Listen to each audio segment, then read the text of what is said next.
fund and the fund got on the right issue. side of the trade. That's why I'm not So tripping. let me start by saying that I want to make sure we Yeah, all that's the best thing you appreciate can the do. profound Hey, so there's impact no of limit to February how many 24 on our portfolios you European can allies have and on like partners. Webull and Robinhood? I think the prevailing view in Europe had been that there was a codependence with Russia, that Never they mind, were I'm like, oh, importing for fossil real? fuels from Russia, but Russia needed the revenues from that.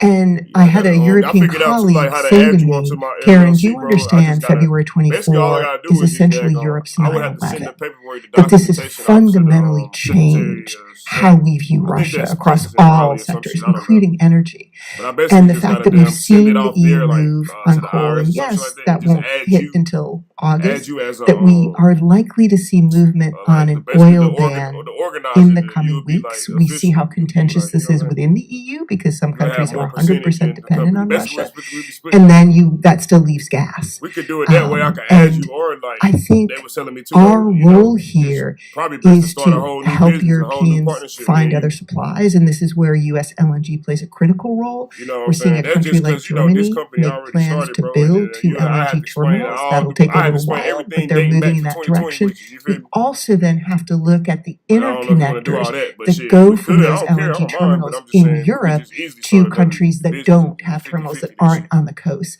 So I think we're clear about what the action plan is, and it is supporting our European allies and partners to, as quickly as possible, implement that. Thank you. Mr. Chairman, I'd just like to point out a news item today that the Biden administration today Yeah, canceled what we massive doing now oil is and the gas safest lease shit sales right now. For real. in Alaska, which is going to undermine our ability to help the allies to the level that I would wish that we could. This is Secretary McKee. I want to ask about oversight. The United States is spending massive amounts, the American people are spending massive amounts Right. to help the people of Ukraine. So my question has to do with how we can protect against waste and fraud and abuse, since we don't really have folks on the ground to oversee some of this. And then in terms of supporting Ukraine, what role our European partners have relative to the United States, and how we can work together to best help the Yeah, that's people of really it, Ukraine. man. We just gotta see how far we want to go to Thank as you, far as Senator, for the merch. question. I You would know, we want to buy actually, merchandise and just for the update the record, we channel have over every 40 day. Like we active just gotta figure out programs how we're within gonna do it. We're Ukraine and gonna over get a building, 700 all that type of implementing shit. partners that are overseeing the movement of relief supplies, goods, services, and providing oversight. My mission, the USAID mission team, is currently not in country, but our partners have been since Yeah, day it's one, no and we limit. are I in can regular manage. communication to ensure I that can manage the 100 if I resources are had getting them. to If where I had they 100 people at one need time, to I be could as do quickly it. as You know, possible there's no and limit for safely as that. possible. Right now, I'm managing. I On mean, your the most question I've ever regarding managed at one time coordinating for with our real was European like partners and other donors, it 12. is in And lockstep right from now we got various 8. So the points, most not I only ever in managed at Brussels, one time was obviously, like but 12 people. in Poland, Lviv, and But elsewhere. that shit And was we are jumping making though. sure that Everybody was that like making coordination and plays, and oversight of they didn't care if they lost. They resources was just are making not plays. duplicative, and that we are reinforcing the assistance that we're bringing to bear, and that it's leveraging off each other, not only from So our yeah, existing programs, that's but dope. obviously Yeah, the that's a influx of lot. the Yeah, humanitarian that assistance, that as well helped out as a the lot, Office bro. of Transition Initiatives that's had networks throughout the country and has been able to move What, 25 nimbly to people? be able to respond quickly. And Shit, Secretary we Lewis, Russia split continues 20 to use people. We economic got instruments 25 and people. propaganda to achieve its We got objectives, 25 exert people to influence pay. Like, across Europe and the world, try to influence others through military we'll have to get them a intimidation, starting trade number. That's the relations, thing. I cyber don't know. attacks, See, that's the thing too. I disinformation, don't like energy to damn dependence, force clients to all tell of them it. like a certain amount to What start do you with, believe are because the key some people components to counter some people will be like, oh Russia's well, I don't economic have that pressure, much. You cyber know what I'm attacks, saying? So I propaganda always tell everybody, campaigns? shit, you start with whatever you want to start with. Shit, 25 people, $500, 25 times 500. Yeah, that's 25 for sure. And then yeah, you feel me? Manage that and go up. Wouldn't be able to tell nobody shit. Wouldn't be able to tell this shit out here.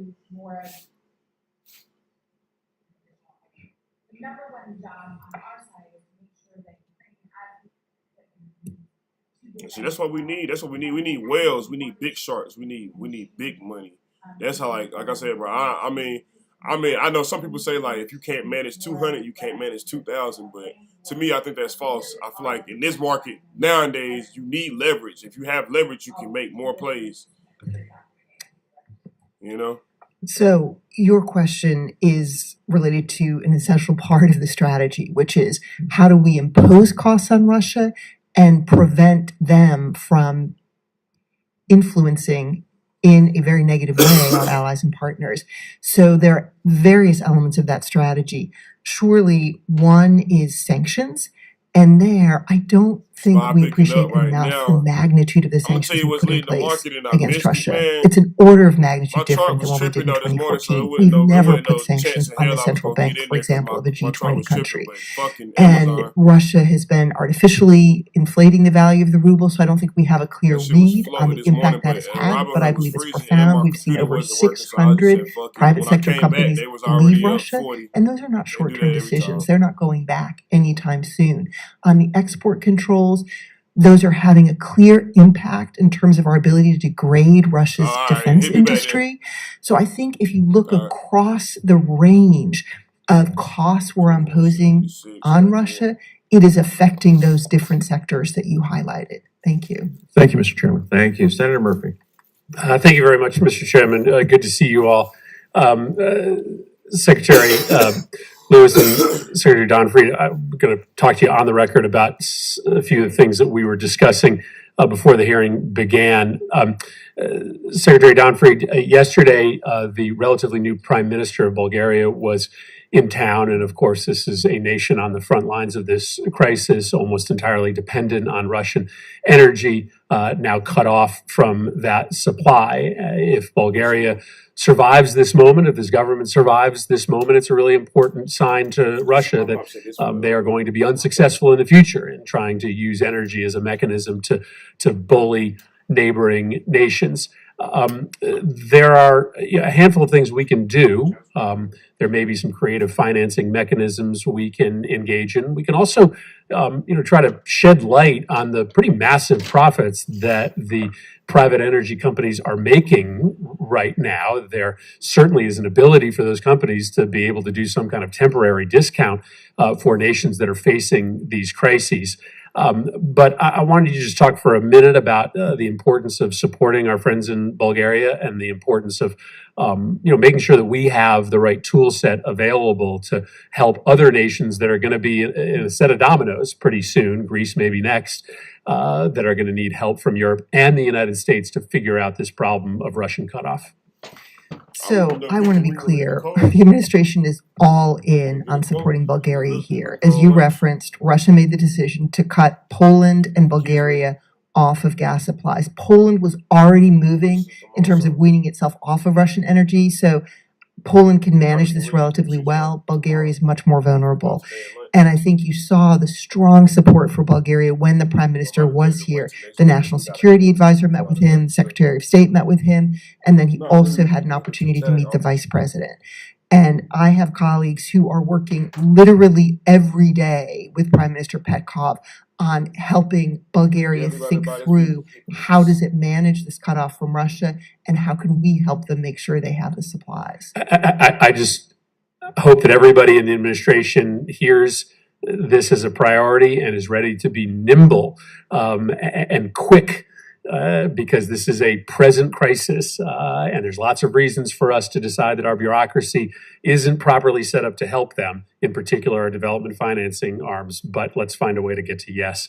Assistant Secretary Lewis, there's a headline from the Washington Post from about a week ago, quote, America's Gulf allies. All right, ladies and gentlemen, this is the Stock Market Live with LCAOD. If you're now tuning in, we are live here, and it's 10:55 a.m. We got the European market approaching us, close approaching us here in about 35 minutes. So far, the market is showing strength to the upside, but the numbers are really not changing drastically like they were previously, like the highs we saw previously, like really all last year.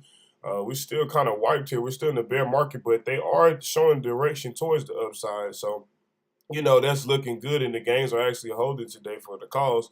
So it looks good for them, man. It looks good for the calls today and the bulls.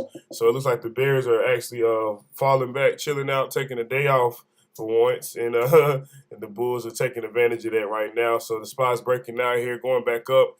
Amazon is on the high right now. They're up 4%, you guys. So yeah, the market is definitely moving here right now.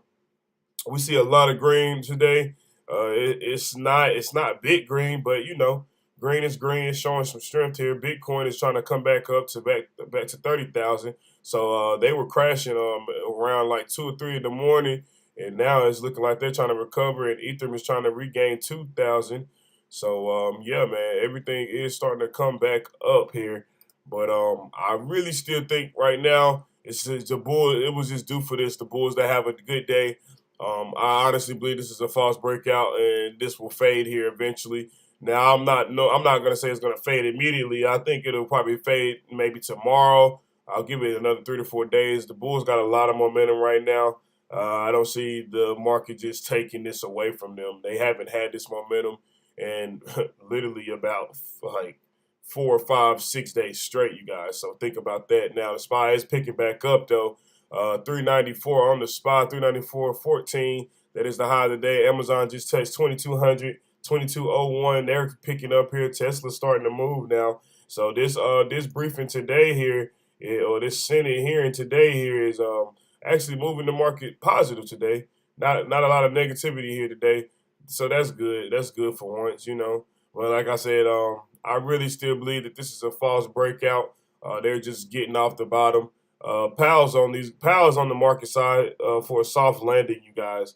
That hard landing that we saw in 2020, that's what a lot of people is expecting, and that's why they're getting crushed here. Because the market ain't gonna just likely to just fall like that, like it did in 2020. So keep that in mind. Now it can, but it's just not that likely. We're getting a lot of fake false breakouts, and then it's coming down really slowly. So, you know, we're getting a soft landing like Powell even told us. So that's really what's happening right now. So just stay calm, stay cautious. You know, they're saying right now you want to short that resistance and buy a support, and that's just what happened. It was that support this morning, critical. They brought it up. We're getting near resistance this fast, but they really can still keep going if they want to and try different resistance. Just like I said, market has been getting extremely sold off. The extreme fear indicator is at 20, and that's not good. So we're in a super bear market, you guys. But today the bulls are actually showing some strength for the first time in a while, man. The market is even green here. The Dow's down 23%, but the S&P 500 is up 32%. The Nasdaq's leading the way up 1.12%. The Russell 2000 is up 94%. The VIX is even up too at 58%, $32.75. So volatility works both ways, you guys. The VIX is up here in the green, and $32.75 is pretty high. So like I said, let's see what they're doing. The European market actually bright for once, you guys. This is amazing. This is amazing. Let's tune back into this Senate hearing because it's very important and moving the market positively right now.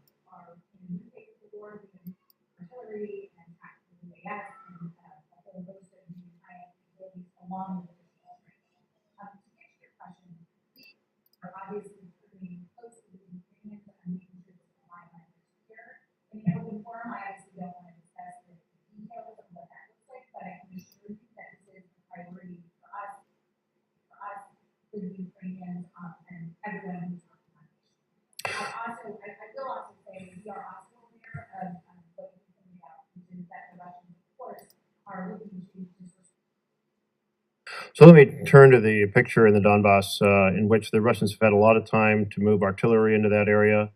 When we look at the kind of the balance of power of artillery, howitzers in the east, how do our 90 howitzers stack up against what the Russians have in place?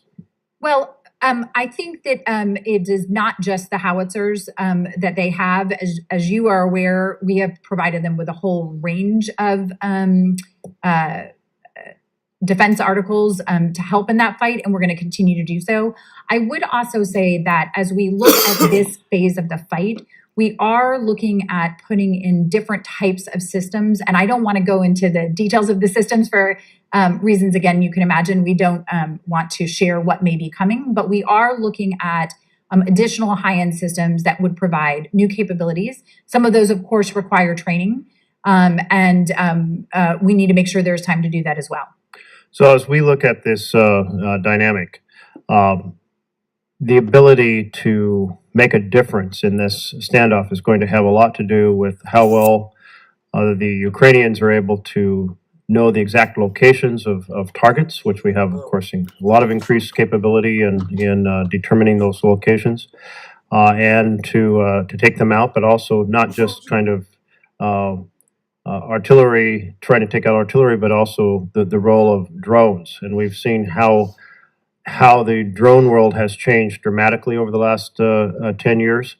I must say, I don't think any Russian soldier wants to serve inside a tank anymore, given javelins and drones. But as this fundamental question of is this a long stalemate, or are there provisions that can affect this balance of forces in the East that might help with pushing Russia to the wall, and therefore, at some point, a end of this war? Do we feel like that the technology we're providing? I realize you can't go into all the details, but in this kind of range of weaponry that can now take out such artillery entrenched, that there is a chance Ukrainians really can change that what could otherwise be a long standoff in the East. I think you're asking exactly the right question. And I think, as you point out, the provision of the drones, the Switchblades that we provided, other drones that have been provided by other countries have really made a significant difference on the battleground, as well as you pointed out, the javelins specifically related to the tanks.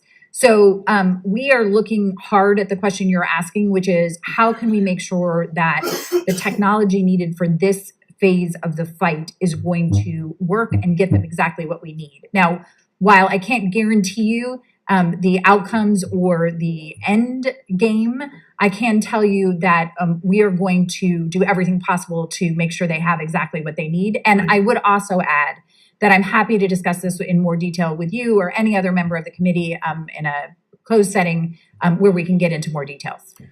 I'll just close by echoing the concerns my colleagues have expressed about the impact of the war on global food supplies, the difficulty of getting food out of the Ukraine, just the extraordinary reverberations that will occur on already very centers where there's a lot of hunger and a lot of starvation. And the United States needs to lead the world in helping counter that. Thank you. I have to go to the USICA conference, so Senator Sheehan, would you preside? And you're also recognized next. So, thank you, Mr. Chairman. And thank you all for being here. I want to, Senator Coons asked about the Port of Odessa and with respect to food and other supplies going in and out. But I want to broaden that to the entire Black Sea region, because I did a hearing before the European Affairs Subcommittee last year on Black Sea security. And what we heard there was that we should be thinking about a broader strategy to push back on how Russia has engaged in the Black Sea. This was before the war in Ukraine. So can you talk about how we're thinking about the Black Sea region right now, the potential impact on security, not just for Ukraine, but for the other countries that border the Black Sea, and how we're going to wrest control away from Russia over the Black Sea? Senator Xi, maybe I can start on that. Thank you Please. very much for the question, and it is highly relevant. You're right, it was relevant before February 24, but it's only taken on greater urgency since. And I think the immediate response we've seen within NATO is a decision to create 4 new battle groups in Romania, Bulgaria, Hungary, and Slovakia. So we had the 4 battle groups in the north, in the Baltics and Poland, because the focus very much had been on the northern flank. And now we're looking at the entirety of NATO's eastern flank, so north and south. So the first thing is the battle groups, and then the conversation that's taking place in NATO right now in the run-up to the Madrid summit at the end of June is what should NATO's force posture look like going forward? And again, that conversation is ongoing now among allies, but there will be decisions made and then announcements in Madrid in late June about what NATO's force posture will look like going forward. And there's no question in my mind that the importance of how we posture ourselves in NATO's southeast along the Black Sea is a critical piece of the force posture question going forward. And do you want to talk about Turkey's role right now in the Black Sea? Because I understand that they have been playing a more positive role. Turkey is a critical strategic ally along the Black Sea, always has been. And of course, Turkey is welcoming this focus on buttressing security on the Black Sea. And in the case of Russia's brutal war against Ukraine, Turkey has been engaged in terms of providing assistance to Ukraine, also providing a platform for some of the diplomacy around trying to end the war. So yes, I do think Turkey is playing an important and helpful role. And in the Black Sea? And in the Black Sea, of course. I mean, Specifically Turkey, speak to the Black Sea? well, yes, in terms of enforcing the Montreux Convention, Turkey has played a very helpful role. So yes, I do think Turkey in all of those areas is proving itself to be a key, helpful, and strategic ally to the U.S. Thank you. I know we're talking about Ukraine, but you have just returned from the Western Balkans, and one concern that I have is that that's a potential breeding ground for Russian meddling. Can you speak to what you saw while you were there and concerns that you have and what we should be thinking about in terms of really staying focused on what's happening in the Western Balkans? Well, Senator Shaheen, let me just start by thanking you, thanking Senator Murphy, thanking Senator Tillis for the time and attention you've devoted to the Western Balkans. You had traveled there right before I had, and I very much benefited from the conversations we had both before and after my trip. And I think the Western Balkans, it's always been important, but it's an example of how Russia's war against Ukraine is affecting the entire continent. And Russia has long played a complicated role in the Western Balkans, and it is a place where U.S. engagement and diplomatic presence really matters. And it was very important to me to go in the wake of February 24 to make it clear to all 6 countries of the Western Balkans that we, the United States, are paying attention and that we want to help them move forward on their path to Euro-Atlantic integration.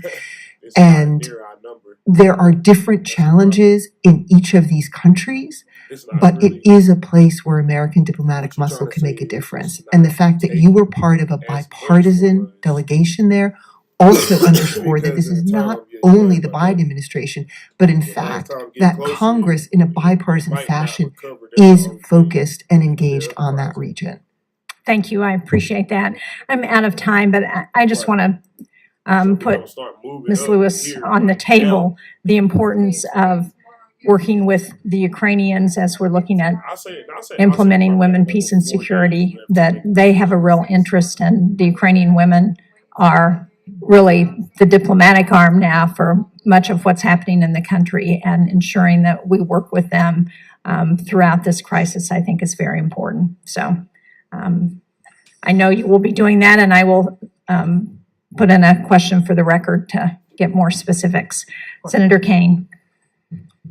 Thank you, Senator Sheen, and thank you to the witnesses. So I'm going to offer a set of compliments and then a critique/question. So the compliments, I think the Biden administration has done so much right in this very difficult context, including that there was such a gulf in the interpretation of intelligence between our European allies and the United States.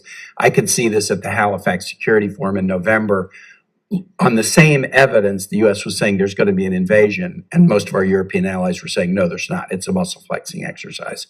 So what the Biden administration had to do is say, we hope you're right and we're wrong. But if we're right, can we agree in advance on a set of diplomatic steps, sanctions, Nord Stream pipeline, humanitarian military aid? Can we agree in advance so that if there's an invasion, we can snap into place a coordinated response very, very quickly?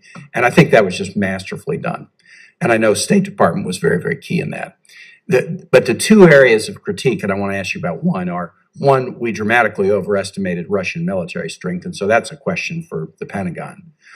But the other one I'm really puzzled by is what are we doing to help the energy situation in Ukraine and Europe? And so first, and this is probably in Secretary Donfried's space, are you involved in sort of interagency discussions about how we backstop Ukraine and our European allies? You know, we're asking them to cancel Russian imports, stop Nord Stream 2. Is the State Department involved in a significant interagency discussion about that? Yes, we are. And is that you that's involved in those discussions? I am not the one leading those discussions. There is a Bureau of Energy and Natural Resources at State that is in the lead together with Amos Hochstein, who is our special representative on energy. So those are the two leading those conversations at State and literally having those conversations every day, not only with the countries affected like Ukraine, but also with our partners in the European Union who are playing a critical role here as well. Well, let me tell you why I'm so puzzled about what's going on in this space, and you can take this back to Mr. Hochstein and others. Senator Murphy was talking about the fact that we're not getting cooperation out of our Gulf allies that we might want in terms of more energy supply to Europe. But Senator Barrasso pointed out today, President Biden announces that he's canceling a massive oil sale and lease in the Cook Inlet in Alaska. We also have American energy companies that could produce a lot more energy, and they're not, maybe for their own reasons. By producing less, they keep the price up. But I don't see coordinated action on behalf of the United States using the Defense Production Act or others to make them do that. I get the reason for the cancellation announced today was concerns about climate. That's the reason, and we ought to be concerned about climate. But it strikes me, if we're the largest energy producer in the world, and we know that at least transitionally our European allies need energy from sources other than Russia, that us going to Saudi Arabia and say, please produce more energy when we're not willing to do it ourselves, I just don't get it. I think, I don't know that there's a coherent strategy, and if there is, I think the messages are mixed. I mean, I would be curious whether the announcement of the Biden administration today about this massive cancellation in Alaska, was that discussed in this interagency? The interagency should be discussing Ukrainian energy need, European energy need, high gas prices in the United States, climate, which affects all of us, Ukraine and Europe. But I get the feeling that there's sort of a left-hand, right-hand problem, and that some of the administration is really concerned, as they should be, about climate, and some of the administration is really concerned about trying to backstop our European allies on energy. But I don't really see meaningful coordination, and if there is, I'm sure not getting messages that suggest that there is. And so I guess that what I would like you, Secretary Donfried, to take back to Mr. Hochstein and the administration is, I think we need to see from the administration sort of a diplomatic plan. If we're telling the Europeans, get off Russian energy, you're too dependent on Russian energy, well, what are we telling them to do? Beg the Saudis? Well, the Saudis are saying no.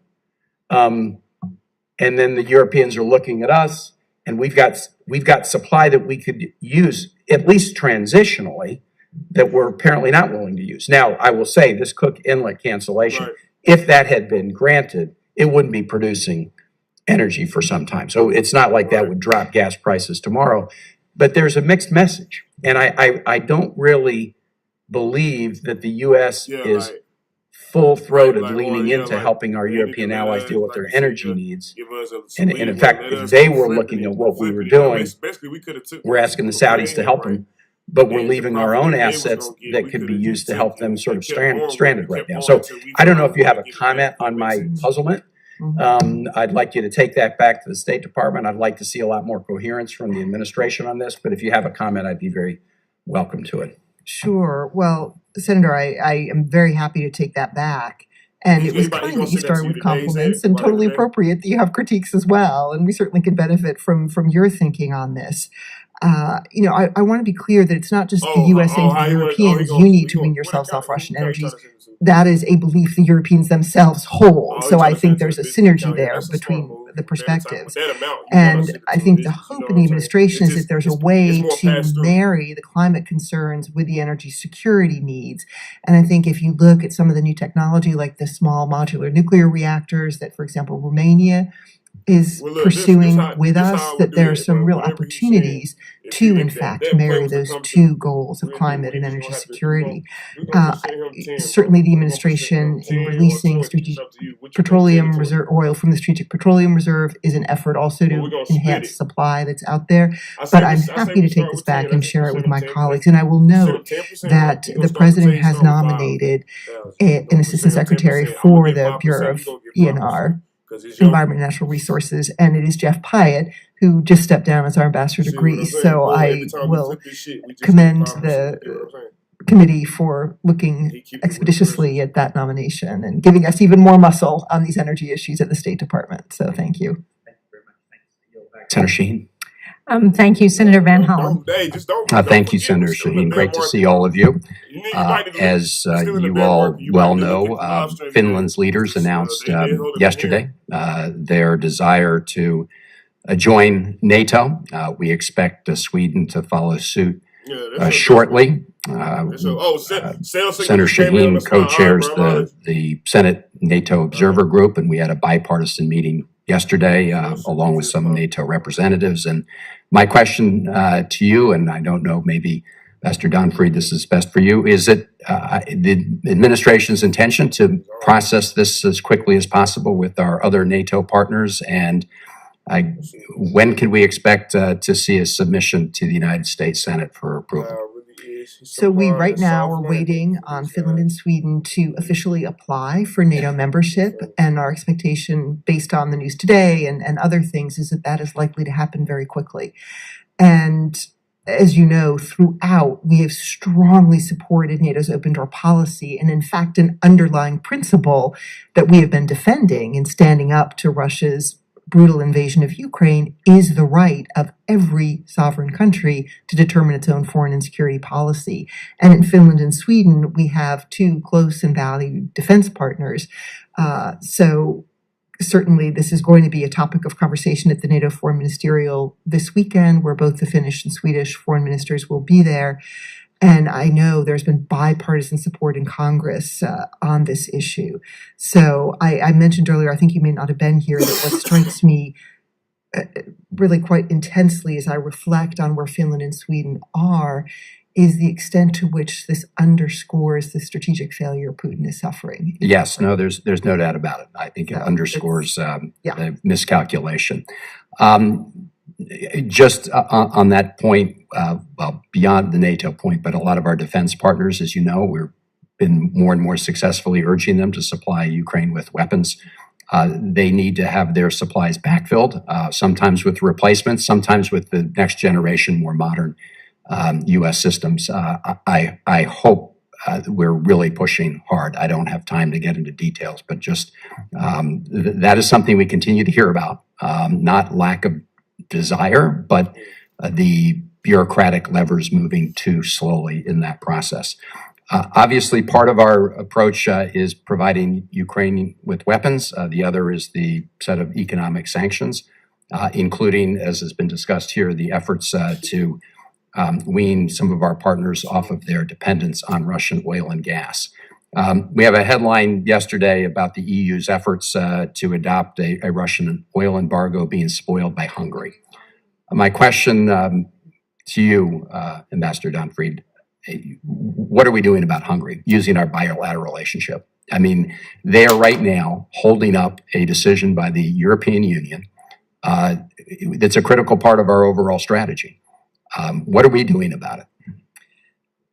Well, thank you, Senator Hahn. First, just on your first point about backfilling, I can assure you Assistant Secretary Lewis wakes up every morning and goes to sleep every night thinking about backfilling allies. And I'll just give, I think the S-300 case in Slovakia is a great example, where the Slovaks had a capability very useful to the Ukrainians, and we were able to provide a Patriot battery to give that protection of their capital, Bratislava, so they could then in turn pass that system.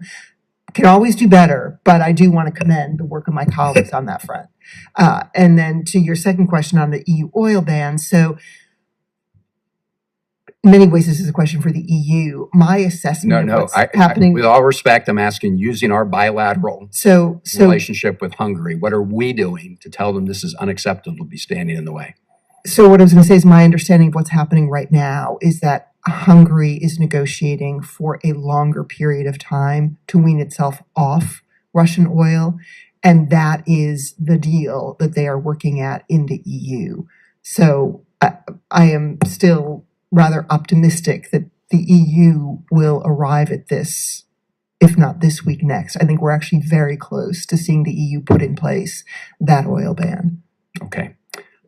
So the good news here in Congress is we seem to be on the verge of passing the $40 billion emergency assistance bill that includes $5 billion for food assistance to address food insecurity around the world. I want to second the comments many of my colleagues have made with respect to the urgent need to free the grain out of the ports of Odessa and Black Sea. I know that's easier said than done.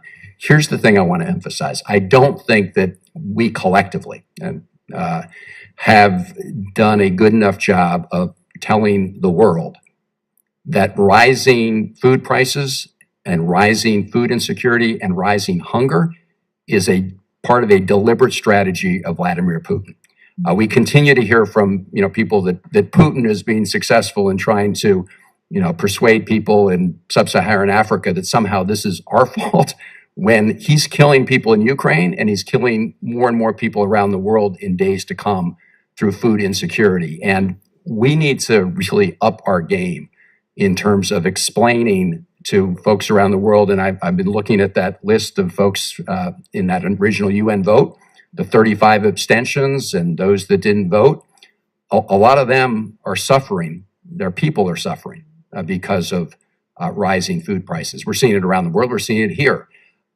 It seems to me that I would hope that in a couple of weeks, if we were to, for example, have another vote at the UN, hypothetically, can we get some of these 35 abstentions to vote to condemn based on what's happening? So I'm not sure if you're channeling Secretary Blinken or he's channeling you, but he is very focused on exactly the way you framed this issue, that we need to make clear to the world who is responsible for this. And it is Vladimir Putin and this unprovoked war that he has started in Ukraine. And that is why Secretary Blinken wants to use this month's UN Security Council presidency, which the U.S. inhabits, to focus on food security. And next week, there will be the ministerial meeting in New York, and there'll also be the UN Security Council discussion of this.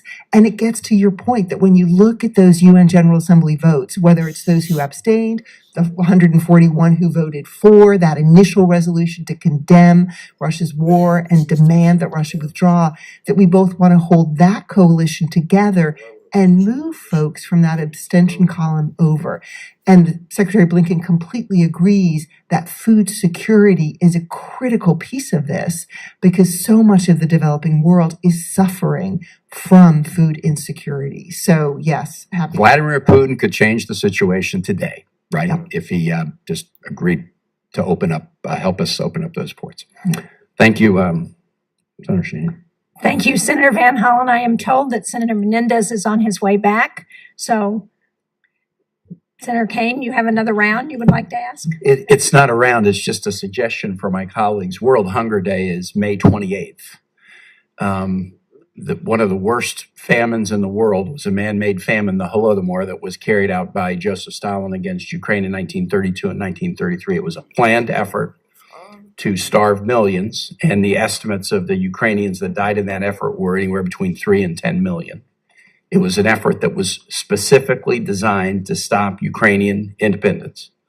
I would hope my colleagues and I might consider doing something together in commemoration of World Hunger Day this year and reminding the world of the Holodomor, which has separately been recognized by a senatorial resolution about 15 years ago. But I think particularly this year, we might want to draw attention to it. I think that's a really good point, and I'm happy to join you in that effort. I am too. I think there's also a House resolution that passed very recently pointing out that Vladimir Putin is using food as a weapon of war, and maybe we can combine that. If there's an opportunity, Senator Shaheen, can I ask another question? Sure. Okay. So, as this war goes on, one factor will be what is public sentiment within Russia, and what pressures, if any, Putin feels. Obviously, he's had to publicly concede now the deaths of a lot of Russian soldiers and generals. But as we know, he's also successfully put up a sort of the Iron Curtain to prevent facts and information, true information, from reaching the Russian people. There are reports, and there are lots of very ingenious people working to try to overcome that sort of internet Iron Curtain. Any evidence that we are breaking through more, that the truth is breaking through more to the Russian people? Have we seen any evidence of that? Unfortunately, I do not think we are seeing evidence of that, and that is not for lack of effort. There are a lot of very smart people who focus on press and on public diplomacy who've been trying to think, how can we get this message into Russia? And to your point, there was a sense that having ever more body bags returned to Russia was one way that message would get through to Russian mothers and Russian fathers. But it's hard to know how reliable the public opinion statistics are that we are seeing coming out of Russia, but we're just not seeing any significant change in public opinion in Russia. And I think it suggests how very effectively Vladimir Putin is controlling the narrative in country. May I add one thing on that? This isn't related to public opinion, but I do think it's related to world opinion. As part of this supplemental request, where, just to get back to your earlier question, part of the $4 billion we will be using specifically for backfill of both countries who have already contributed and countries who may be contributing in the future. So we hear you on that message, and we are committed to that. What I would say is I also think there is an opportunity here for us to work on helping other countries divest from Russian equipment moving forward. And I think in terms of, we are seeing, this is outside of Russia, but we are seeing the poor performance of the Russian military. We are seeing the challenges that they are having with their own supply chain, which obviously affects them internally, but it gives us an opportunity to also send that message around the world to our partners and allies and friends about Russia's reliability as a defense partner. And we also are looking to use, assuming the new supplemental moves forward, a funding to focus on that. So while that doesn't change opinion inside Russia in the short term, I do think there are long-term impacts and frankly, opportunities that we need to seize right now. And if I may just jump on, it's not within Russia, but we have had great success in targeting anti-war messaging campaigns of Russian-speaking populations in Ukraine and some of the displaced folks to help counter the negative narrative or lack of any narrative. All right, ladies and gentlemen, we got the European market about to close in 1 minute. So let's see what the United States is going to do today. So far, the European market brought it up here today, and they left it up top. So it's up to the United States to, retest 395 on the SPY, or they're going to back test at least VWAP 390. So that's like right where it opened. So we'll see. We'll see what's about to happen here. And the move will take place. Give it about today. They're kind of moving pretty volatile today. I give it about 20 to 45 minutes. They'll have the move in the direction that you're assuming.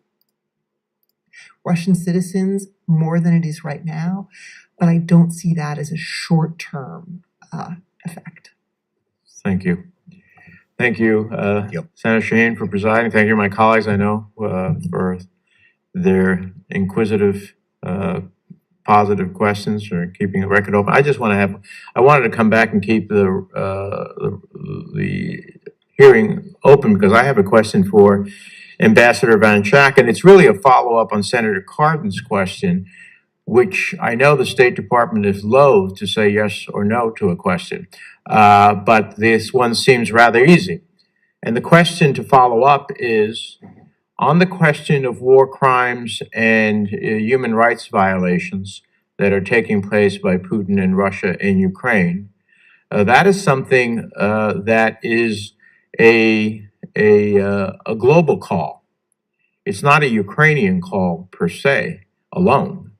And so is it our view that in fact we will pursue those violations the United States, yes, working in concert with other countries and allies, but that is something that we will pursue regardless of what Ukraine decides to pursue or not. Yes, thank you so much, Senator Menendez. I appreciate the opportunity to circle back to this critical question of staying the justice course. Frankly, the United States and the international community has now just invested too much into accountability to allow that to be negotiated away. So transitional justice, truth-telling, reconciliation, all of that must be part of any negotiated solution. We did it at Dayton, and we can do it here. And frankly, the victims of Russia's aggression and the egregious violations deserve nothing less. Okay, so then am I to assume that the answer you just gave me is yes? Yes. Okay, thank you so much. All right, this record will remain open till the close of business tomorrow for any questions that members may have for our panelists, and with the thanks of the committee for your service and your appearance here today, this hearing is adjourned. All right.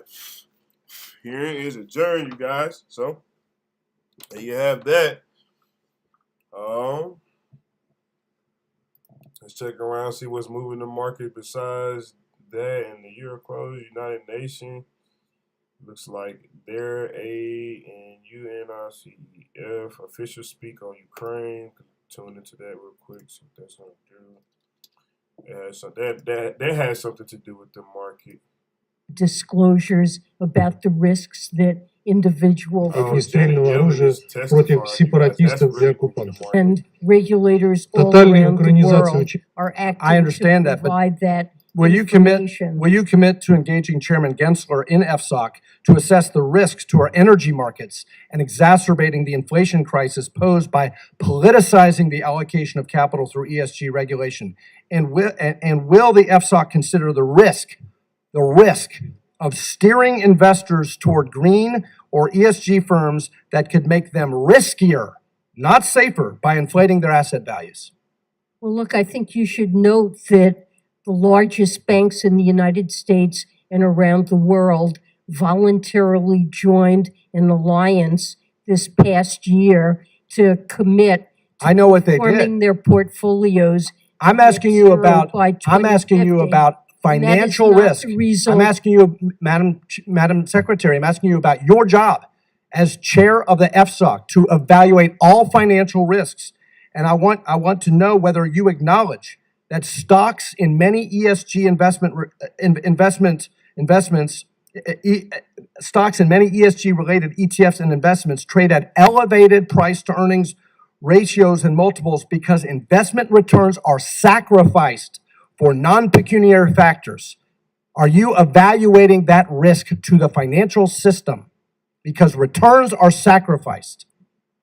We do look at asset valuations and recognize that significant shifts in them can be a risk to financial stability. Finally, will you commit to never, as long as you are the Treasury Secretary and Chair of FSOC, to allow a single minute of time during any meeting of FSOC be devoted to the topic of abortion? Abortion. Thank you. FSOC is looked at. All right, you guys. All right, so this has been going on all morning.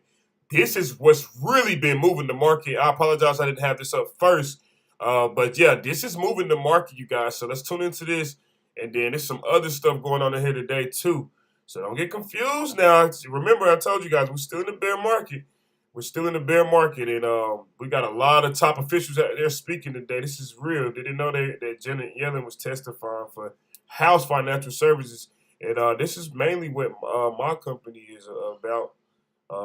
And the purpose is for investing, obviously. So this is really important. Let's tune in and listen. Climate crisis. Do you think we should be defining the risk as only government policy change that would happen only with, potentially that's the only way that would create disruption? Do you think the government policy is the only form of transition risk regarding climate crisis? The underlying risk is that we have a process of climate change taking place which threatens the viability of life on Earth and poses enormous risks to our children and our grandchildren. And eventually, I mean, I believe this risk is becoming clearer from what all of us see happening around us every day. And if that isn't the case for some people, it will become clear in the decades ahead. And there will be adjustments and they can contribute. I'm with you. And this is why I'm asking, in defining financial stability risks from climate crisis, during the Senate confirmation for the Federal Reserve Chair, Powell, he defined it, transition risk, as government policy change that happens, which could potentially create disruption. But what about rapid changes in technology or major shifts in, consumer consumption? I mean, right now, are we considering the supply chain impact due to rising sea levels or other climate-related effects? Well, I would agree with your statement that these risks do not have to relate to government regulation. They could certainly relate to technological changes. I'm so glad you're or saying rapid shifts in consumer preferences. Great. There are other sources. It's a huge economic risk, and we really need to be looking at it. So G20 financial institutions currently have nearly 22 trillion of exposure to carbon-intensive sectors. And last year, the world's largest financial institutions, Madam Secretary, pumped $742 billion into the fossil fuel industry. Secretary Lee, we actually saw more fossil fuel financing last year than we did in 2015, the year the Paris Agreement was signed. We're going in the wrong direction. So as the world's largest financial institutions continue to grow their positions in carbon-intensive market, will this make our global transition from fossil fuels to clean energy slower and more dangerous to our economy? Well, I guess what I see is that the world's largest institutions recognize the importance of shifting their lending in ways that will help us, the globe, the U.S. and other countries, achieve net zero by 2050 and are voluntarily making the They're saying it, changes. but they're not doing it, Secretary. Well, I think it's important for groups to monitor those financial I think institutions and Secretary, see that they. I really think we need to. FSOC's report on risks posed by climate change last year, the council outlined several recommendations as first steps in addressing the climate crisis, including increased scenario analysis, climate risk disclosures, and I applaud the report. I think their recommendations were very clear. However, I'm really perplexed because as you're talking about, many of these financial institutions that are financing fossil fuel projects have continued to say this thing about net zero, public comments, and pledge to align with the Paris Agreement, but they're not. I mean, they're completely contradictory. Secretary Leonard, I've said, you saw the record flooding, everything. How will better risk modeling and climate disclosures change the behavior of these financial institutions?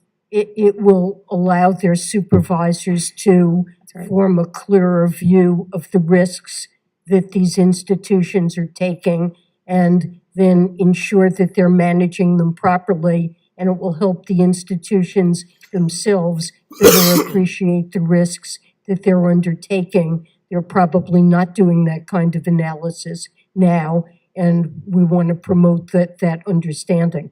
Yeah, and it's just to be clear, I'm for that, but I think the result needs to be actual, the reduction, and to really look at this in a very clear way. I don't think we're in line with what I think, Chairman Powell is talking about, and the fact that a lot of other countries are looking at this as a risk very clearly, an economic risk, I think is something very telling. Thank you, Madam Chair. Thank you. The gentleman from Texas, Mr. Williams, is now recognized for 5 minutes. Thank you, Madam Chairman. Madam Secretary, thank you for being here. I am a small business owner back in Texas, not was, but am. And I meet with families, businesses, ranchers, car dealers in my district all the time, and inflation is one of the first things they bring up. And yesterday's CPI data showed this phenomena is not slowing down. Now, year over year, gasoline's up 43%. You know these numbers. Electricity up 11%, meats, fish, and eggs up 14%, and even used cars are up 22%. You're one of the top voices in the administration claiming inflation was transitory. Well, that's obviously proved to be extremely wrong. And yesterday, the Wall Street editorial board chided the president for lying to the American people and blaming everything except for his own party's policies as a contributing factor to these price increases. So just a simple question, keep it short, very simple. Will you admit that government spending is a contributing factor to inflation? There are many factors that are responsible for inflation. You can see inflation at unacceptable levels in all advanced countries around I the know, we world. talked, but not to get my time back, but we're just saying government spending is a big cause for it, isn't it? Well, we supported spending, it contributed to demand, and it had a very favorable effect All right. on most Americans' well-being. We do have to deal with inflation. All right. The energy sector is an important energy or port industry in my home state of Texas, and I keep hearing from this administration, that it is the private sector's fault that they're not producing more and haven't invested in any new capabilities to expand production. Quite frankly, that's an insult. Now, this is such a ridiculous excuse to once again deflect blame away from their own misguided policy decisions that are having a material impact on American lives. It's just deflect all the time. As a business owner, as a current business owner, certainty is key before you deploy capital. Since President Biden's first day in office, he made it abundantly clear he's going to be hostile towards this energy industry. And a few of these actions are immediately canceling the Keystone Pipeline permit when he came into office and instituting a leasing moratorium for onshore and offshore energy production while threatening to raise royalty rates. And pushing his climate agenda through financial regulators to make people think twice before providing financing. Just this morning, the Interior Department canceled a 1 million acre oil and gas lease in Alaska that could have brought some relief to the American people when we're sky high in gas prices. So, Madam Secretary, why would any domestic energy company want to invest in new production capabilities when all this administration does is project uncertainty? They want to raise taxes, they want to raise regulations, and they're just frankly hostile, just mean and hostile towards this industry. Why would anybody want to come here? Well, I think when the pandemic struck and gas prices fell, a lot of oil companies and energy companies in the United States suffered hard times and losses, and it was natural for them to diminish production and reduce investments in drilling. They probably didn't expect such a rapid recovery as we saw from the pandemic, and as demand increased, it drove oil prices up. I think this gives a good deal of impetus to domestic energy companies to raise production in the short term.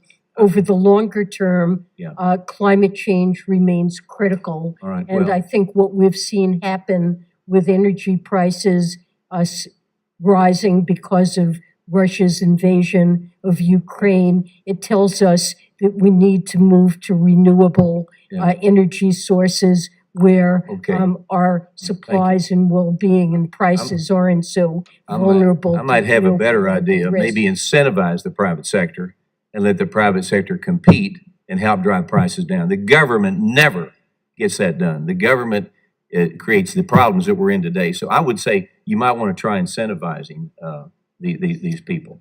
So in closing, as a result of foreign tax credit regulations finalized by Treasury late last year, income and withholding taxes that have been credible for decades are no longer eligible for a foreign tax credit. So this could have effect, again, of incentivizing U.S.-based companies to move more of their operations overseas.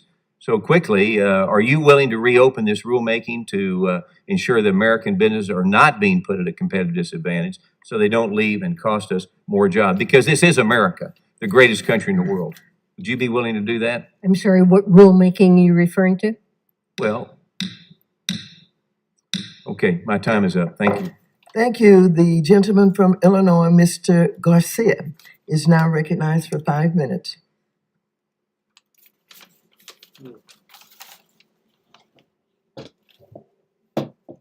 Mr. Garcia, are you unmuted?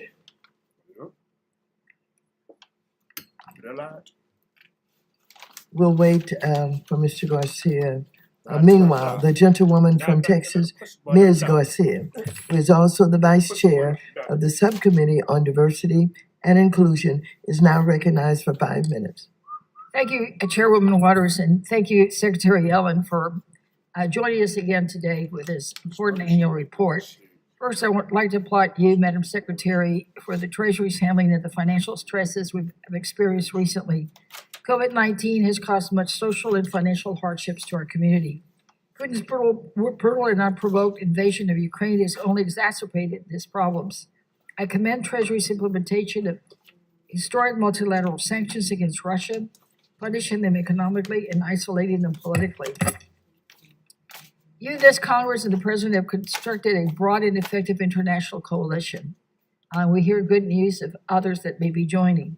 Now we must continue this effort to maintain and expand help to Ukraine and turn up the pressure on Putin. Congress's oversight through this Financial Stability Oversight Council is really, really important. This stability allows Americans to trust their hard-earned paychecks and will be safe from predatory bad actors. I want to focus today on a couple of things that have perhaps been talked about. And just to be clear, government spending is not the only factor in inflation, is it not? There is supply chain bottlenecks. Look at what's happening in China, the lockdowns that they're using to handle the pandemic are disrupting supplies to our economy. The war in Ukraine that Russia has launched is impacting food prices. We've seen more than a doubling of wheat prices. Not only is that impacting American food prices, it's threatening starvation in many parts of the world where there's already food insecurity. It's affecting energy. None of this has anything to do with government spending. Right. In fact, the food shortage may cause a bigger crisis than even the gas shortage, I understand. The food crisis is terribly worrisome. With respect to wheat, both Russia and Ukraine are tremendously important sources of exports, the breadbaskets of the world. And, if the moment Ukraine is really unable to ship wheat out of the country, that's part of why wheat prices have risen so much. There have also been droughts in many parts of the world, and we're terribly concerned and are very focused on rising food prices, the impact that will have in many parts of the world, including Africa. Right. And so I want to focus on a couple of things that have already been said, but just to probe a little more. In response to the question from one of my colleagues, you mentioned the decrease in child poverty as a result of the child tax credit and some of the steps that Congress has taken to help the average working family. Do you know exactly what percent of reduction has resulted from all the investment in the child tax credit? I don't have the exact figure, but I do know it was a substantial reduction in child poverty. I thought I heard 40%. Was that? That's the type of number I have in mind, but I can get back to you. It was a very substantial impact. Right, and I know that you received a letter from some Texas Democrats asking your Inspector General to look at what our governor is doing with perhaps misuse of some of the... This meeting number is not valid, or the meeting has not yet started. Enter the meeting number followed by pound. Madam Chair, I pause. Can I get some of my seconds back? But we sent CARES package. We sent COVID dollars. We sent the dollars that we sent them to recover for their loss of revenues during the pandemic. And there's concern that some states did not use the dollars as Congress intended. In fact, a Washington Post article recently, I think it was last week or yesterday, said that from refurbishing prisons to constructing new golf courses, one state, Arizona, even used the money to discourage schools from requiring students to wear masks, prompting Treasury Department to threaten to claw back the aid. what are we doing to claw back the aid? I know we sent a letter, several members from Texas, concerned about our governor using those dollars for what he calls Operation Lone Star, which is his attempt to control the border. We have clear guidelines in place about permitted uses of that money and not permitted uses. And we are monitoring and have a reporting system that will let us review how states and localities are using that money. And I promise you that if the funds are used in ways that are inappropriate, we will claw it back. You will claw it back. And how much time do you think that would take? I mean, I know what our governor's doing. I didn't realize till this article that this was happening in many other states.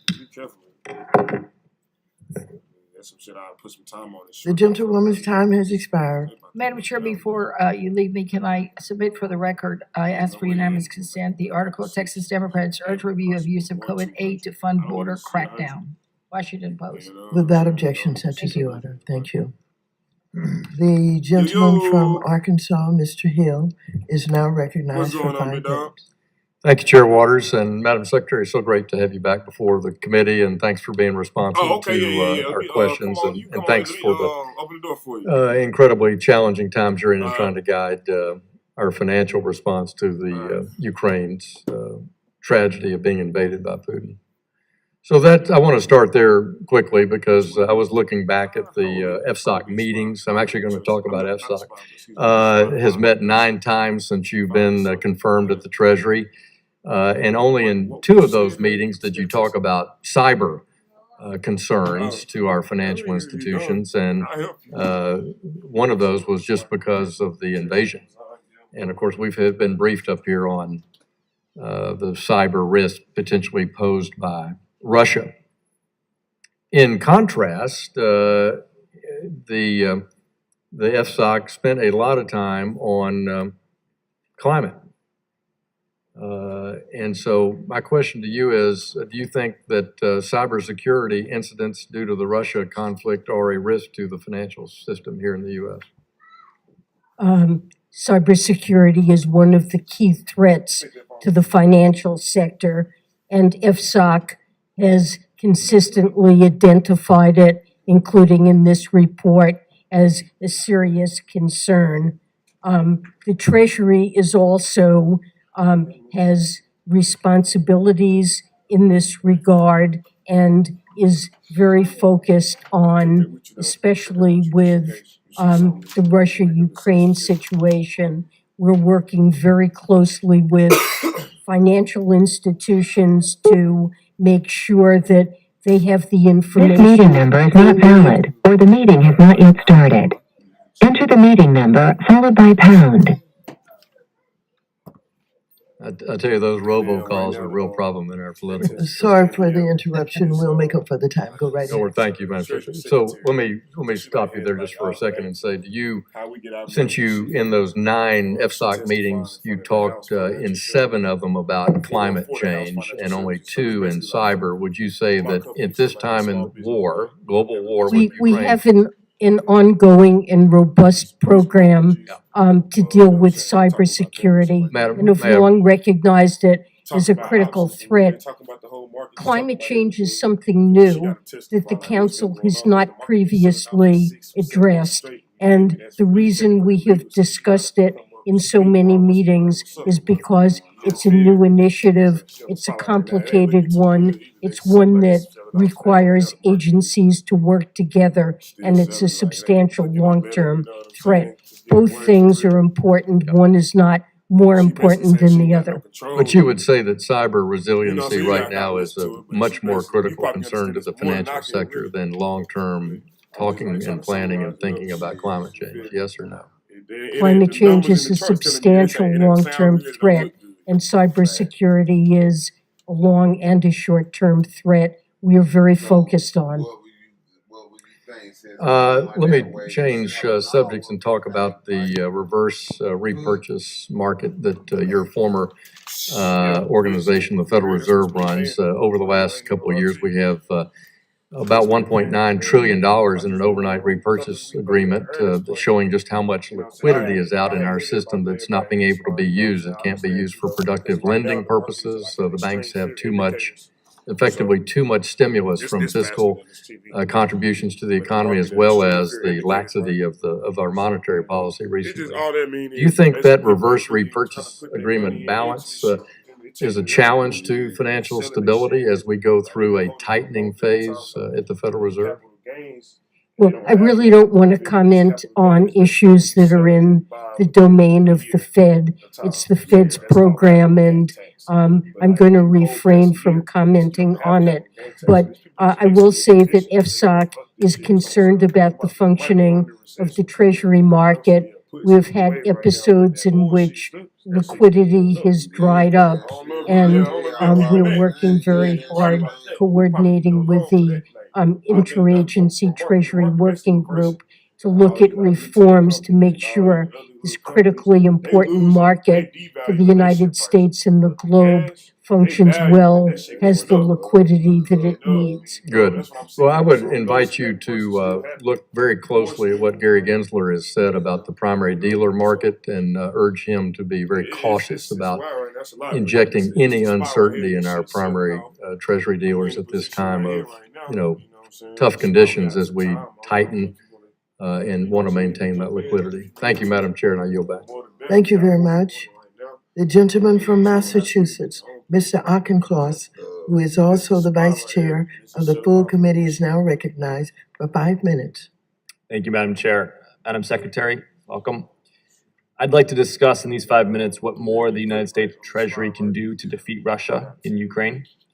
The central bank sanctions crafted by you and Deputy Secretary Adeyomo have been the brass knuckles of NATO's 1-2 punch of sanctions on Russia plus support for Ukraine. They were unexpected, they hurt bad, and you and the Deputy Secretary deserve a lot of credit for crafting those. Thank you. I am concerned, though, that Russia's continued exportation of almost 8 million barrels per day of oil continues to fund their barbaric war machine. The United States and Canada, as you obviously know, have barred Russian oil. The European Union is trying to, but Hungary is exercising a veto on that effort. So first, what carrots and sticks do we have to compel Hungary to support an EU blockade of Russian oil? Well, we're working very closely with our European allies. I'm actually traveling to Europe next week, and we'll have discussions with them. Most of them were in Washington. With Hungary in particular, though. With Hungary. I've not had conversations with Hungary. My NSC colleagues may. The European Union, the European Commission is working with all of its members to all of the members agree except for Hungary. This is a monumental step, and I would encourage you and the administration to do your utmost to use carrots and sticks with Hungary to get them on board here with the European Union's approach. And that is because if the EU does blockade Russian oil, this could force Russia to redirect up to 5 million barrels out of their 8 million total every day. And they can't. It seems very unlikely that they could actually redirect that 5 million barrels per day going to Europe. Only China and India have enough demand to even take it, and neither seem willing to concentrate their supplier risk to that degree, especially with the potential of secondary sanctions. And furthermore, there's not even the pipeline or the shipping capacity really to redirect that full 5 million, even if there were demand from China or India. In short, what that means to me is that if and when Europe does join our blockade, and again, I encourage you to do everything you can to get Hungary and the EU on board, the West is going to have a tremendous amount of leverage over Russian oil production, more than I think we appreciate right now. Keeping 5 million barrels a day in the ground in Russia is going to be devastating to its oil production. They can't do it. They can't do it for their upstream services. They can't do it for maintaining their oil fields. Have you examined any potential effort with our NATO allies to take advantage of that leverage that we would have? We've had many, many discussions with them about energy and Russian oil. Let me just say, our objective since day one has been to have as large a negative impact as we possibly can on Russia, while to the best of our ability protecting the rest of the world. And when it comes to oil and energy and shutting it in, we do have to remember that shutting in that Russian oil is likely to boost global energy prices, which can have a very damaging effect and is in the rest of the world, and also can counterintuitively perhaps raise Russia's revenue in spite of the fact that it's producing less oil. To that So point, at the Secretary. same time we're working with them, we're also considering possible things we could do that would lower Russia's oil revenues while protecting the rest of us. And I think we may be thinking of the same lines of effort here, but would those other things that you could do include a special payments authority where we could be with our NATO allies actually purchasing Russian oil, but only remitting to Russia the cost of production, 20 to 25 dollars per barrel, but taking the excess, which would normally go to the Kremlin as taxes, and instead directing that towards Ukrainian reparations. This has been proposed by experts. I'm sure you're looking at it. And would you be willing, and your deputy secretary maybe in particular, be willing to engage with me on what that might look like and to what degree you've been planning for it? We would be glad to engage with you on that, and that is the kind of alternative that we have been examining and discussing with our allies.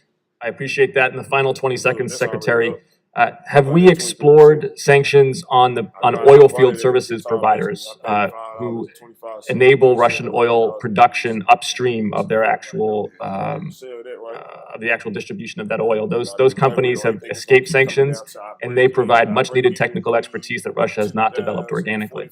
Well, you know, the withdrawal of foreign oil companies from Russia is really hurting their ability to extract oil now and in the future. And we've put in place some Madam sanctions. Secretary, the and judge's continue to time has consider expired. Look, You may submit your question for the record. Madam Secretary, welcome again, and thank you for your many years of public service. The gentleman from Minnesota, Mr. Emmer, is now recognized for 5 minutes. Thank you, Mr. Chair, and thanks to you, Madam Secretary, for joining the committee today. The Democrat-created Financial Stability Oversight Council, or better known as the FSOC, as you've been referring to, has found itself in a unique regulatory position recently. Secretary Yellen, as the chair of the FSOC, you know better than anyone that the FSOC operates independently and is not directed by an administration to make and implement policy decisions. Historically, Madam Secretary, does the FSOC take direction from the White House on activities and institutions which to investigate and, if appropriate, designate those activities or institutions as systemic risks? Right. The FSOC, as you said, is a group of independent regulators. My question is a yes or no. Does the FSOC take direction from the White House? No, it does not. Thank you. That's what I thought. The FSOC exists to independently identify emerging threats to our financial stability and align regulatory frameworks around those risks. Secretary Yellen, by executive order, you convened the President's Working Group on Financial Markets in July of 2021, and you played a key role in the delivery of its November 2021 stablecoin report. The report recommends that Congress enact legislation to limit stablecoin issuance to insured depository institutions, banks. For the record, this is a recommendation that does not have consensus in Congress, not even amongst committee Democrats. The report also states that in the absence of urgent congressional action to enact this legislative recommendation, the FSOC should step in to designate various stablecoin activities as systemic risks, which would jumpstart administration-wide regulatory rulemaking. Secretary Yellen, has the FSOC officially designated digital asset or stablecoin activities as systemic risks? No, it has not done so. Thank you. Thank you. Digital asset and stablecoin activities have not been officially designated as systemic risks from the FSOC. Do you believe the FSOC should take action if Congress does not urgently enact comprehensive crypto legislation? We would very much like to see Congress adopt a coherent I'll ask it again. I'm regulatory asking framework. you, Something we would look who at. convenes the FSOC, do you believe that the FSOC should take action if Congress does not urgently enact comprehensive crypto legislation? It's something that I think FSOC should look at and So the answer consider. is yes? I don't know that it's appropriate, but it's something that bears examination. Thank you. You previously explained to us that the FSOC operates independently and does not take direction from the White House on labeling systemic risks. However, it seems pretty clear that absent urgent action by Congress, the FSOC, under your leadership, is prepared, perhaps, even though you said maybe not appropriate in your words, is prepared to designate certain stablecoin activities as systemically risky in response to the White House's digital asset agenda. Now, as everyone in this room is aware, Madam Secretary, legislating takes time. And there's nothing more dangerous to innovation and opportunity than when the federal government rushes to legislate or regulate, for that matter. The Biden administration knows this as well as any of us. But the president's working group and the President Biden's crypto executive order still threaten to ignite the FSOC if Congress doesn't do what the Biden administration requests.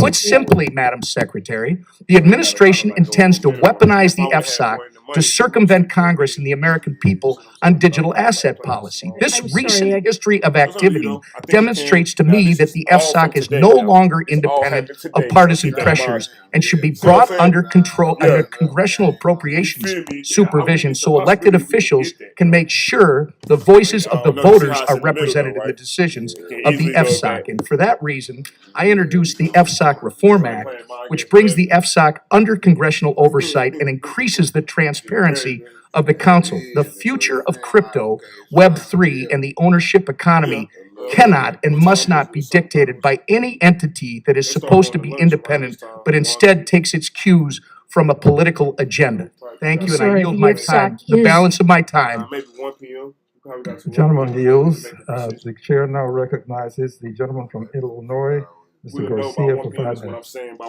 Thank you, Mr. Chairman. Made it in a nick of time.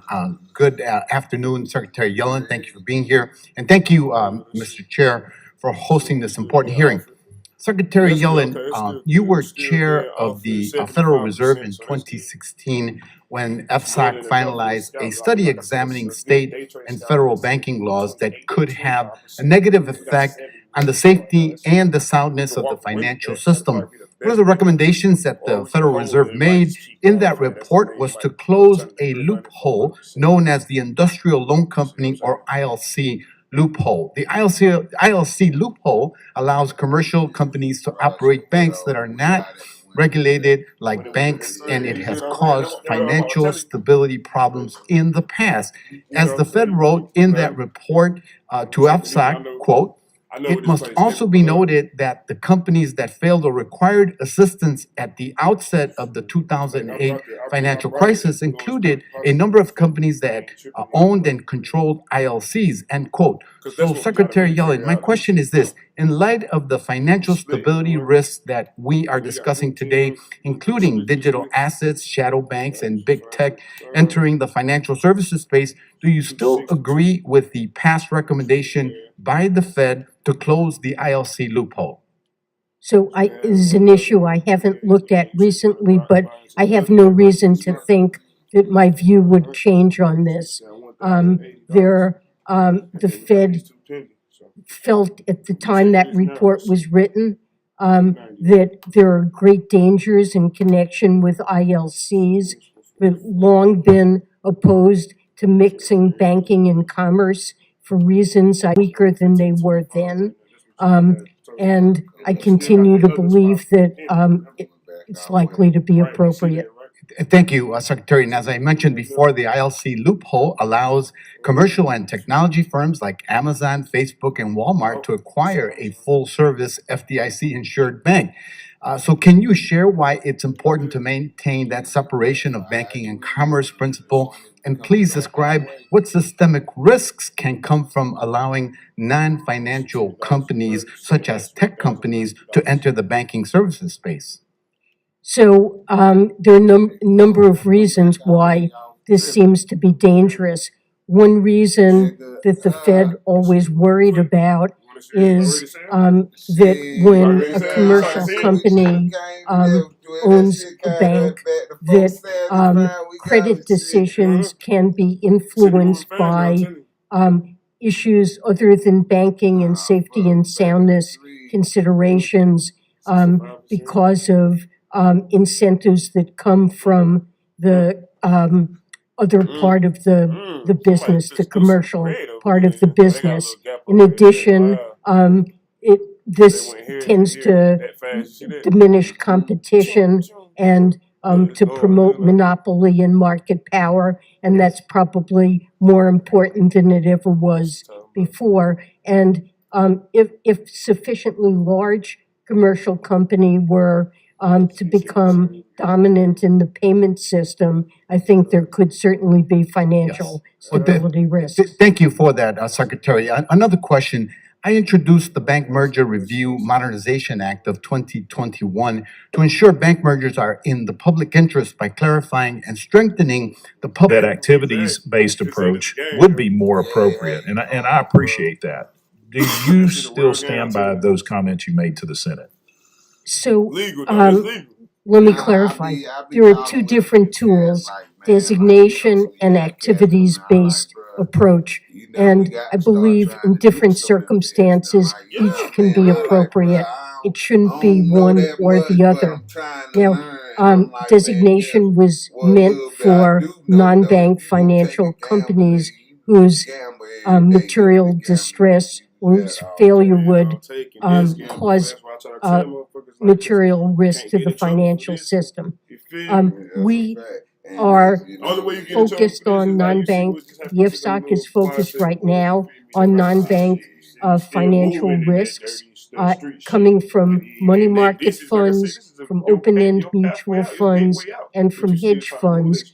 But the approach that we think is appropriate is not designation, it is an activities-based approach. And thank you. And so certainly that's an appropriate approach. I wouldn't say, though, there could be circumstances in the future where designation is the right I don't tool. mean to cut you off, but I am running short on time and I have a couple other questions. Unfortunately, one of the bills included for discussion in this hearing ignores the very statement that you had made to the Senate. In 2018, when a strong bipartisan group of lawmakers reformed Dodd-Frank, we recognized that designating companies as systemically risk-based on an arbitrary threshold is unworkable. So I hope my colleagues will remember those lessons.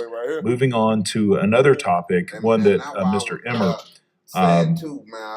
touched on a little bit, is the President's Working Group on Financial Markets and his recommendation that Congress pass legislation to apply bank regulatory regime to stablecoins. As everyone understands, look, stablecoins are primarily used for trading crypto and payments, and there are many significant differences between stablecoin issuers and banks. For example, stablecoins are not used for lending, so it would not make sense to apply lending laws and regulations to stablecoins. Do you agree that it would not make sense to apply the full banking regulatory regime to stablecoins and that a more nuanced approach would be appropriate should do as Mr. Emmer indicated and regulate There them? are certainly significant differences. The gentleman's time has expired. I'm going to ask that he submit the question for the record. We have many members who are waiting, and we will now move on to the gentleman from California, Mr. Sherman, who is the chair of the Subcommittee on Investor Protection, Entrepreneurship, and Capital Markets. You're now recognized for 5 minutes. You get what I'm saying? Some of my Republican colleagues seem to believe we should be in an economic nirvana. That COVID killed 1 million Americans, of course. It's no laughing matter. And it would have killed millions more if we hadn't taken action. So they somehow believe that there was some way that we were going to get through COVID without any economic dislocation, and that the American Rescue Plan was see what it did already. It sold off from here to here already. a giant mistake. So just for the record, wouldn't we have had millions more Americans in poverty, hunger, evictions, homelessness, and foreclosures had we not passed the American Rescue Plan? Absolutely, we can thank the American Rescue Plan for the strong labor market we have now and the strong financial position of most households. Greatest pandemic in history and economic nirvana have not gone together coincidentally in any country in the world. There was no perfect way to get through this. I want to thank you, Secretary Yellen, for all the help that Treasury provided in creating the adjustable interest rate LIBOR Act. Congress, much out of character perhaps, solved the problem a year and a half before the LIBOR hit the fan.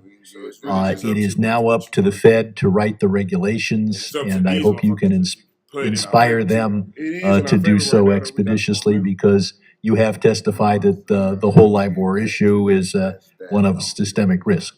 I see you nodding, so I assume you'll be doing that. Well, appreciate the Congress passing that law. I think it's very helpful in dealing with legacy contracts.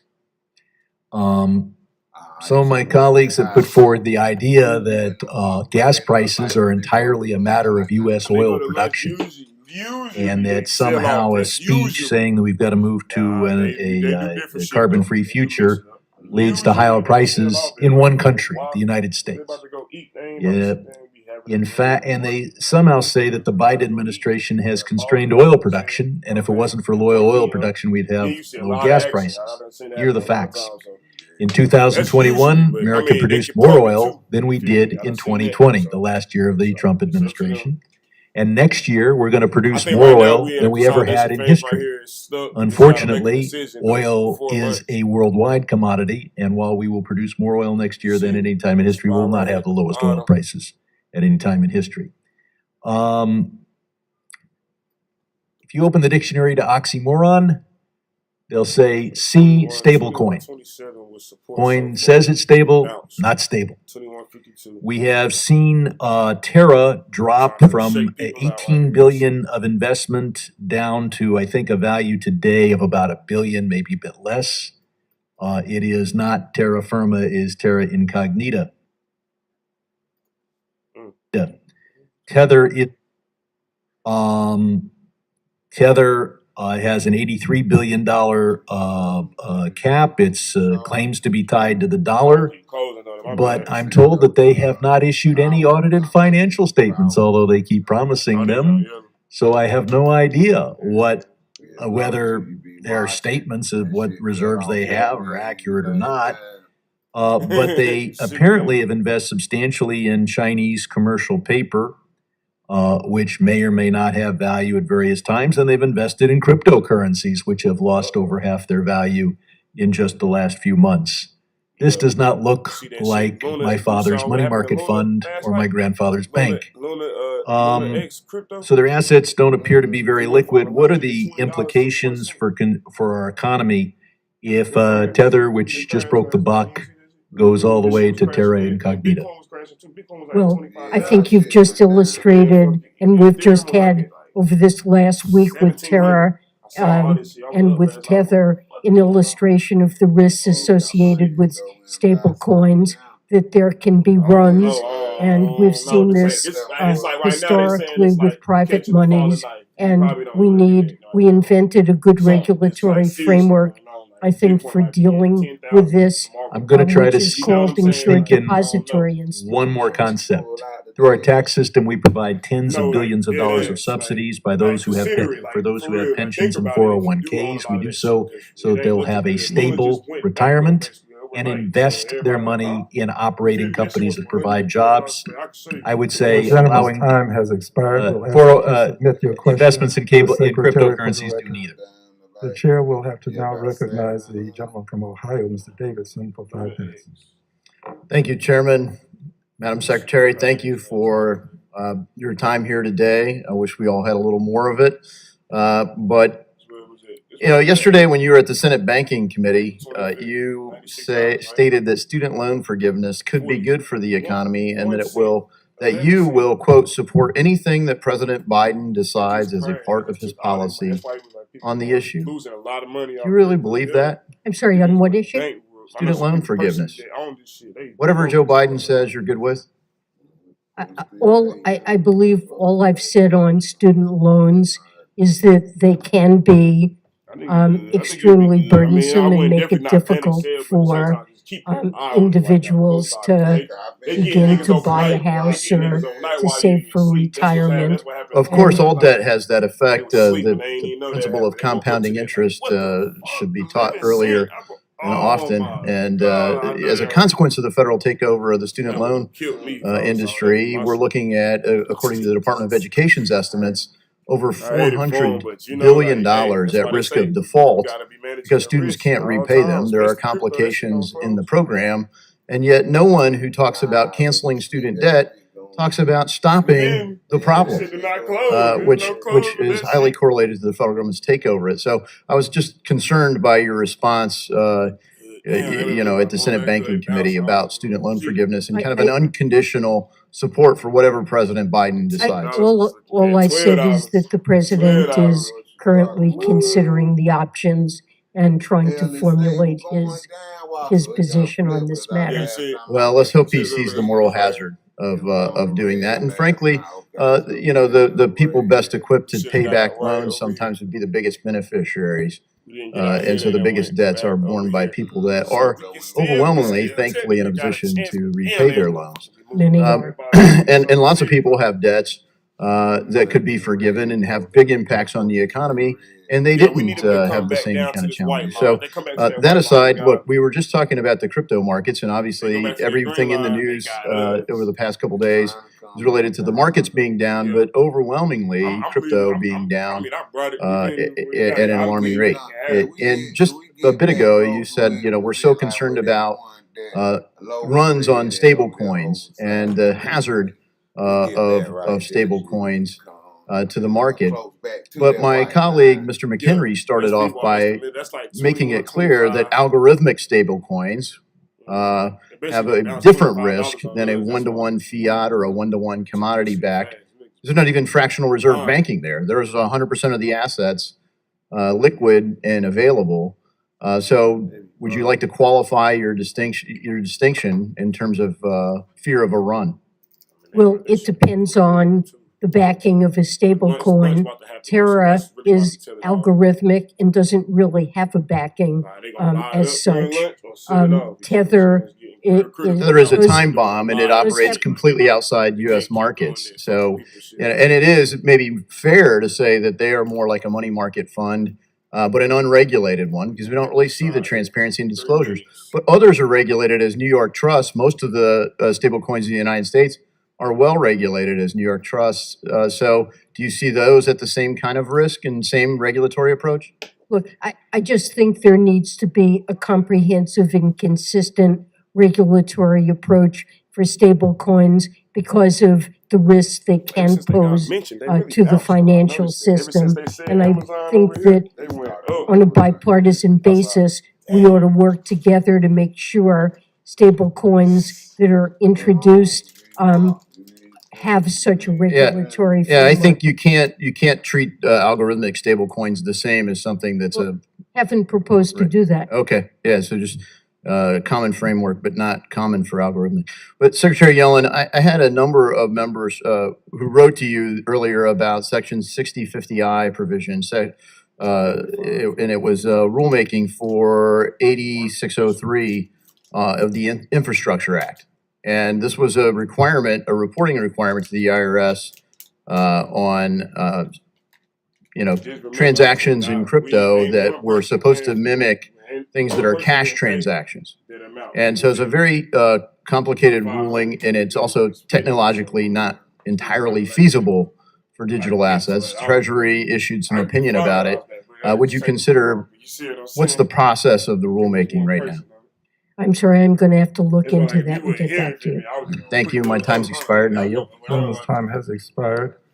I now recognize myself for 5 minutes.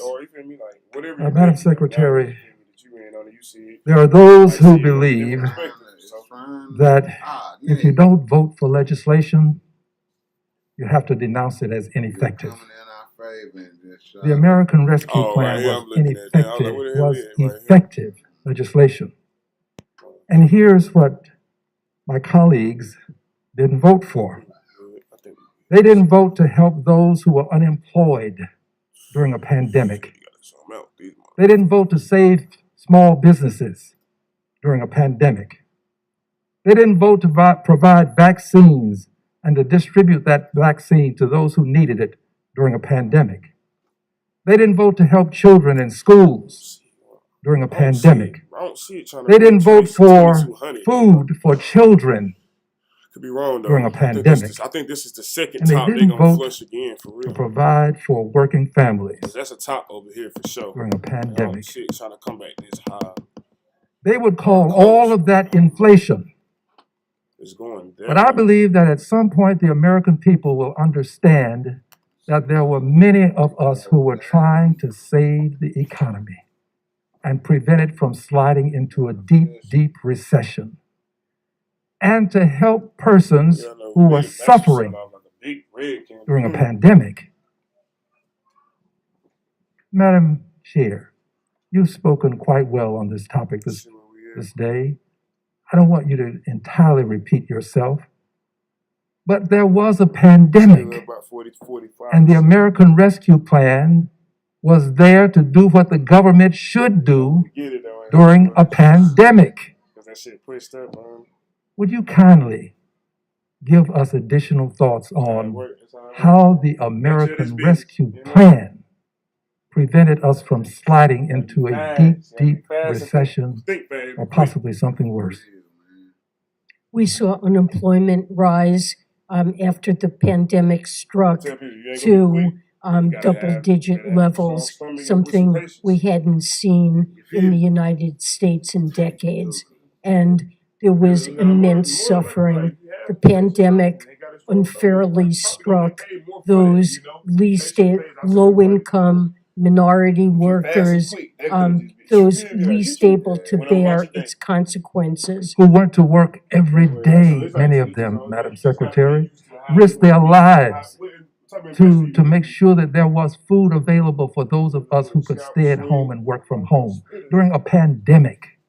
And we saw cars lining up in parking lots to get food at food banks. And Madam Secretary, many of them, while in line, their cars ran out of gas during a pandemic. Please continue. And we worried that many people would lose the roofs over their heads. Kept people from being thrown out on the streets. That's what the American Rescue Plan did during a pandemic. Please continue. And we worried that children would suffer and experience homelessness or loss of access to education, that families and workers would be permanently scarred and never really be able to get their lives back on track. Madam Secretary, if I may just say this, because I'm going to end this with my 5 minutes. But I want you to know this. I appreciate what you did. Well, yeah. We're Pandemics small one. are not things that you can predict. And we didn't know what the actual solutions were. 20% now. But we saved a lot of lives. We helped a lot of people who were suffering during a pandemic. And when we hear people say, oh, you spent too much. Well, we spent too much on unemployment during a pandemic. We spent too much to save small businesses during a pandemic. We spent too much to provide vaccines and to distribute that to people during a pandemic, to help schools and school children, to keep people from being thrown out on the streets, to provide for child care as parents had to work. It was a pandemic. And it's more than inflation at risk. Lives were at risk and many were saved. I thank you for your service, Madam Secretary, and I yield back the balance of my time. And with that said, Madam Secretary, your testimony has been very valuable to us today. Without objection, all members will have 5 legislative days within which to submit additional written questions for Secretary Yellen to the chair, which will be forwarded to her for her response. Secretary Yellen, I ask that you please respond as promptly as you are able to respond.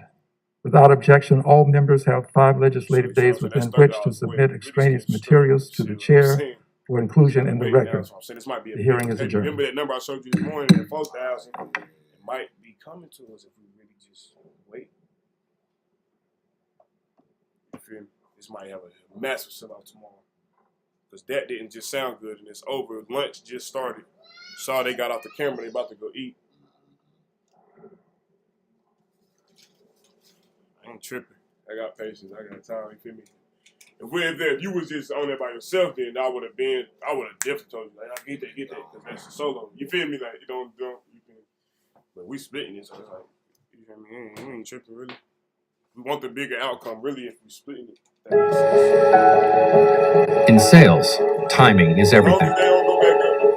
With LinkedIn Sales Navigator, real-time data gives you the most up-to-date insights, so you can reach your customers when it matters most. If the Bears can hold them right here, it's coming back to VWAP. That's the middle.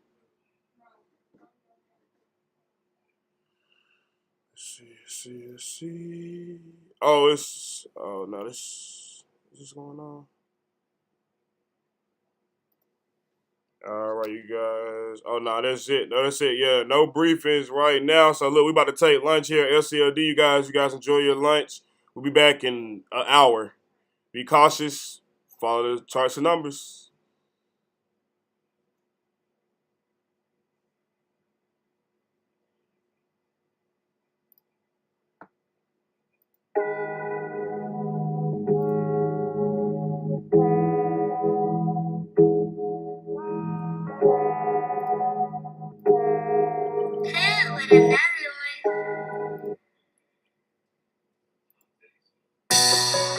I can't go back to my old ways.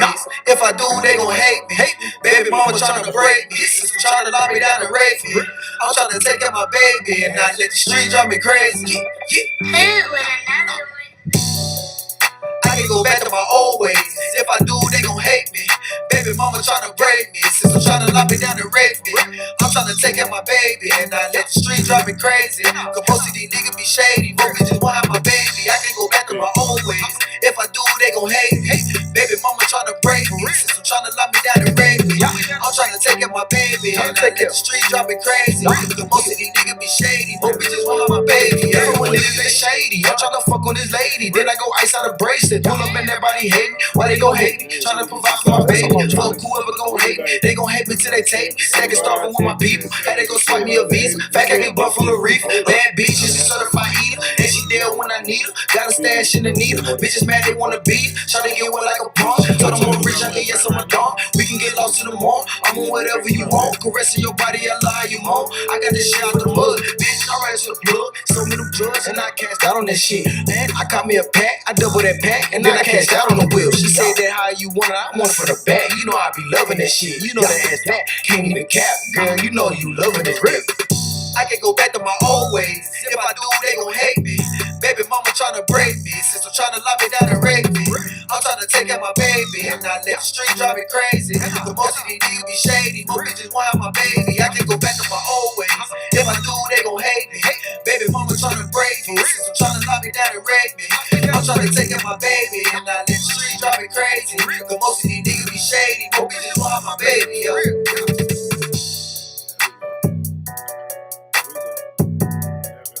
That direction right there, that color.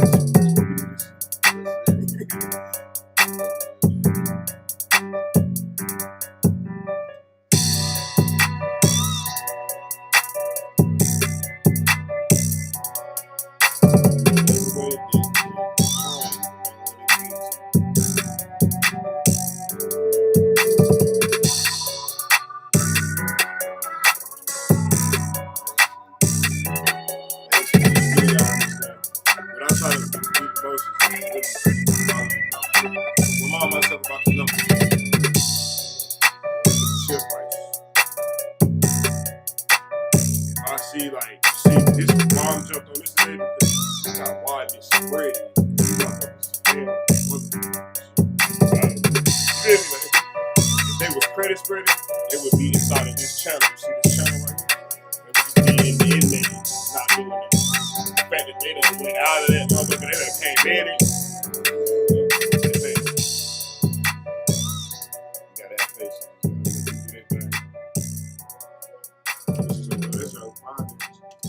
Watching that shit over here too.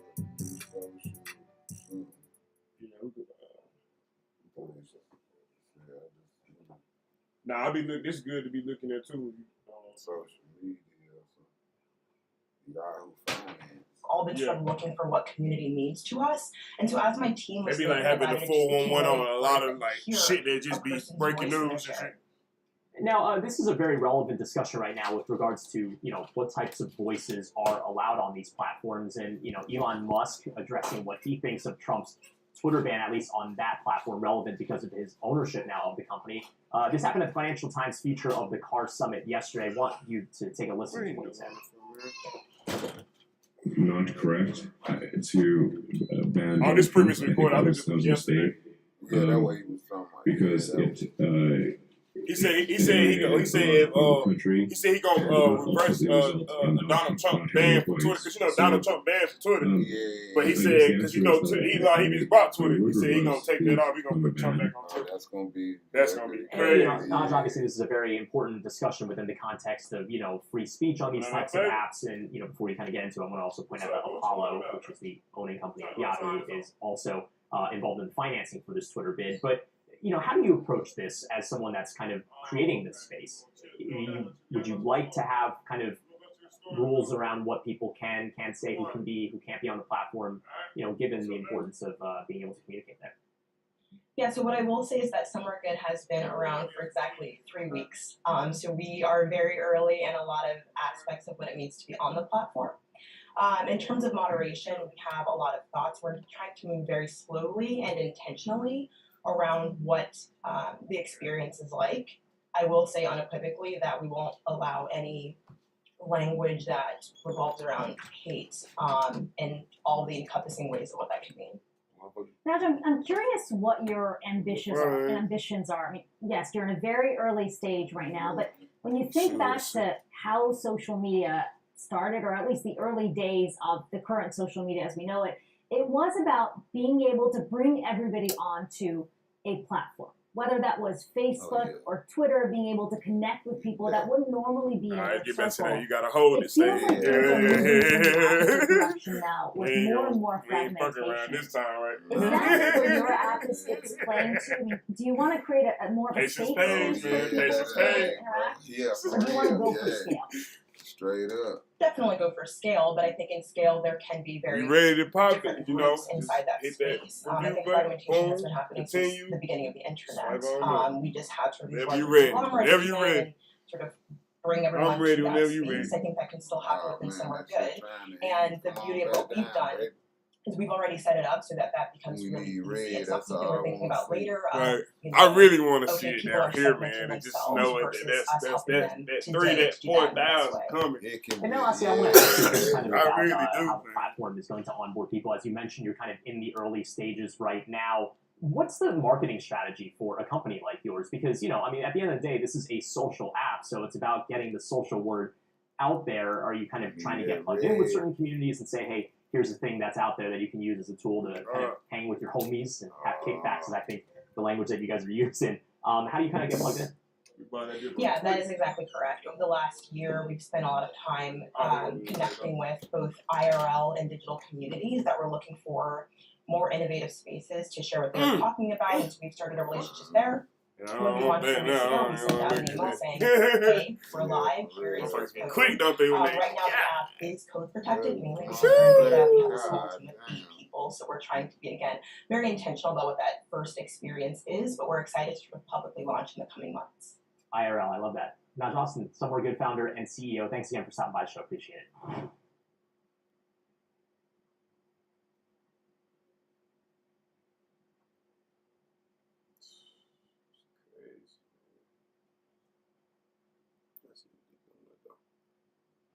It look like a double top for me. Cause like I said, what you notice, it ain't trying to get back over here. So that's good for us, cause that's what we brought in. So as long as they don't try to get over here, we straight. All this really don't. We just gotta just tune it out right now. See how quick that shit came back. See what I'm saying? You just gotta chill. Yeah, damn. So it's in our favor.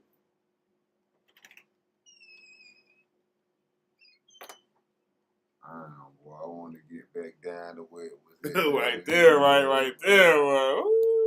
Yeah, That's That was it. That was it. Man. That was it. That was it. That's real funny.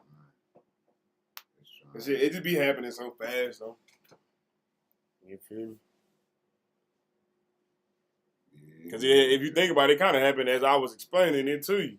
And then I was like, he's like, you just had realized like what was going on. Market guest now, Ann Berry is Wheelhouse Chief Investment Officer. She joins us now. So as we take a look, obviously we did see that nosedive that came along with the CPI data coming out. What are markets digesting This right is now?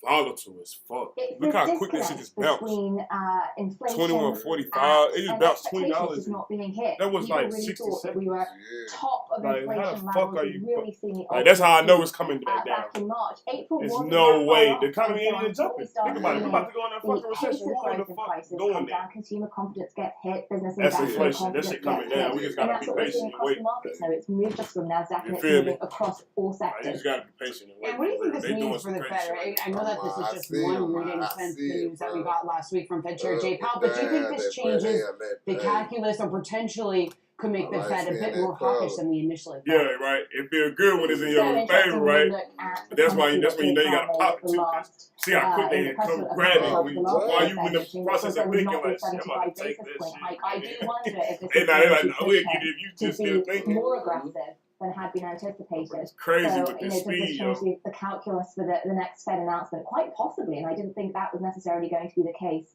last go around.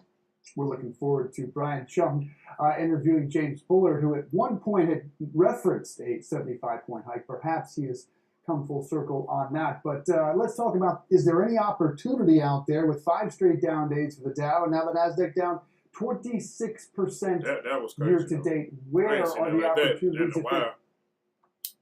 Well, I do think looking at tech, which for the most part I am in fact steering away from, there is one name that stands out to me, and it was one of the names in green on the chart that we just saw earlier in the segment, and that is Alphabet. When I look at that business, you've got extremely strong free cash flow. When you look at it trading on a price to earnings relative to growth multiple, it actually looks like quite good value relative to where it's been both historically and relative to the projections compared to other big tech names. That's one I'm looking at. And then I'm also still bullish on experiential, whether it's music, whether it's travel. The demand is still there, even with consumers feeling the pressure. They're going to be spending on experiences, not stuff or discretionary vacation-like opportunities as we move into this summer season. And that's interesting what you have to say about people still willing to spend, because we certainly have seen that. We talked to Live Nation earlier this week. David Seats was on the show yesterday saying people are so anxious and so excited That to shit get was out true. there That to was real concerts or news. to different live events. Although it doesn't seem like every company is seeing that happen. Some companies certainly taking it because of higher inflation. When does this become a bigger concern? People are willing to spend now, but 2, 3, 4 months down the road, is that still going to be the same story? It's like he really would have been, but he really ain't. And shit, they giving it to Jay, but Kanye, the dude, they ain't fucking with Yeezy. Yeah, nah, they ain't fucking with Yeezy. But you know why, though? Because Yeezy's self-employed, and Yeezy figured out how to do what we sitting here doing. Mm-hmm. They know Yeezy got money. They ain't about to give him more. Shit, he up in the what, 6 billion? Mm-hmm. And shit, Jay and them, it take him a long time to get to that. Yeah. But see, he was smart, though. He was smart. Yeezy was smart. Kanye was smart. He really finessed Kim. He finessed Kim Kardashian. Shit, they finessed each other. Yeah, basically, it was like I was about to say they finessed each other. Yep. They put their money together and flipped it, basically. Yep. That's all they did. That's why when you notice when they got divorced, she ain't asked for nothing. He ain't asked for nothing because they knew what they had just done. You feel me? That shit crazy how that shit worked though. See what the headlines is.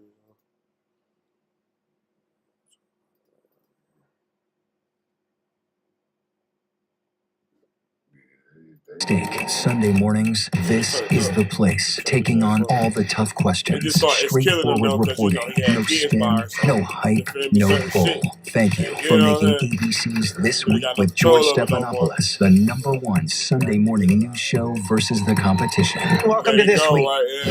These days, with so much going on, it's hard to keep up. While others are recapping yesterday's headlines, We're bringing you the right now. This is the busy border crossing steel barricades coming on the strike. the right now look at the day ahead, how it affects you and your family. Record high gas prices. The threat of cyber warfare. Is peace possible? World News Now beginning at 2 a.m. Eastern, followed by America This Morning, America's #1 early morning news. streaming here on ABC News Live. It was a scary time in the 70s. You had multiple bodies showing up in Los Angeles. There were so many murders happening. You had to have a name for it. Serial killer. There was a human head in there. This was premeditated evil. God was clock. This person is going to do this again. It's me against the killer. Who's gonna win? We'll see who laughs last. What came next was unlike anything they had ever seen. I know what happened, and I'm not guilty. Why the fascination with criminal trials? Figure out what's really out there. Reveal Chad murdered his family. I know in my heart they did this. It's the time of suspicion. The ending's really tough. You don't know whether truth is going to be difficult to find. Unless you try to find it.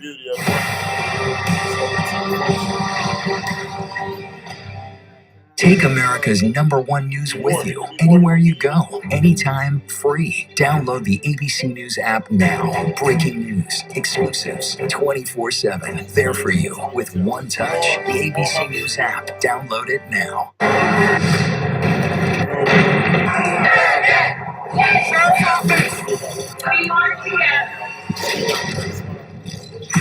The most powerful stories of our time, anytime. Nightline. Welcome back to ABC News Live. The Supreme Court justices are meeting today for the first time since the leak of the draft opinion that would overturn Roe v. Wade. Only the justices will be in the room. The meeting comes after Senate Republicans blocked a bill that would ensure national access to abortion. President Biden will speak with baby formula manufacturers and retailers today for an update on the nationwide shortage. Abbott, one of the largest baby formula manufacturers, says it could take up to 10 weeks to get its products back on store shelves. More than 40% of the country's formula inventory has been out of stock. The FDA says it's working with other manufacturers to boost supply. And a passenger plane burst into flames after skidding off the runway in China. The jet was carrying more than 120 people. Everyone was safely evacuated and only minor injuries have been reported. South Korea's military says North Korea fired 3 short-range ballistic missiles toward the sea today. It's the latest in a series of weapons demonstrations this year, and it comes just hours after the Kim Jong-un's regime confirmed its first case of coronavirus since the pandemic started. A nearly $1 billion settlement has been reached in last year's deadly Surfside condo building collapse in the Miami Beach area. The settlement would pay relatives of the victims and survivors of the collapse $997 million. 98 people were killed when the 12-story building partially collapsed in the middle of the night last June. And we're celebrating Asian American, Native Hawaiian, Pacific Islander Heritage Month. Today we're taking a closer look at a group of chefs working together to fight hate with food. Juju Chang has their story. Vietnamese flavors fused with his Cajun childhood. It's Chef Kevin Tien's specialty at his hot DC restaurant, Moon Rabbit. My mom was still in her teens when she had me. And as the oldest in like an Asian household, it's always the responsibility for us to take care of all the siblings. So for me, it was cooking for my little sister. Why is food such a great window into culture? The first time you experience another culture, most likely, it's probably through food, right? It's kind of like the gateway into like learning about someone's like family, their history, their culture. Chef Tim Ma grew up in Arkansas. His parents' Chinese restaurant, the only one in town. Back in the 70s, they didn't always feel welcome. Me and my sister's bedroom, our window faced the street. Something got hurled, we heard glass breaking, and then we heard words, and then we heard people driving off. And so how did that come into play when you started seeing incidents of AAPI hate in a modern setting? It was more us thinking about the older generation because that's who you saw in the videos. And so, like, you know, that looks like my mom, that looks like my grandfather. Last year, during the height of the pandemic, with attacks against Asian Americans spiking 339% across the country, the Friends felt a call to action. Growing up, it's always like, keep your head down, don't let things bother you, ignore everything, and brush it to the side. But I think, like, years and years of brushing it to the side, I think a lot of people think you can, like, take advantage or talk down to the Asian community or never think they'll, like, speak up. Together, they formed Chefs Stopping AAPI Hate as a way to fight back the best way they know how, with food. Me and Kevin and a few other Asian American chefs in DC, and middle of the pandemic, the only thing we could really do was these takeout dinners. We were like, okay, 5 chefs, 5 courses, let's do a dinner, and it sold out like immediately. And then it just kind of like snowballed from there. In the past year, Chefs Stopping AAPI Hate has raised about $500,000. The group expanding to New York, Detroit, San Francisco. Table 53 waiters and pivoting to support causes as the needs arrive, hosting benefit dinners to help Ukrainian refugees. This is insane. This is so beautiful. At the center of it all, the incredible food. Our fried chicken is based off of gachien nước mắm, which is like a Vietnamese street food. Here we make our fish sauce caramel with a lot of smoked chilies, fresh chilies. And while we dig into this delicious banquet, the pair can't help but point out it's not just the food that's hot and spicy. Did you know in 2013, Tim was Eater DC's sexiest chef? Wow. Wait, I did know that. Weren't you People Magazine's sexiest chef? Absolutely. Which is like nice to see because, you know, like normally like Asian men aren't perceived as sexy, right? 1,000%. Yeah. But that's changing. You guys are changing now. Yeah, absolutely. If food is love, then Chefs Stopping AAPI Hate are literally fighting hate with love. And of course, they're continuing with a major event next May at Kevin's restaurant, Moon Rabbit. Diane? Juju Chang making us all very hungry here in studio. Thanks, Juju. And this week, we're also celebrating the 25th anniversary of ABCnews.com, which first launched back in 1997. The site has changed as much as we have over those years. We wanted to say a big thank you to all our incredibly talented colleagues who helped launch this important part of ABC News and who bring us into the future in new ways every single day. And of course, thanks to you for watching. I'm Diane Macedo. Stay with us as ABC News Live continues with news, context, and analysis right after this. Yay! Meryl wave. If it is your dream to work at a Mang company, all you need to do is register for this free class on how to become a Mang engineer by Scala. We have helped over 10,000 learners to prepare and upskill for product as well as strategy interview rounds at top product companies. What's more, attendees will also receive free learning material to help them prepare better.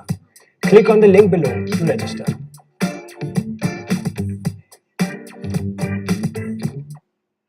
There was like a lot of baby formers that have whey protein and they add that to it because it's easier to America's #1 news, ABC News. Most watched, most trusted, and streaming live to you anytime, anywhere, and free. This is ABC News Live, America's #1 streaming news. Free to you 24/7. Watch America's #1 news whenever you want it, wherever you are, anytime. ABC News Live, streaming live and free on all platforms. More Americans choose ABC News, America's #1 news source. Take America's #1 news with you, anywhere you go, anytime, free. Download the ABC News app now. Breaking news, exclusives, 24/7. There for you with one touch. The ABC News app. Download it now. The deeper you go into black markets, the darker it gets. Traffic. That now infamous dossier.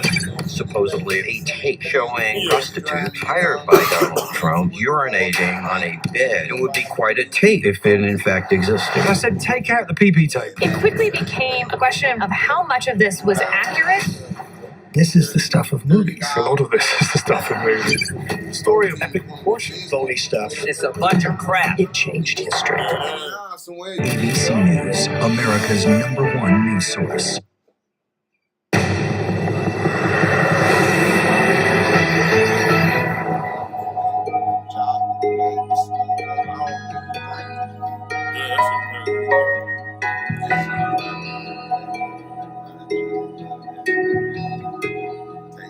And thank you so much for streaming with us, everyone. I'm Kira Phillips. We actually begin today with a tragic pandemic milestone. The White House reporting 1 million American lives have been lost to COVID-19. The president delivering a recorded message this morning announcing new efforts to fight the pandemic. This pandemic isn't over. Today, we mark a tragic milestone here in the United States. 1 million COVID deaths. 1 million empty chairs around the family dinner table. Each irreplaceable losses. Each leaving behind a family, a community, forever changed because of this pandemic. Our heart goes out to all of those who are struggling. Do you think this is positive? And that milestone comes just more than 2 years after the first cases emerged in the United States, and the virus quickly upended daily life for so many of us. And as President Biden commemorates the extraordinary number of lives lost, we as a country are still figuring out how to live during this ongoing pandemic. For more on how far we've come and what's next, we are joined by ABC News senior national policy reporter Ann Flaherty, also Dr. John Brownstein, Chief Innovation Officer at Boston Children's Hospital, also an ABC News contributor. Dr. Brownstein, let's just start with you. You have been on the front lines these past 2 years. When we talk about this 1 million people, who comes to mind? Who are you reflecting on today? Right. Well, 2 years ago, the idea of hitting 1 million deaths was just completely unimaginable. And it's really hard to comprehend the extent of loss of life. And I'm especially thinking about how the pandemic has disproportionately hit minority communities, the underinsured, the rural communities, lower income. Those that are the most vulnerable, we really just didn't take care of them. Of course, I'm also thinking about my colleagues, the healthcare workers, all the frontline staff working around the clock for 2 years and still going strong.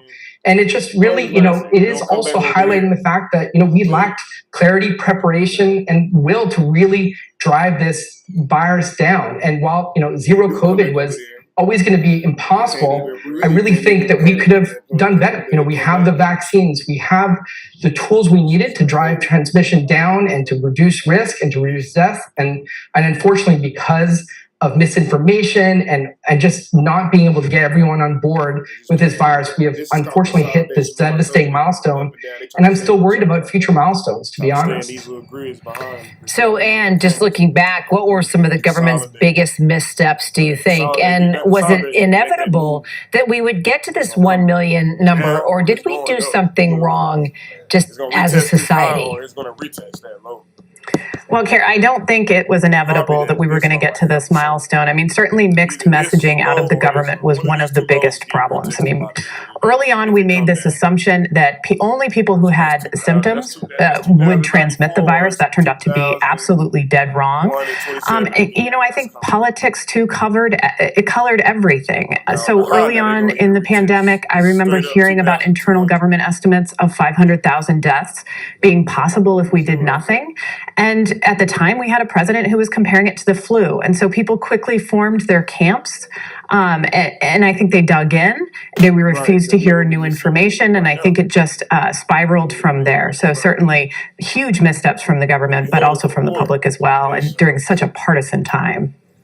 True. And Dr. Brownstein, I think when we all got vaccinated last spring, there was some hope that an end to this pandemic was in sight. But an ABC News analysis of federal data actually shows a growing proportion of COVID deaths from breakthrough infections. So is there some disappointment in the efficacy of these vaccines? Because a lot of us have realized they don't last that long. Well, it's a good point, Kira, but we have to make sure that we're interpreting that data correctly. With more of the elderly and more of the immunocompromised vaccinated, it just makes sense proportionally that you'll see more deaths in those groups. But it doesn't mean that the vaccines aren't working. This is what it's really hard to explain, is that the unvaccinated people still represent 20 times more likely to die of COVID and 7 times more likely to be hospitalized. But it's just the sheer numbers. And unfortunately, as you mentioned, these vaccines do wane, and there's an importance of getting boosted. And I think that's a big issue with tens of millions of Americans that have yet to get that booster and they're eligible. And that creates a gap in immunity. And this is why we're seeing still deaths to this day. And unfortunately, we could be, combating that not only with vaccines, but with therapeutics. But of course, everyone is exhausted here. And there is, unfortunately, deep mistrust of the vaccines that has been really hard to counter. So, Anne, what do you think? Will we be hearing any new guidance from the government on vaccinations? And how often are we going to need a shot? So, Kira, I would expect to hear by this summer from the FDA to make some kind of a decision about where we're headed here. Both vaccine makers, Moderna and Pfizer, say that they were working on variant-specific vaccines. These would be vaccines that could target the Omicron variant more effectively, perhaps preventing people from getting infected at all. That would be something we haven't seen since the earlier versions of the vaccine. We're probably headed toward at least a yearly vaccination booster, but all of that remains to be seen. The FDA wants to look at the data. They want to talk to their independent advisors, but they're bracing for this potential surge in fall. The White House has warned that we could see as many as 100 million people get infected this fall and winter. So they want to be out ahead of that, possibly with a new vaccine. And John, a new CDC forecast actually shows hospitalizations and deaths are again expected to climb well over the next 4 weeks. I think a lot of us are wondering, when is this pandemic finally going to end? Will it ever end? And do you think people are being less careful because they're just fatigued about the whole thing? Well, people are exhausted. We're seeing a greater number of people deciding that the pandemic is over.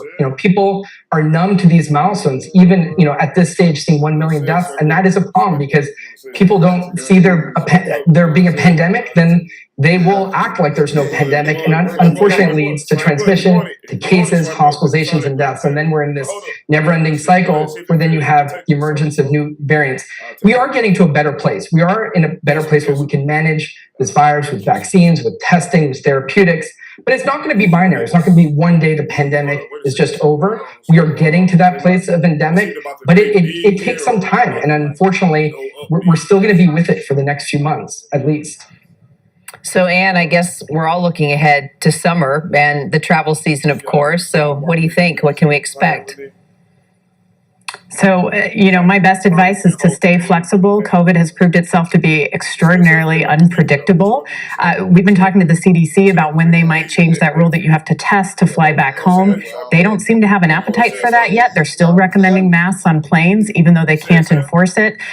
So, if you're going to go abroad, if you're going to take a big trip, my advice would be to have a contingency plan if you test positive while you're there. Good advice. And John Brownstein, thanks guys so much. And ABC News Live will have much more coverage of the U.S. marking the 1 million lives lost throughout the day. And of course, in the days ahead, ABC News will also bring you a special report, The Orphans of COVID. Our David Muir is hosting that. It debuts tonight right here on ABC News Live. Well, coming up, record inflation impacting our country, making headlines from Georgia, New York to California. So when will things get better? And what is the White House going to do about it? Next.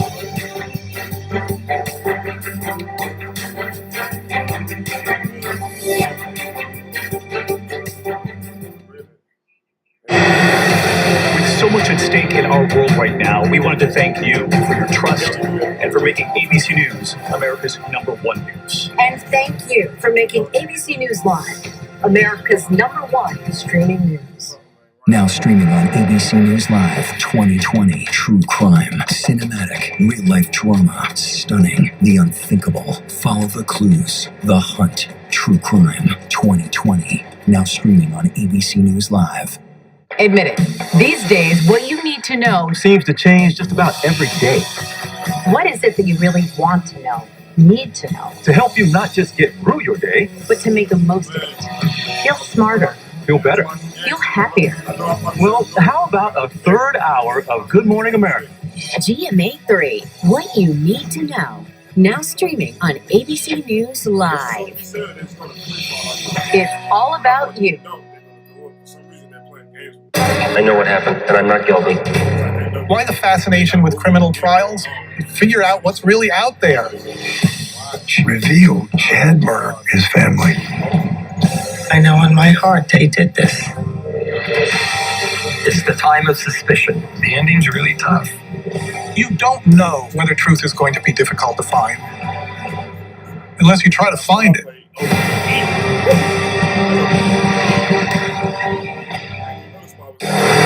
America's #1 news, ABC News. The most watched, most trusted, and streaming live to you anytime, anywhere, and free. This is ABC News Live, America's #1 streaming news, free to you 24/7. Watch America's #1 news whenever you want it, wherever you are, anytime. ABC News Live, streaming live and free on all platforms. Trying to get filled right now. Yeah. And welcome back. We turn now to the latest on the economy. 203,000 people filed for unemployment last week, and this comes just a day after inflation is surging, up 8.3% compared to a year ago. And as you can see from just a few of the front pages across the country, Americans are really feeling the impact. ABC News' Kenneth Moten joining us now from Washington to help break it all down. So, Kenneth, you know, yesterday President Biden gave this major speech, you watched it, about what he's doing to combat rising inflation. What's he actually doing specifically? Yeah, so many Americans are asking that question, Kira, and they want to see results. But the president keeps saying that he is reducing the cost and reducing the deficit. He's also putting more investments in infrastructure. He continues to give that line there as this country deals with and tries to fight inflation and the rising of costs to try to improve the economy. In Illinois yesterday, during that farm tour, the president said another big part of tackling inflation, helping Ukrainians defend their country in the breadbasket of the world. The president saying Putin's war has cut off critical sources of food, but it's American farmers who are helping to reduce the cost by expanding production. His administration also helping those American farmers do that. So food prices, you know, we talk about American farmers and looking at food prices, you know, climbing for 17 consecutive months now. And we're seeing a rise in everything, as you know, from gas to rent to plane tickets, just to what we buy at the grocery store. And the president has been blaming, this all on Putin. Putin's price hike, he keeps saying. So are they sticking by that mantra? And why do they think that message is effective? Is it simply just because we're in the middle of a conflict? Kira, not only are they sticking with that phrasing, Putin's price hike, but they're doubling down, quadrupling down on it, saying it every single chance that they can get. It's all about the messaging here, but it's also about action. And we have to ask the question, are Americans paying attention to the global impacts of Russia's war on Ukraine when all they can see are the numbers getting higher and higher at the pump as they put gas in their vehicles, the sticker shock when they check out at the grocery store? The White House also continues to point out that it's not just Putin and the war there in Ukraine, it's also the pandemic and the policies of the previous administration having an impact on inflation. So Biden's approval rating is, I mean, let's just be frank here, it's dismal. Our new ABC News Washington Post poll even showing 68% of Americans disapprove of his handling of the economy. So what is the White House trying to do to improve that? And also everything that has happened since November? Here they're firing up Air Force One and getting President Biden out there on the roads, out there in the states as much as possible. You saw him in Illinois yesterday. We've seen these trips really tick up when it comes to President Biden's schedule. And they're telling American voters what he's doing for them. And they're working to put up that split screen with congressional Republicans, labeling them and their policies as ultra MAGA. But Republican leaders have a good bit of red meat here in their attacks on the president. Senate Leader Mitch McConnell, we saw him yesterday on the floor squarely putting the blame on Biden and the Democrats who are in control, saying saying that they have drained the pocketbooks of American families. But again, the president touting what he's done. Coming down. It's coming down. It's coming down. It's coming down. Come on down. Hold his head. Huh? Hold his head. Get it ready. Come on down. Come on down. It's coming down more, baby. It's coming down. 10:35. We got a live one right here, ladies and gentlemen. We're live right now. When it comes to reducing and lowering the deficit. So much. Thank you, Kira. And coming up, Ashley Judd in an emotional and revealing interview about her iconic country music mom and suicide. She's opening up to our Diane Sawyer next.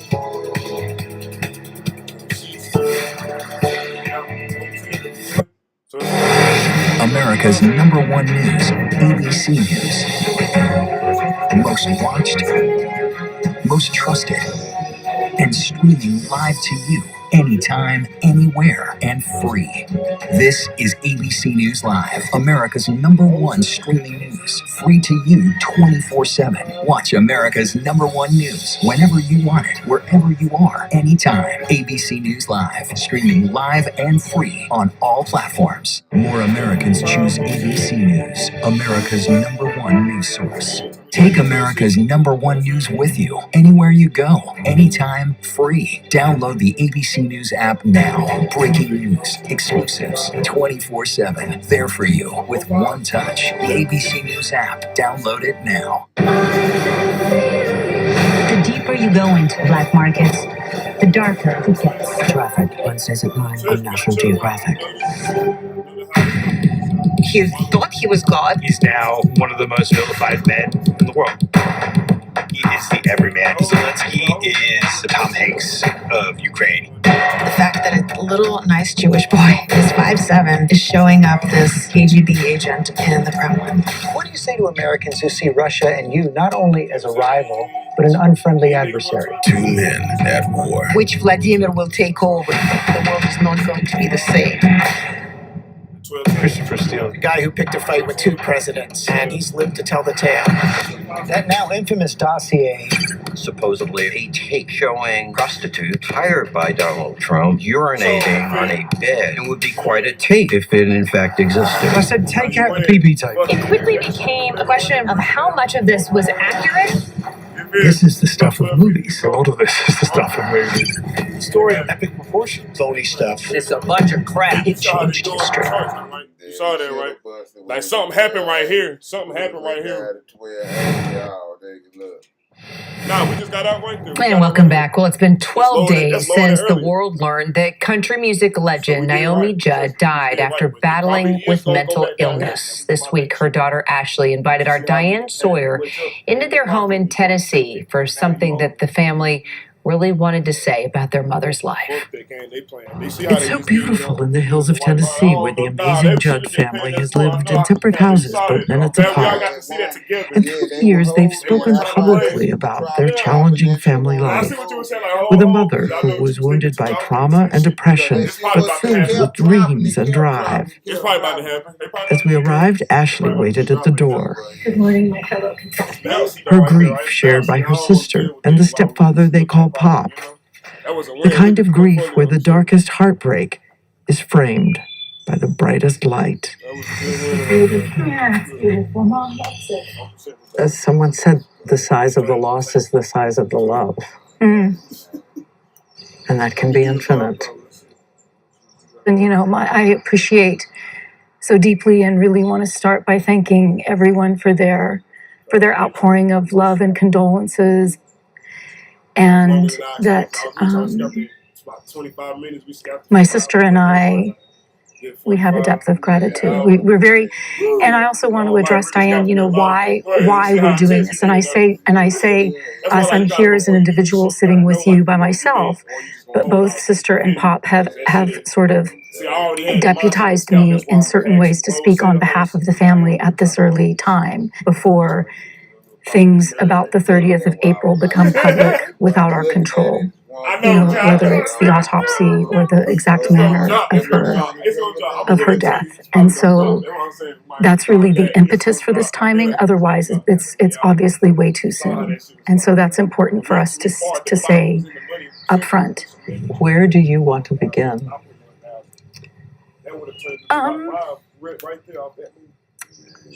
There are many places to begin. I think that I would start with my mother knew that she was seen and she was heard in her anguish, and that she was walked home. She was walked home. And that when we're talking about mental illness, it's very important and to be clear and to make the distinction between our loved one and the disease. It's very real, and it is enough to. It lies. It's savage, and my mother, our mother, couldn't hang on until she was inducted into the Hall of Fame by her peers. I mean, that is the level of catastrophe of what was going on inside of her, because the barrier between the regard in which they held her couldn't penetrate into her heart, and the lie that the disease told her was so convincing. And it's the lie that you are not. That you're not enough, that you're not loved, that you're not worthy. And I mean, her brain hurt. It physically hurt. And I'm tasked with an exceedingly difficult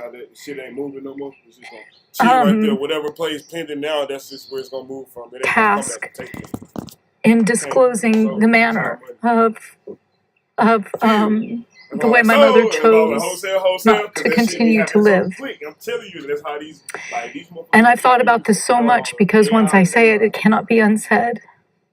And so, because we don't want it to be a part of the gossip economy, I will share with you that she used a weapon. It's like algorithms. Like when I'm saying wholesale, it's like mother used a firearm. So that's why I'm telling you it's moving so fast. So that's the piece of information that we are very uncomfortable sharing, but understand that we're in a position that, if we don't say it, someone else is going to. Yeah, I know. It was a day like another day. I thought 13 was coming 14. I'm waiting for 13. That's what I was like, man. It was a mixed day. So I visit with my mom and pop every day when I'm home in Tennessee. So I was at the house visiting, as I am every day. And Mom said to me, "Will you stay with me?" And I said, "Of course I will." Ashley went outside to bring in a comforting person who had arrived. When she came back, I went upstairs to let her know that the friend was there, and I discovered her. I have both grief and trauma from discovering her. She prays that everyone will honor the rest of the details as private. My mother is entitled to her dignity and her privacy. And so there are some things that we would just like to retain as a family. And so I want to be very careful when we talk about this today, that for anyone who is having those ideas or those impulses, to talk to someone, to share, to be open, to be vulnerable, there is a national suicide hotline. You walking with your heart in your hand every day, worried. I really accepted the love my mother was capable of giving me because I knew she was fragile. So when I walked around the back of their house and came in the kitchen door and she said, "There's my darling, there's my baby," and she lit up, I savored those moments. And every time we hugged and she drank me in, I was very present for those tactile experiences because I knew there would come a time when she would be gone, whether it was sooner or whether it was later, whether it was by the disease or another cause. But when the music was playing, Naomi Judd said that going on stage was like getting to fly. Mom was a brilliant conversationalist. She was a star. She was an underrated songwriter. And she was someone who suffered from mental illness, and had a lot of trouble getting off the sofa, except to go into town every day to the Cheesecake Factory where all the staff knew and loved her. And I know everything about them because she told me everything about them. Or Dwayne at Walgreens, who needs to get a dog. That's the way she was. And she always had $100 bills stuffed in her bra, and she was passing them out to the janitorial staff. Just an unfailingly kind, sensitive woman. She was very isolated in many ways because of the disease. And yet there were a lot of people who showed up for her over the years, not just me. Including her sister Winona, who sent a letter to share with us. So this is from Sister, and we talked a lot about doing this together, and what she shared is just so her. I'm thinking a lot about you today. I love you, 4 exclamation points. I've been looking at photos of us when we were little. Laugh out loud, good Lord, in capitals. You were such a cutie pie. I laugh and I cry, and I thank God we have each other. I need to take some time to process, and I need this time to myself. I'm not ready yet to speak publicly about what happened, so I know you understand why I'm not there today. We will do this piece differently. We have each other, and I'm grateful we're connected as we walk together through this storm. I just can't believe she's gone.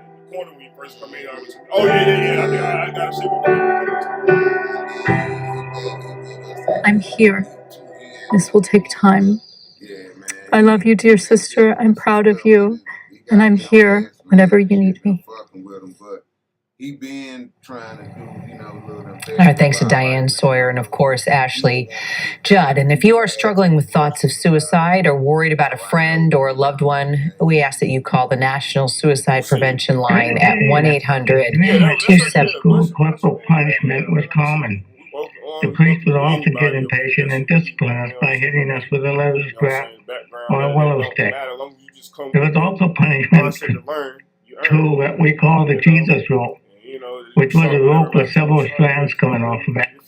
We would hit with this and the razor straps, and one priest sometimes used the cattle prod on us.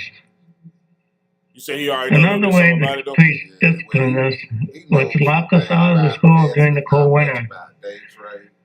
When this would happen, the little guys would be shivering and crying. Some of us older boys would take our coats off and cover them.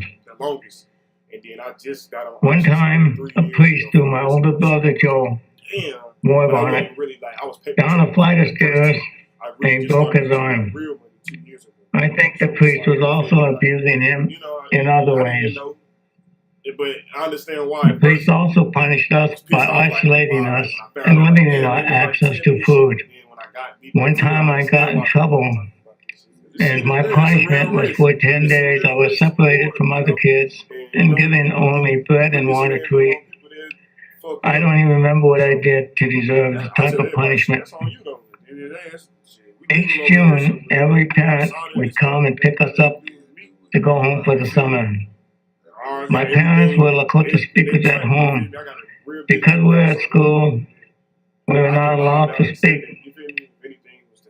We learned to speak English and Latin. Sometimes they taught us Spanish as well. It was difficult to speak with my parents in my Lakota language. That got away from us, the Lakota language. But we are still trying hard to catch up with that ever since. Once I got out of boarding school, I went to the high school at the Pine Ridge Community High School in Pine Ridge, South Dakota. I was always very, very proud of our service people, our Lakota people who served in the military and others. One day I was talking to some fellow high school students, and told them about my dad's service in the Army and how he got captured by the Japanese. And I said that he was captured and tortured by the Japanese, and each day they cut off a toe until all his toes were gone. One guy who was my cousin said to me, "Your dad was never in the Army."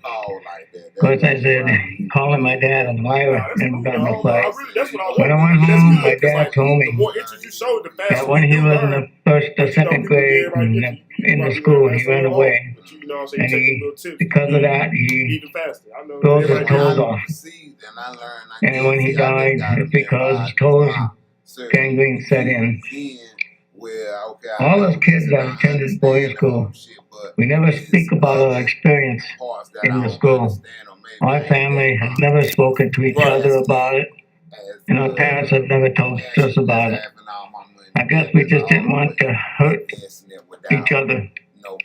And I'm hoping that by doing this discussion, that many will recognize that what happened to them those many years later. These boys' schools have caused a long-term trauma for our kids. Many try to cope with this trauma through alcohol, and some people who later became abusers of themselves, their families, and their communities. Regarding my healing, I credit my dad for being there for me and helping me. Because of him, I turned out the way I did. When I was in the boys' school, my dad taught me a song that gave me spiritual strength to hang on every day. The song has a very simple translation. The song simply says, "Friends, the dawn has arrived, I live again." Every day I would sing this song to myself before I went out to play. The boys' schools were sanctioned by the United States government. And the government gave churches more land so that they can Christianize and modernize us and to civilize us. But the church treated us wrong. And I thank you for letting me testify today.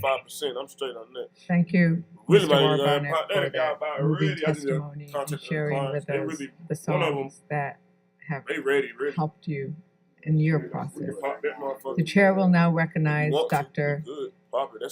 Ramona Klein, who is also a boarding school survivor and a citizen of the Turtle Mountain Band of Chippewa Indians. Dr. Klein for 5 minutes. Thank you for this opportunity to testify in support of the Indian boarding school bill. I am Dr. Ramona Klein, an enrolled member of the Turtle Mountain Band of Chippewa, based in Belcourt, North Dakota. I'm a living survivor of the United States Indian boarding school policy and practice. $10. So that's a bigger profit, right? We split that 1041 divided by 5. That's $208. We only paid motherfucking what, 58? Shit, that would be that. Yeah, I only paid $58. See what I'm saying? It's worth the wait for this one. That's what I'm trying to tell. That's what I'm trying to tell them boys in the chat. But you feel me? But this is their money. They was like really anxious to get a profit. I get it. It's like we gonna short ourselves if we sell it now, basically. And this shit keep dropping. Got too much. Yeah, damn real. Got a whole week. And then we ain't even paying lines. What's $58? That's 58 cents. Market terminology. Practices. I'm a real the year, or perhaps even years, for no other reason except that child is an Indian child. I remember seeing my mom crying as she stood and watched 6 of her 8 children being placed on a big green bus and taken to Fort Totten Indian boarding school in Fort Totten, North Dakota. That image is forever imprinted in my mind and in my heart. The best one was I remember arriving at Fort Totten and my long hair being cut very short, much like a boy's haircut, and being fine-combed with kerosene under the assumption that I had head lice. I remember being given the nickname Butch by other children because of that haircut. I remember being scrubbed regularly with dirty brown soap and my skin becoming dry and chapped.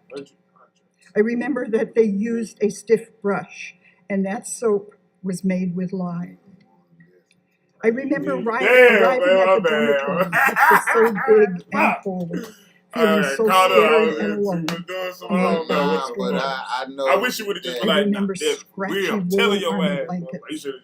I remember being afraid to sleep, fearful of the matron's son who walked the halls at night, using a flashlight to spot me in bed. He touched me. But we still like can't no possibly, child if you think it gets can go to new all-time highs. As a little girl, those hands were we huge. could have got in back when they did. Well, right now they had a being dip. It's at hit by the 161. matron The with the all-time big high green looks like it's paddle what, that everyone called the 173. Board of Education. I'm saying While I knelt Oh, right here. on either a broomstick here, right? or a mop stick with my arms outstretched from my body. I remember thinking, you will not get the best of me. And I was determined not to cry. We missed out I would here. not cry. So And that's I why I'm didn't saying cry this for was many the next years. lowest dip. For many probably, years you know what after I I mean? Technically, left right the now, it's apartment. close to that. Today, It's I right would here. say You talking about right you here? will not But take it's my technically right dignity. here, right now. So that's pretty I close. That's remember what I'm saying. being This is a hungry, dip. very hungry. It's probably the best dip we're Hungry gonna enough get that because my of the tummy oil hurt. is hot. See what I'm I saying? Probably ain't remember gonna get no looking better out dip the than this. cold, frosted window, Let's look. saying to And down myself, today. Yes. This maybe is the best dip we're tomorrow gonna get I will probably. see Mama and Daddy, only to wait for You can load months that today. for a short 159 visit was the low before I of the was day. made to board that You can big see, we green can see if school it come bus down here again. by the end of the day. I'll swing a This call. is only a Long term. snippet of July. my memories, Put some as time there on is it. not enough time to share, It's old. like witnessing a This murder old shit outside the gonna stop. Price ain't dormitory, gonna go down. or being told by my teachers that I was dumb and I could not learn. Being in that boarding school was the loneliest time of my life. It has made it difficult for me to trust other people, including people on this committee, with my emotions, my thoughts, my dreams, my physical being. And how Yeah, could that anything not happen be to the it, result? options or stop, we get paid through Chevron. In spite of that boarding That's what school we need right now. experience, I They became an jump. educator myself. I've taught kindergartners through graduate I'm students, with it. I'm with you. You know, in some public got A schools, class. I'm with you. private That's one. I'll schools, do that play with and you. You tribal wanna do something, colleges. you can. I tried to create for my students an educational experience that affirms who they are and builds them up, rather than one that Yep. presumes to save them from The thing attempting is, I to strip away their dignity. I thank you for this opportunity to tell just a little bit of my story. Maybe 1 to 2 people. Thank you, Dr. Klein, for sharing your memories and the manner in which I So hope you can look. regain our trust. You want to look at the contrast. The right? chair will now recognize What date? What date? the How long you trying to Honorable do this? Ben Barnes, who is May chair, who 13th, is the chief of the Shawnee tribe. 20th, May 27th, June 3rd, June Olesi 10th, Kisiki. Good day, Madam Chair, 17th, and thank you for the opportunity to address this committee regarding House Resolution 5444, the Truth and Healing Commission on Indian Boarding School Policies in the USA Act. My name is Ben Barnes, and it's my honor and privilege to serve the chief of the Shawnee tribe headquartered in Miami, Oklahoma. It is an honor to be here today. I honor, respect, and admire the bravery and perseverance of my fellow panelists who survived boarding schools. At its core, Washington, D.C. is a city of remembrance. From the Washington Monument to the Lincoln Memorial, Washington, D.C. embraces our past and honors those that helped shape its future. Tragedies and acts of genocide are also memorialized, lest they be repeated. Monuments often point to events, but it's society that draws meaning and deep understanding from the stories of individual people. That's why the Holocaust Museum is filled with testimonies from survivors and remembrances of the victims. That is also why more than 58,000 names have been carefully engraved on the wall of the Vietnam Memorial.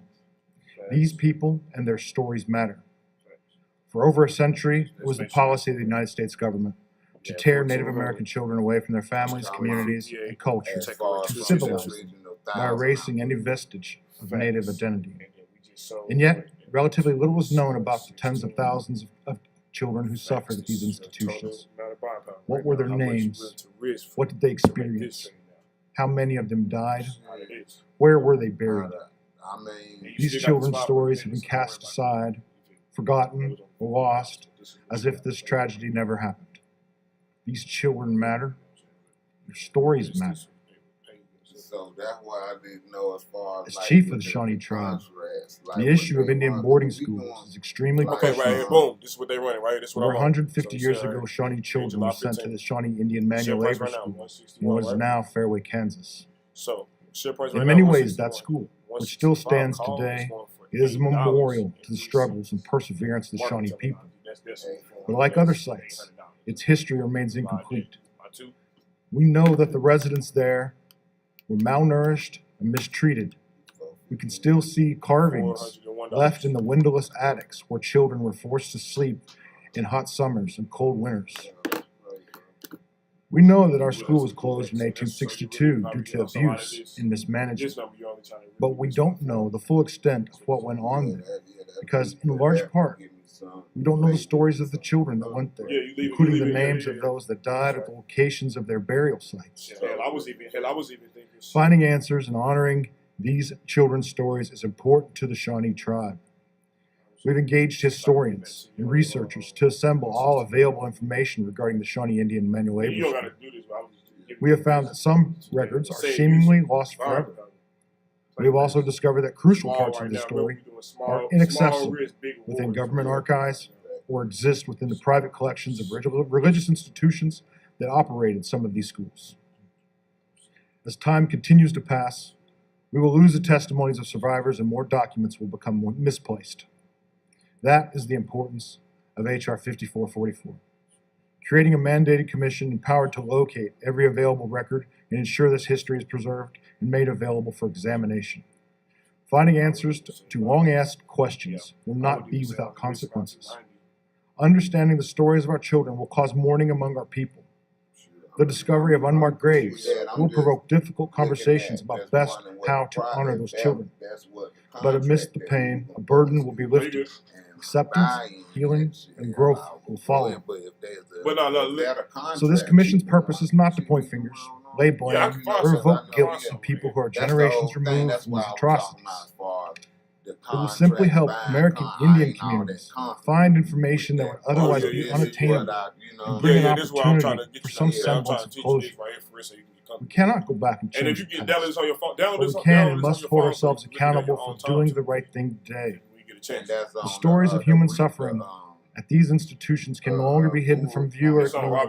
Robinhood. It is time that they take their place Download in this on your public phone. conscience. It's a way. Basically, you got to sign up and set up For this it. reason, And then you I, pay. as the elected leader of the sovereign Shawnee tribe, as well as the grandchild of a boarding school survivor, respectfully urge passage of House Resolution 5444. Can you see this though? That is all. Thank you. Anyway. Thank you so very much. We are getting close to having votes called. But now, do you I get what I'm wanted saying? Don't hear to, me out. Why I'm saying only risk. try to get to What I'm one saying more witness is before the because votes why? are called. Boom. So the chair will now recognize Ms. Deborah Parker, who is the You Chief have Executive 400 Officer again, of the and you National use that Native for another American free Boarding profit. That's School Healing not Coalition. good. Ms. Parker. Saving your bread right there. That's how you read Tigwitsi, it. Halslahel, good afternoon, Madam Chair and members of the committee.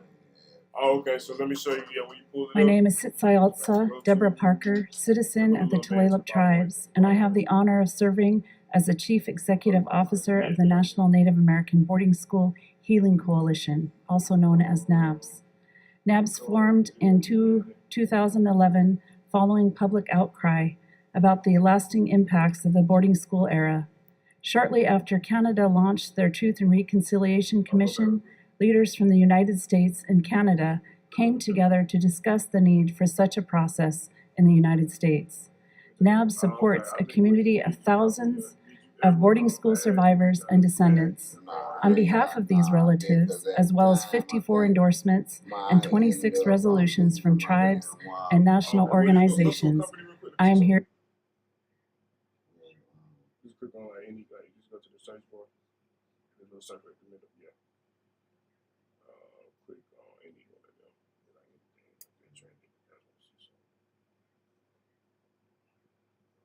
Click on,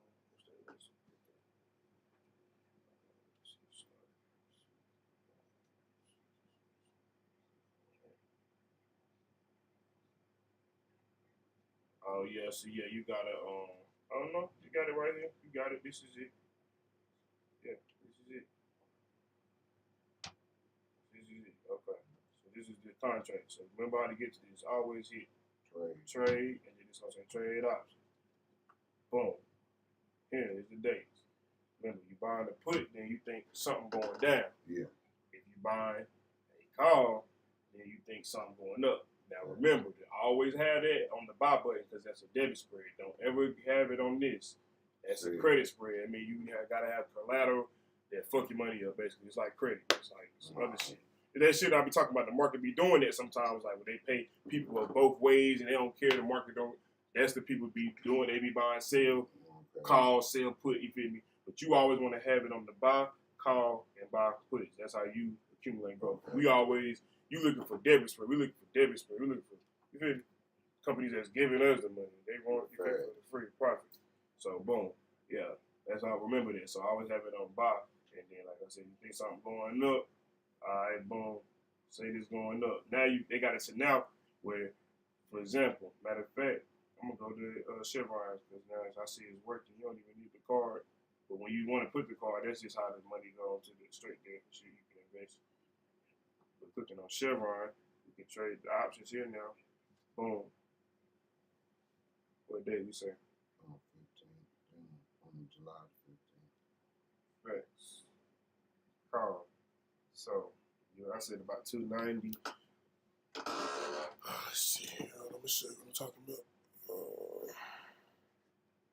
about. But it's also there was a human head in there. This was premeditated evil.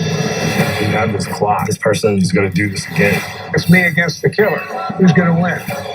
We'll see who laughs last. What came next was unlike anything they had ever seen. Take America's #1 news with you anywhere you go, anytime, free. Download the ABC News app now. Breaking news, exclusives, 24/7. There for you with one touch. The ABC News app. Download it now.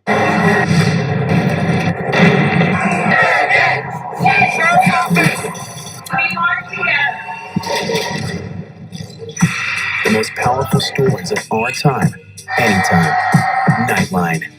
No one thought he would run. A computer salesman was supposed to report to prison to begin a 17-year sentence. How do you evade capture for 25 years? Now, join Global Manhunt. Have you seen this man? Listen wherever you get your podcasts. ABC News, America's #1 news source.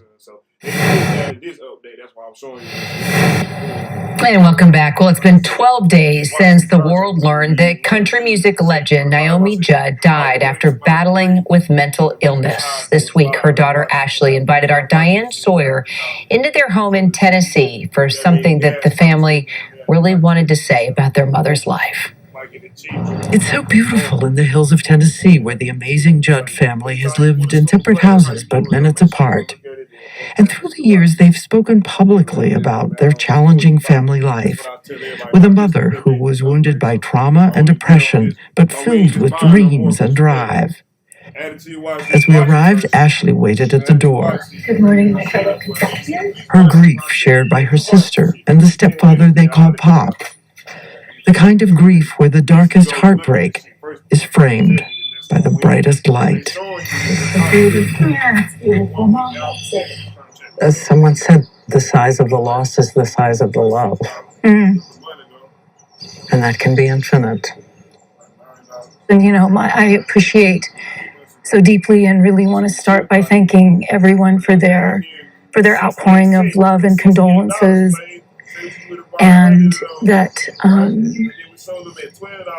my sister and I we have a depth of gratitude. We're very, and I also want to address, Diane, why we're doing this. And I say us, I'm here as an individual sitting with you by myself, but both Sister and Pop have sort of deputized me in certain ways to speak on behalf of the family at this early time before things about the 30th of April become public without our control. Whether it's the autopsy or the exact manner of her death. And so that's really the impetus for this timing. Otherwise, it's obviously way too soon. And so that's important for us to say up front. Where do you want to begin?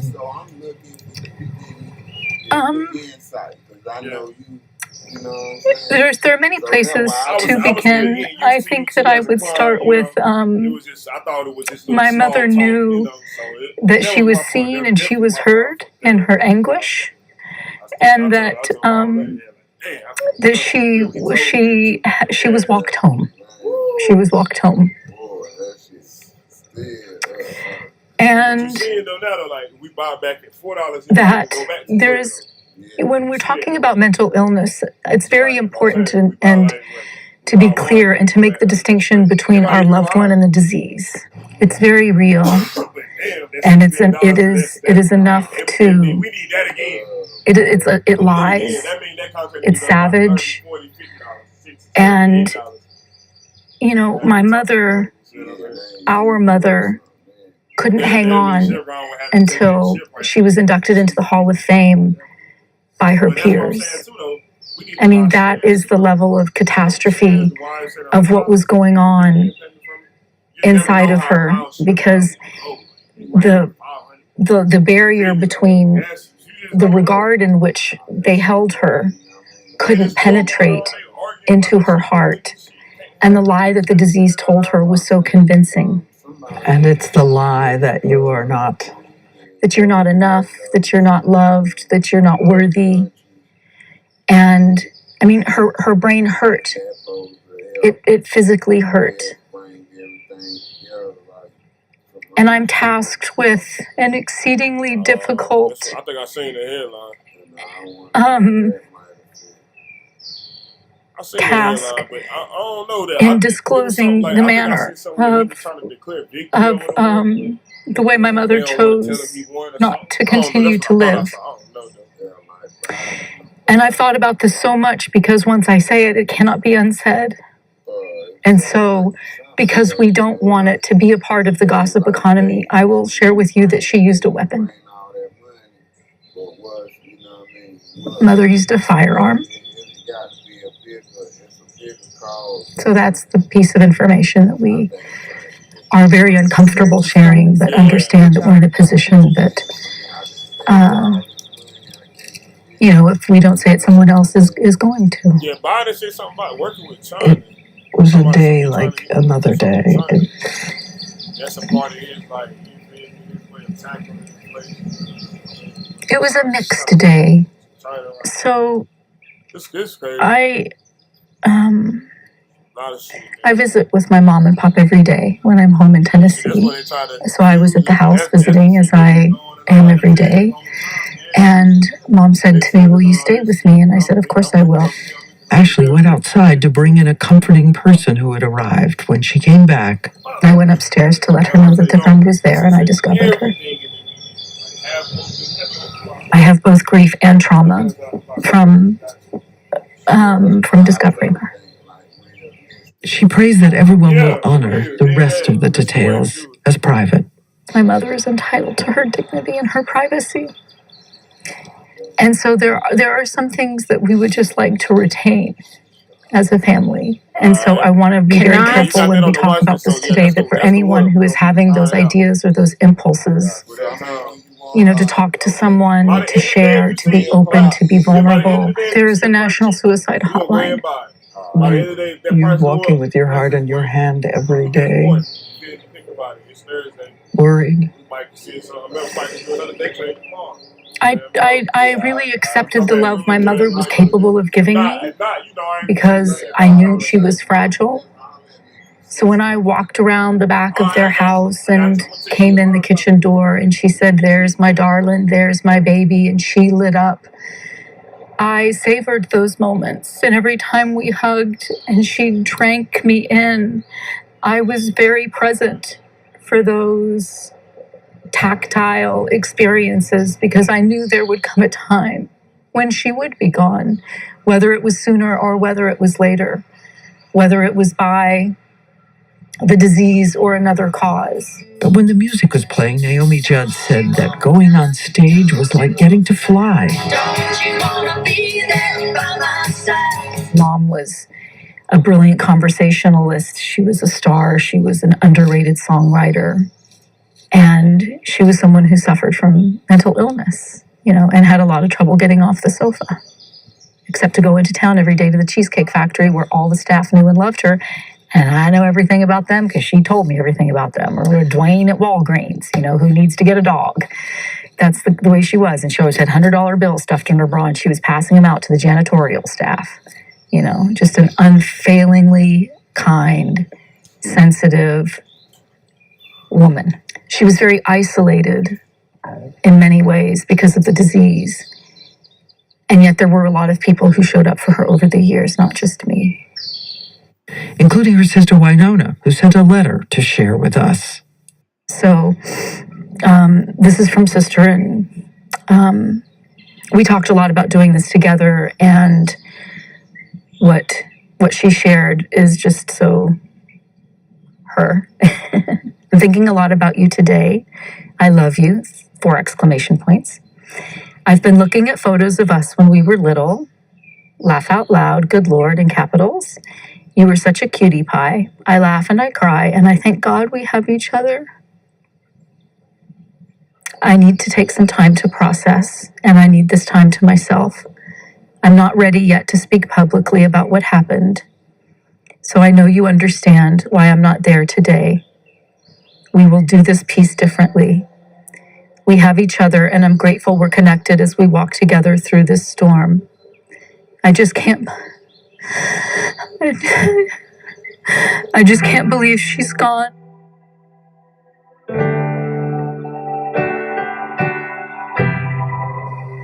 I'm here. This will take time. I love you, dear sister. I'm proud of you, and I'm here whenever you need me.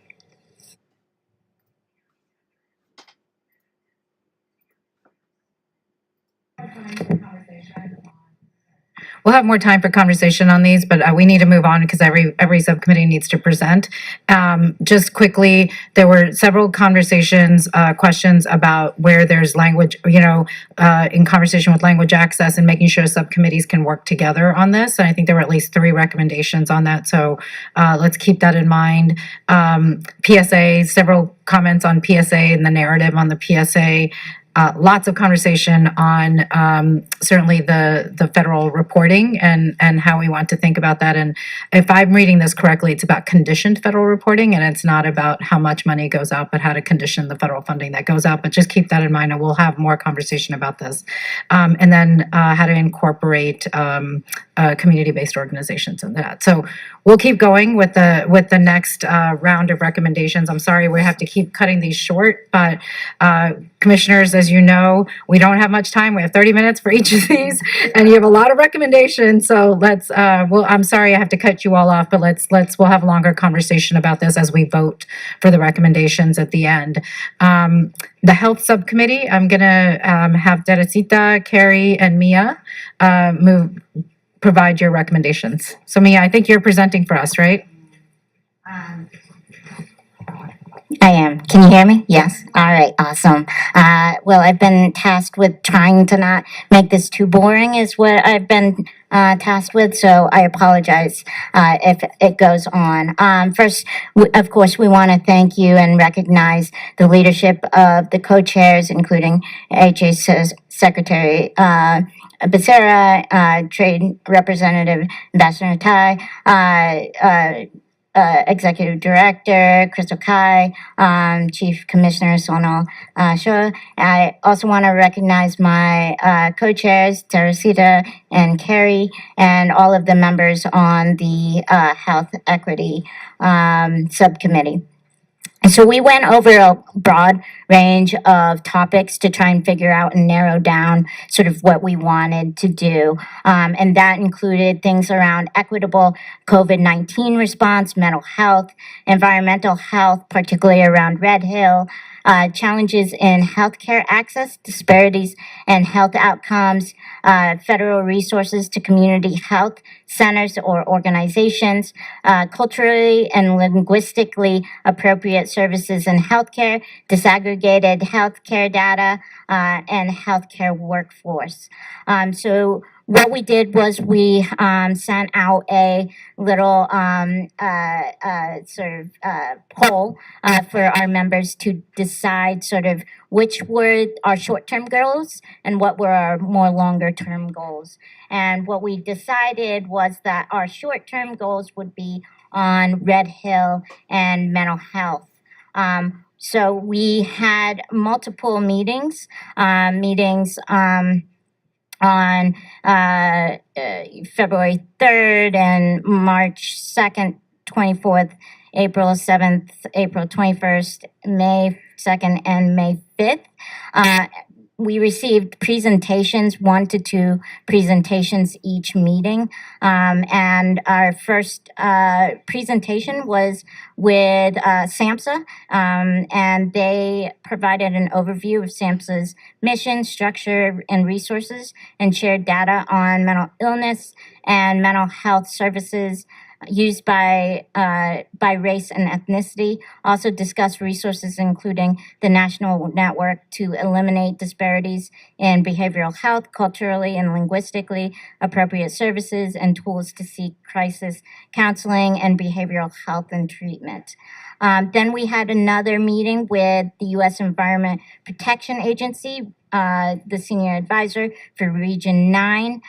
They provided a briefing on EPA's response on Red Hill bulk fuel storage facility leak in Hawaii, including actions taken by the EPA and the State Health Department and the U.S. Department of Defense and other cooperating agencies. We then had somebody from the state toxicology department.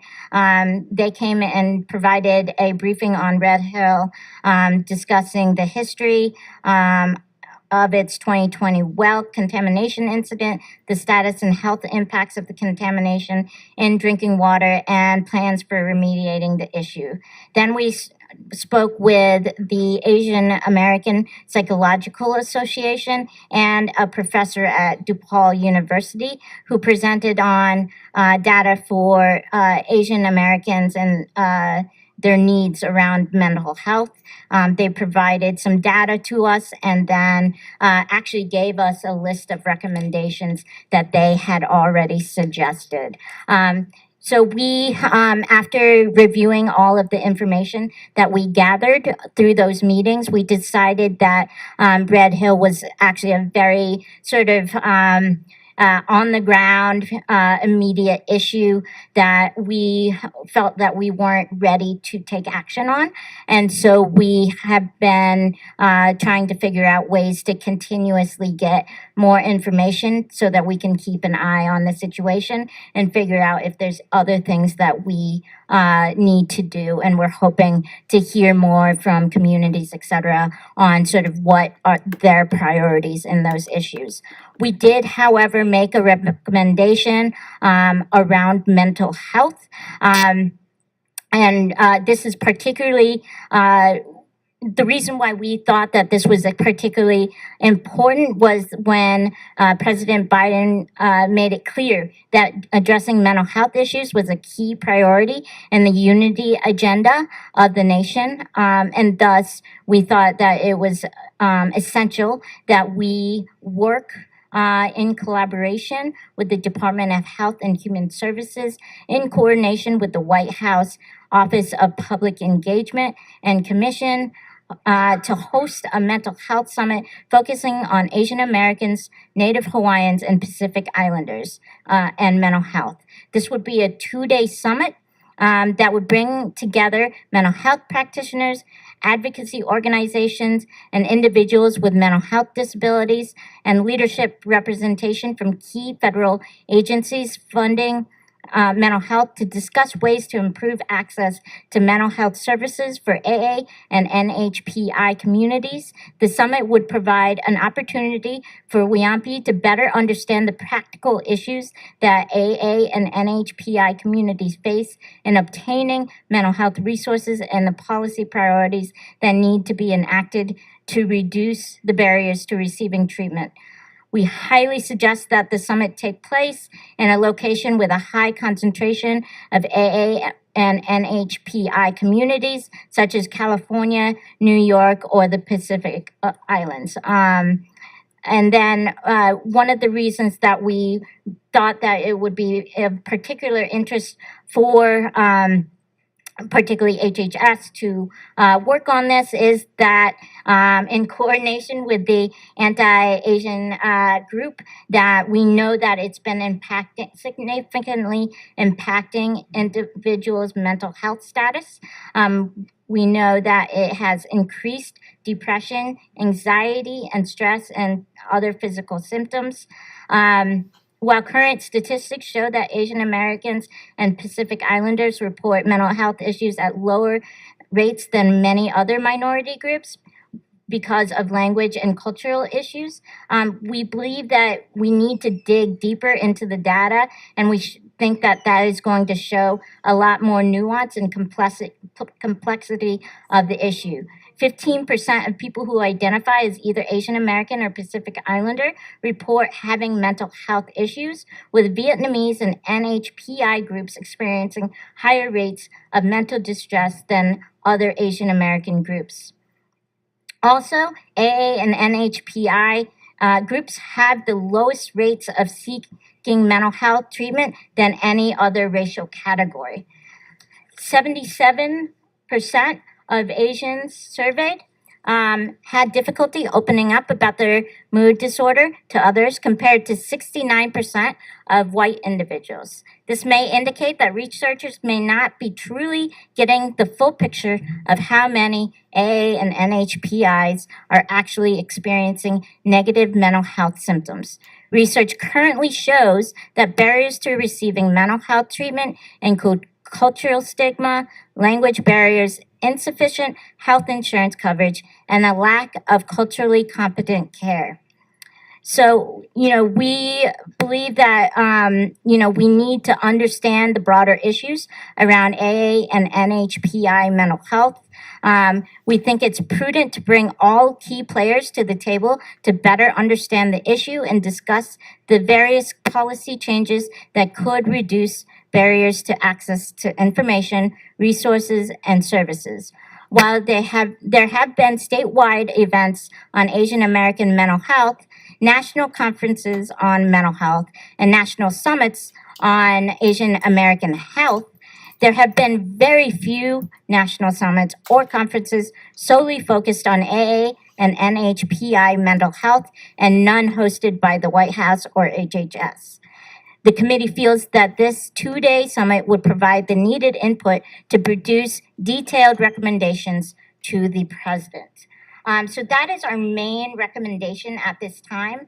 Our next issues that we are planning to actually address include healthcare, looking at healthcare workforce, particularly home and community-based services for seniors and people with disabilities. We believe that particularly because Asian Americans and immigrants are some of the highest providers of community-based health care, that it's important that we look at the workforce and their rights and the amount of wages that they receive.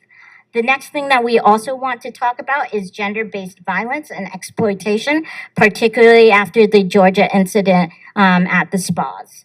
We also want to look at COVID vaccine and distribution, particularly looking at disaggregated data, and particularly looking at issues faced by Native Hawaiians, Pacific Islanders, and Southeast Asians. Thank you so much.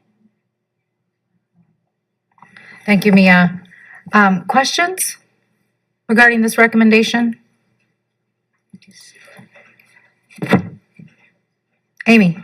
Just a quick note that the Language Access Committee would really work well, particularly on the mental health recommendations and all your other recommendations. Most definitely, yes. Robert? Thank you for that.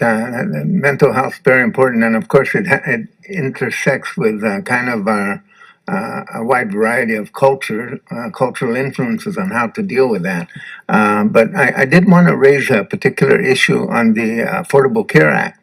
The application of the Affordable Care Act in the territories is not the same as it is in the 50 states. And in fact, it's not fully applied. So in the interest of equity, that should be examined by the subcommittee. And in a related issue to that, sort of related to the Immigration Task Force, is that there's probably 150,000 people from the freely associated states who live in the United States. They're not immigrants. They don't have immigrant status. They're not green card holders, but they have the right to come to the U.S. freely, go back and forth.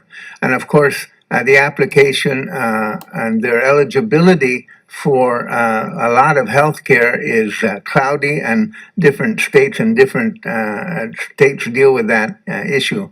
And I also really like the idea on the caregivers, because the caregiver is a growing industry, and it's a growing issue.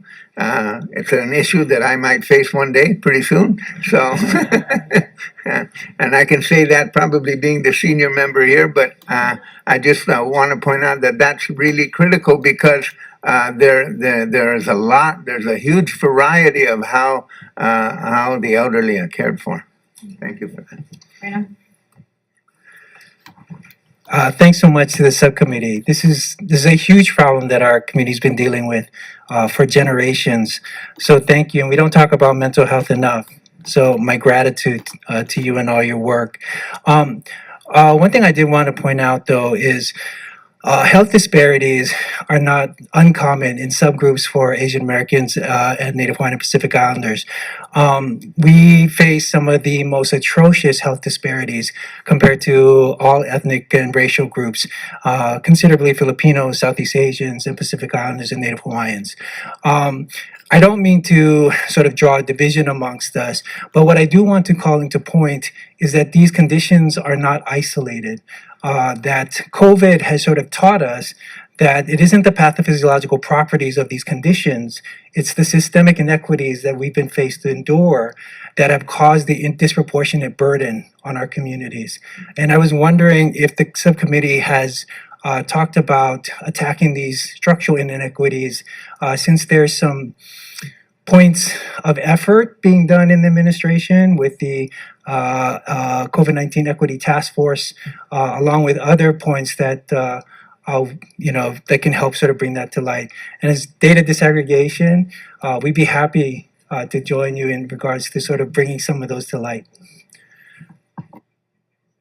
Louisa? Yeah, just a comment on the mental health issue. There's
2024 was suicide. And this kind of thing is a real opportunity, I think, for cooperation among the subcommittees, because through something like PSAs, I think it's really important to get the message directly out to those teens and to the people who could use support. Whether it's through community-based organizations and data disaggregation, I think it's very important and a great chance for us to collaborate to get the message not just to the president but to the people affected directly. Teresita? Thank you. As one of the co-chairs of the committee, Yeah, can you speak into it if you can? as one of the co-chairs of the subcommittee, it doesn't feel like. Can it be heard? That's great. Fine.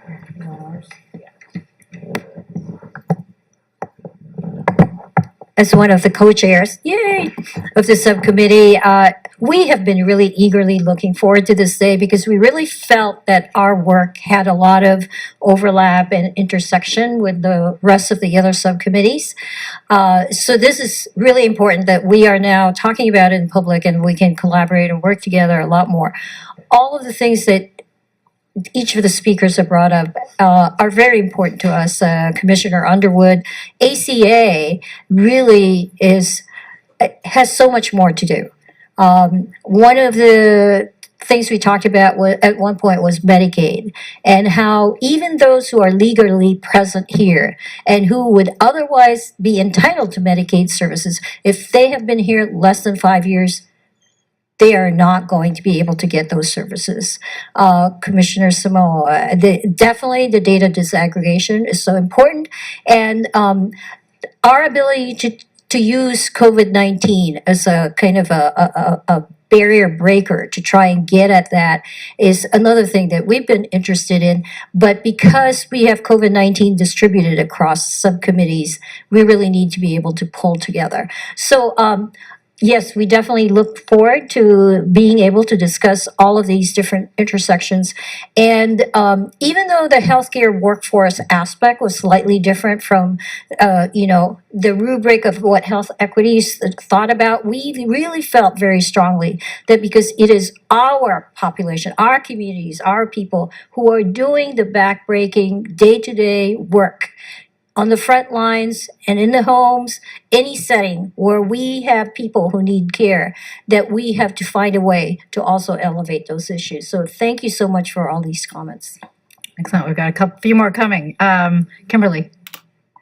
Thanks so much. I'm actually on the committee, and I just wanted to raise the issues that we should be, I hope that we can go forward, collaborate with the Immigration and Citizenships status committees, particularly around the COFA issues and the five-year federal bar issues. And then secondly, in regards to the healthcare workforce, I'm hoping that we can collaborate with the Economic Equity Subcommittee as well to focus on some of those issues for our community members who are doing a lot of that caregiving work. Thank you.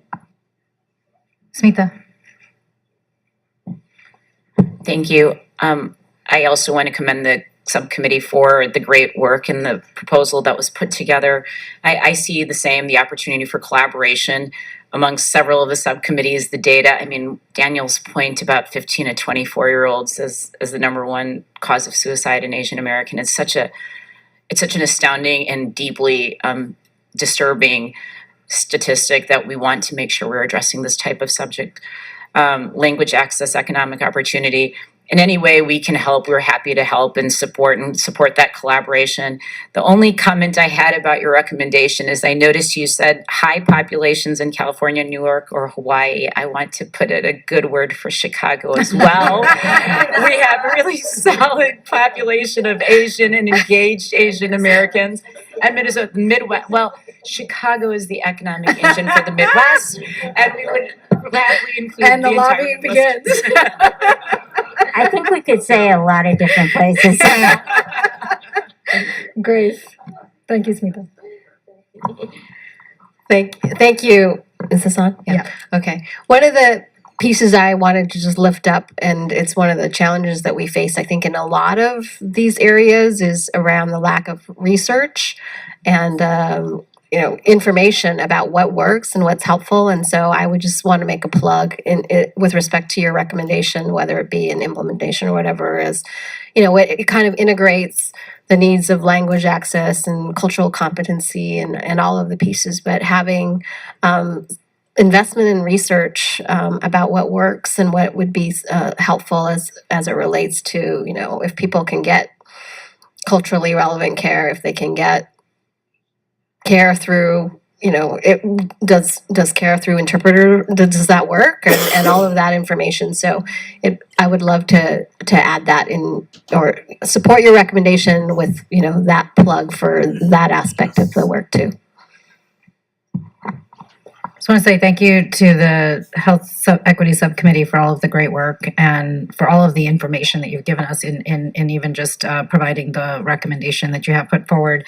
So just to make sure we capture it, you've had several of the other subcommittees asked to do some co-work with you. So anti-Asian hate, economic, immigration, data disaggregation. I think it's important that as we move forward, we think about the collaboration between those subcommittees.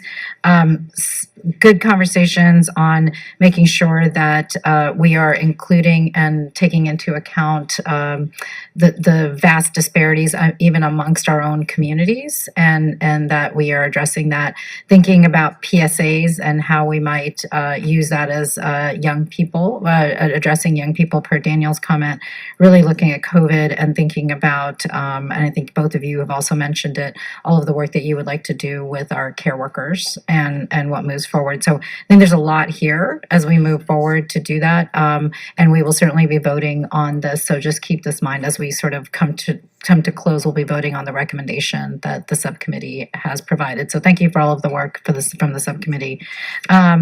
We are going to move on to the Immigration and Citizenship Status Subcommittee and the co-chairs. Huh? Oh wait, we're going to take a break. Yay! We're going to take a 5-minute break here.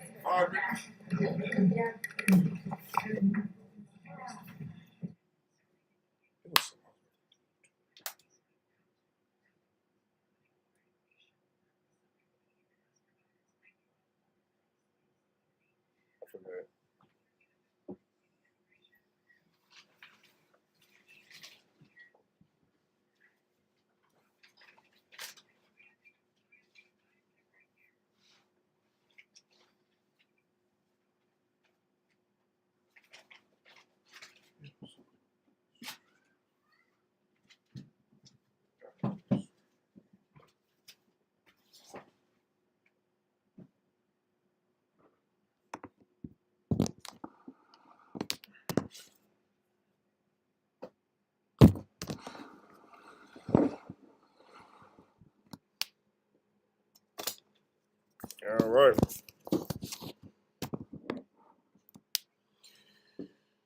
Okay, we back, ladies and gentlemen. This is the Stock Market Live with LCAOD.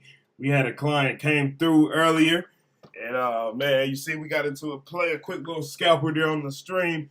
That's why I haven't really been talking to you guys. I was walking that client through. That client's a little bit elderly, so you got to respect the elders there. But that's the homie. That's the big homie right there. That's the OG. But he was just coming through, hollering at me, and ended up walking out with a little quick scalp too. So that's good, in and out there. I was just showing him the ropes. That's why I wasn't talking though. But we are back here live, you guys. It's 2:22 p.m. We're gonna go over. Let's see. What can we go over? Let's go over the cover art. I don't really think it stands for too much, considering these companies been getting clapped. But these were just some hot IPOs, hot IPO companies to conclude the year 2020. So basically, when 2020 came out, these companies were just now entering the stock market, entering the stock world, entering the stock room, and they were projected to do a lot, man, go up a lot and be profitable. But I still think the future's bright for these companies. Not right now, obviously. The whole market is taking a hit, including crypto. So just keep that in mind. But other than that, these companies are profitable in the future, I feel. Still, but somebody might think different, considering now just how times have been. Ain't nothing wrong with it. But like I said, future references. DoorDash, just got created. Airbnb saying, I think the future, looking bright for them. The estimated value right now is probably not the same as you see right here currently than what you go look in the market now. It's probably devalued now since everybody's been selling. But Affirm got earnings after the bell, so we'll keep an eye out on Affirm. But they're clapped too, though, man. I think they're almost like a penny stock now. So yeah, it's not looking good for Affirm either or anybody. But man, as far as the data, that's it for the week. We got CPI, we got PPI. We got the jobless claims, 30-year auction, and then the firm earnings. Friday, we got consumer sentiment, but, that's it. That's pretty much it. It's been a real chill week. Not that much economic data this week, but what it was did move the market a lot this week, so keep that in mind. It is Thursday today, so the data's starting to kick in, man. People getting IV crushed out here. You know how it is. You know how it is. You know how it is. But yeah, had a client though. Like I said, elderly client, respect my elders. We scalped the Amazon. Oh, that was crazy. So that volatility was wild. But I made sure that we timed it correctly. And he understood it. He learned something. He earned something. Walked out with something profitable today. So yeah, man, looking very good here, man. Looking very, very good. Looking strong and healthy at LCAOD. That's what we like to see right there. That's what it's all about. Little 5% gain today. Can't go wrong with it, man. Can't go wrong with it. You can't go wrong with growth. You can't go wrong with success. Remember that. We're going to take a quick break here, ladies and gentlemen. This is the Stock Market Live with LCAOD. When we come back from the break, we'll get into the LCAOD word of the day. Yesterday, word of the day was... If you remember, it was. Check out the live stream from yesterday to find out. We'll be right back.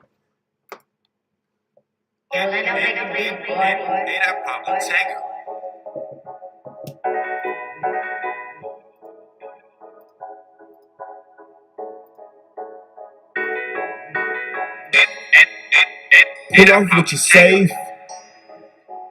Pull off in a rave. Pull off in a high-speed chase. About to catch a case. Pull off what you save. Pull off in a rave. Pull off in a high-speed chase. About to catch a case. Pull off what you save. Pull off in a rave. Pull off in a high-speed chase. About to catch a case. Hey, I'm about to catch a case. She done snakes, but I ain't tripping. I call up Chase. He send them checks through the mail. He told me, don't worry, you'll make bail. I told her she gon' go to hell. And what she saying ain't gon' sell. With me, I'm gon' prevail. No limit, I'm top shelf. Pull off with your safe. Pull off with your safe. Pull off in the Wraith. Pull off in the rain. Pull off in the high-speed chase. Yeah, my nigga, yeah, I'm about to catch a case. Pull off with your safe. I'ma pull off in the Wraith. Pull off in the high-speed chase. Yeah, my nigga, yeah, I'm about to catch a case. I'm about to catch a case. Yeah, my nigga, when I pull off in this Wraith. Yeah, in the high-speed chase. Yeah, my nigga, ooh, yeah, I'm trading just like a race. I'm in first place. Yeah, I'm winning this race. No, I ain't a disgrace. Yeah, talk shit, you get misplaced. Yeah, call a search warrant. Yeah, my nigga, yeah, searching like Warren. Yeah, you gon' need a dog. Yeah, my nigga, ooh, you feel froggy leap like a frog, yeah. It's going down. I pull off with your safe, then I'm dipping out of town. Pull off with your safe. Yeah, my nigga, I'ma pull off in the Wraith, in the Wraith. In the high-speed chase. catch a case. Yeah, the Wraith. Yeah, pull out in the safe. Yeah. I'ma pull out with your safe. Yeah. Pull out with the Wraith. Yeah.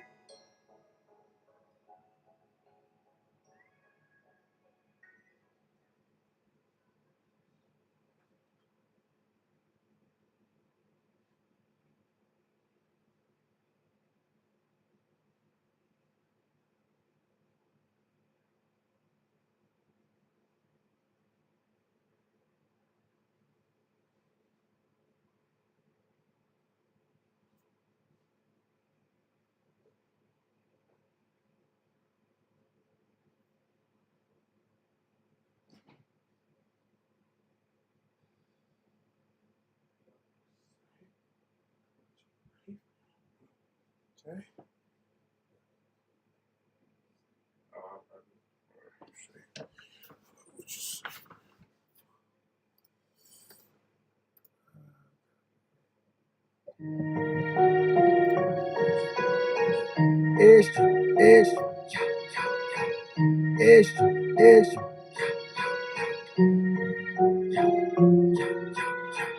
Extra. If you go short, we stretch it. Got it for the low, sell it for the high. You know one nigga finesse it. Said he gon' do it to me. You know these niggas be flexing. Nigga get hit with this Westin. You know that my nigga keep whipping. Extra. If you go short, we stretch it. Got it for the low, sell it for the high. You know one nigga finesse it. Said he gon' do it to me. You know these niggas be flexing. Nigga get hit with this Westin. You know that my nigga keep whipping. Extra. Brother for brother, you know how I'm rockin'. Nothing but hundreds that stash in my pocket. Don't fuckin' these bitches that straight up exotic. See a battle, can't tweet about it. So many rats that can't fit in my pocket. They straight up exotic. Fuckin' these bitches, she say I'm too toxic. Little spade bitches, she callin' me pop. Run down, creep on her, put him on the shirt. Long night, no sleep, got it from the dirt. OTMs out of shit on my shirt. Brother for brother, let's see what he worth. Hey, my brother, if you ain't come from the turf. RP truth, that shit hit the worst. Remember them days I was laying in the bed and my mom told me it could've been worse. Capping they rap, why they shit sound the same? Yo, bro, my brother came from my pain. Did what you did, so stay in your lane. Green light don't go, no, my nigga for the same. Nigga be with all the diss and keeping me all in their mention. Get hit for all of that feds. You pull on the hoe, check my pen. Been 10 toes in when they stand on my bed. Extra. If it go short, we stretch it. Got it for the low, sell it for the high. You know my nigga finesse. You know the finesse. Said he gon' do it to me. You know these niggas be flex. You know that they flex. Nigga get hit with this West. You know my nigga keep whipping. Extra. If it go short, we stretch it. Got it for the low, sell it for the high. You know my nigga finesse. Said he gon' do it to me. You know these niggas be flex. Nigga get hit with this West. You know that my nigga keep whipping. Extra.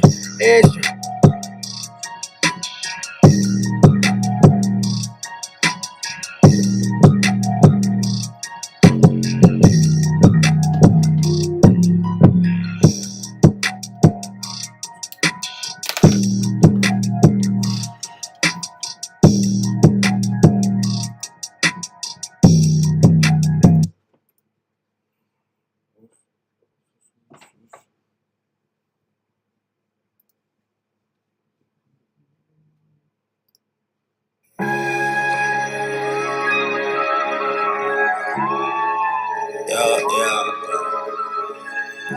Money, power, respect, man. That's all you really need for all that other shit. I got Mikey with me for sure. It's a walk down world. Better keep you a pole, better keep your mouth closed. And don't trust your soul.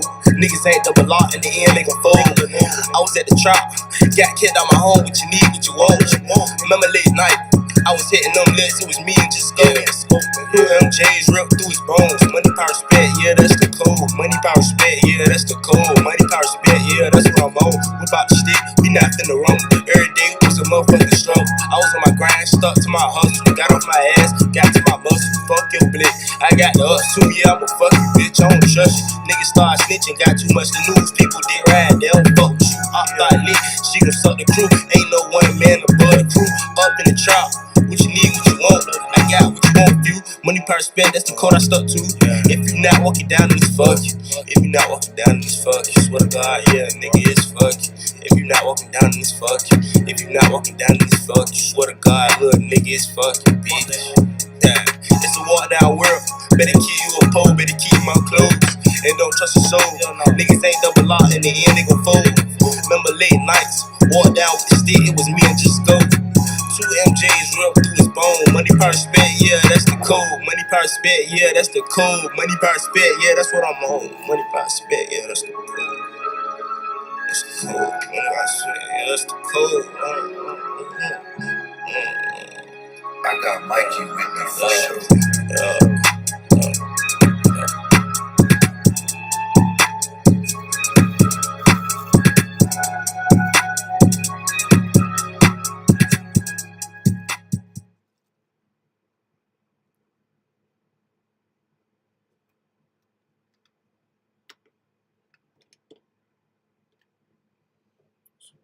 All right, ladies and gentlemen, we back from the break here. And it's 2:33 p.m. As promised, we're going to get into the LCALD word of the day. The market is still continuing to sell off. The spot is at a new low right now, 385.72. Tesla's coming down. VIX is going up. NVIDIA is selling off. Amazon's selling off. Everybody's selling off. The market's still crashing. Crypto's still going down. Everybody's still panicking. Run. Where's the forest fire? Run, run, run.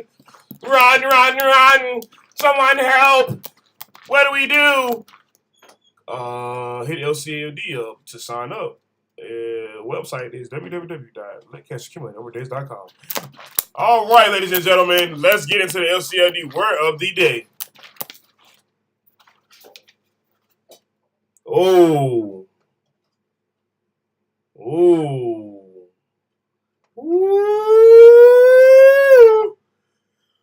I ain't gonna like this one. A lot of y'all ain't gonna like this one because I'm seeing that happen right now. I'm feeling it. Tense. Tense. Full of excitement, tightly stretched, taunt. The form of a verb that shows when the action happens.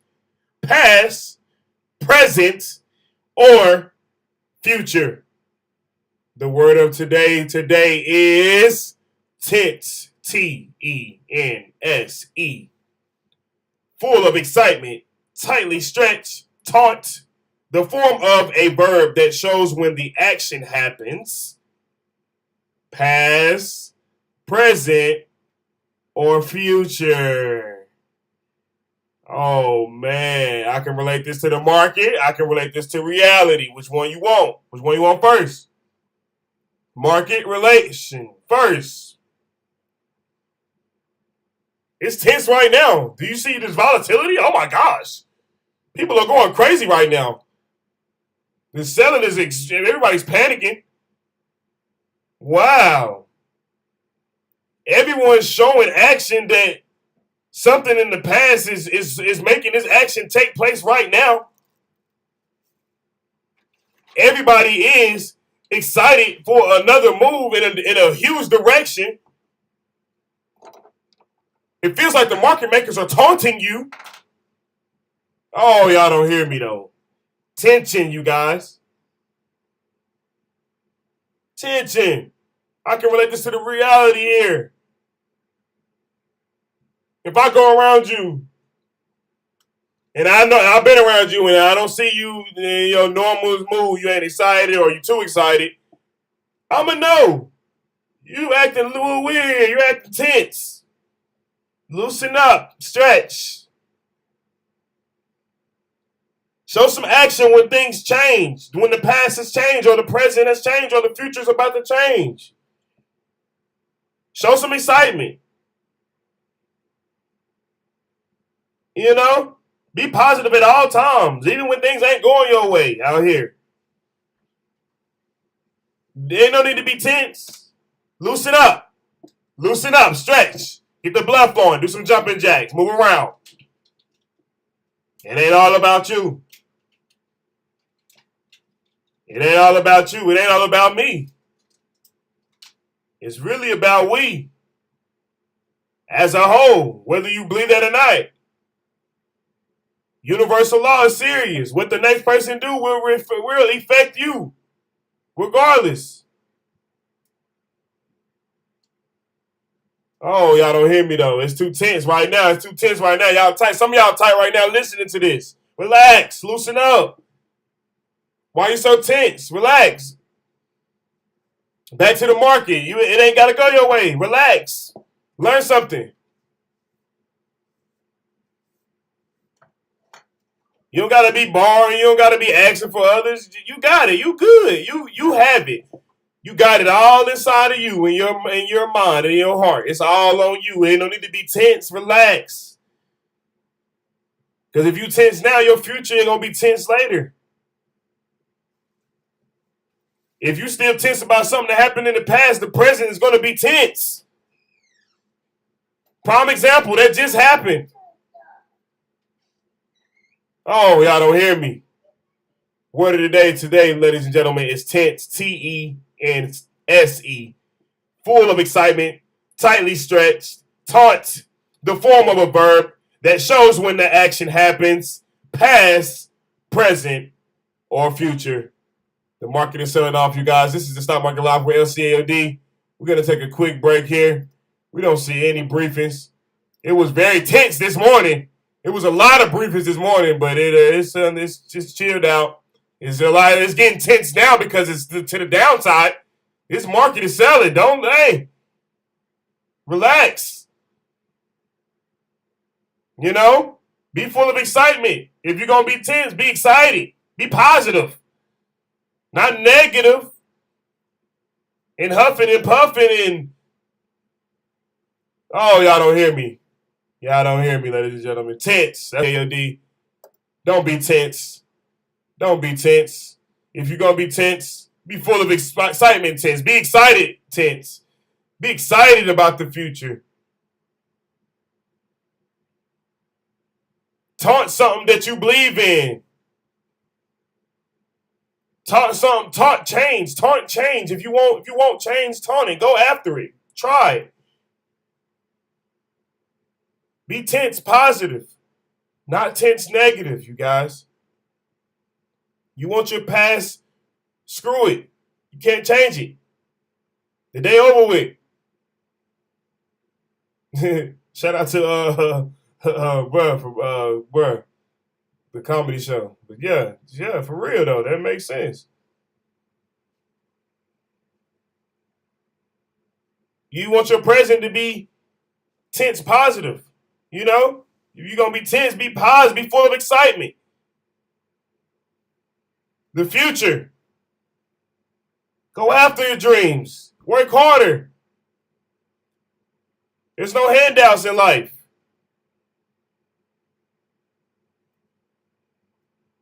Don't be tense in a negative way. If you're going to be tense, make sure you're being tense in a positive way.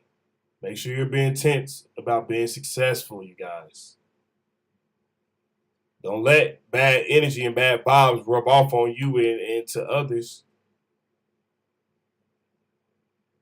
That's a no-no.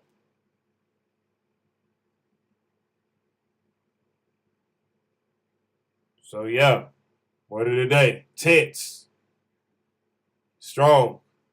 Word of the day yesterday. What was it?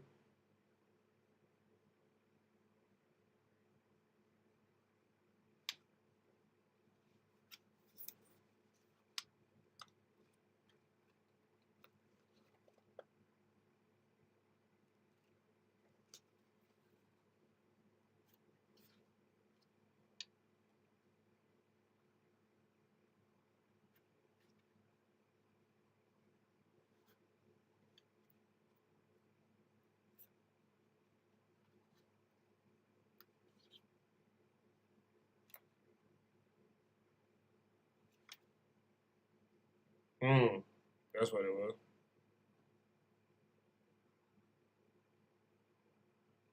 So yeah. You guys want to take a quick break? It's got a lot of good words in it. If I was to really sit down and really pick one and stop doing it randomly, it's pretty cool. But yeah. Word of the day today, you guys. Tips. Remember that. You want another word of today for yesterday? Go look at the stream from yesterday. Today we are live. It is Thursday, May 12th, 2:43 p.m. The market is about to close. We are approaching power hour. Stocks fall on Thursday as the relentless sell-off continues on Wall Street. That is the headlines. Be cautious out there. And we'll be right back. Right after the break. The market is continuing to sell, you guys. We'll be right back.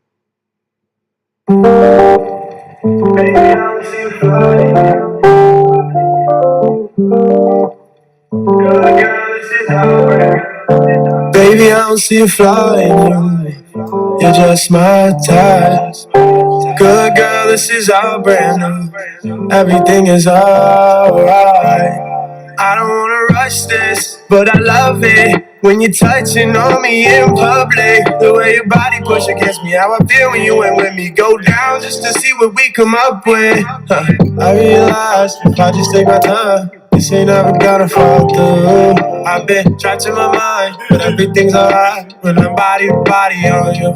And I don't think I'm perfect, but I think I deserve this. And I'm loving watching this play out, cause I can see it working, yeah. Nice legs, hair too, nothing that anybody compares to. Got the soft smiles, blue eyes, like a sea that I can stare through. I don't see a flaw in you, you're just my type. Good girl, this is all brand new. Everything is alright.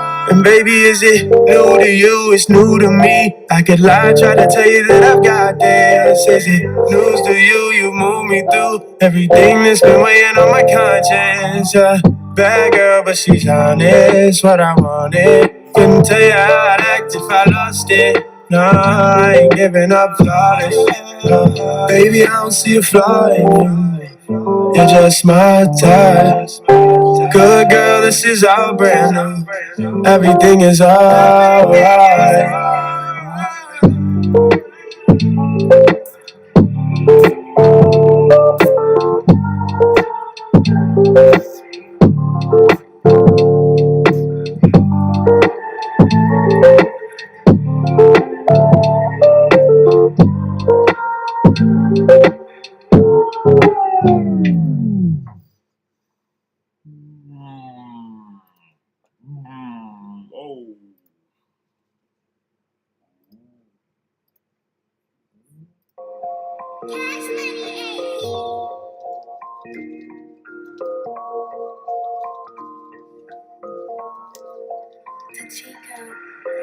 Gotta get it, gotta stack it up, can't stop. My money growing like my life. She told me I was a kid, I rock.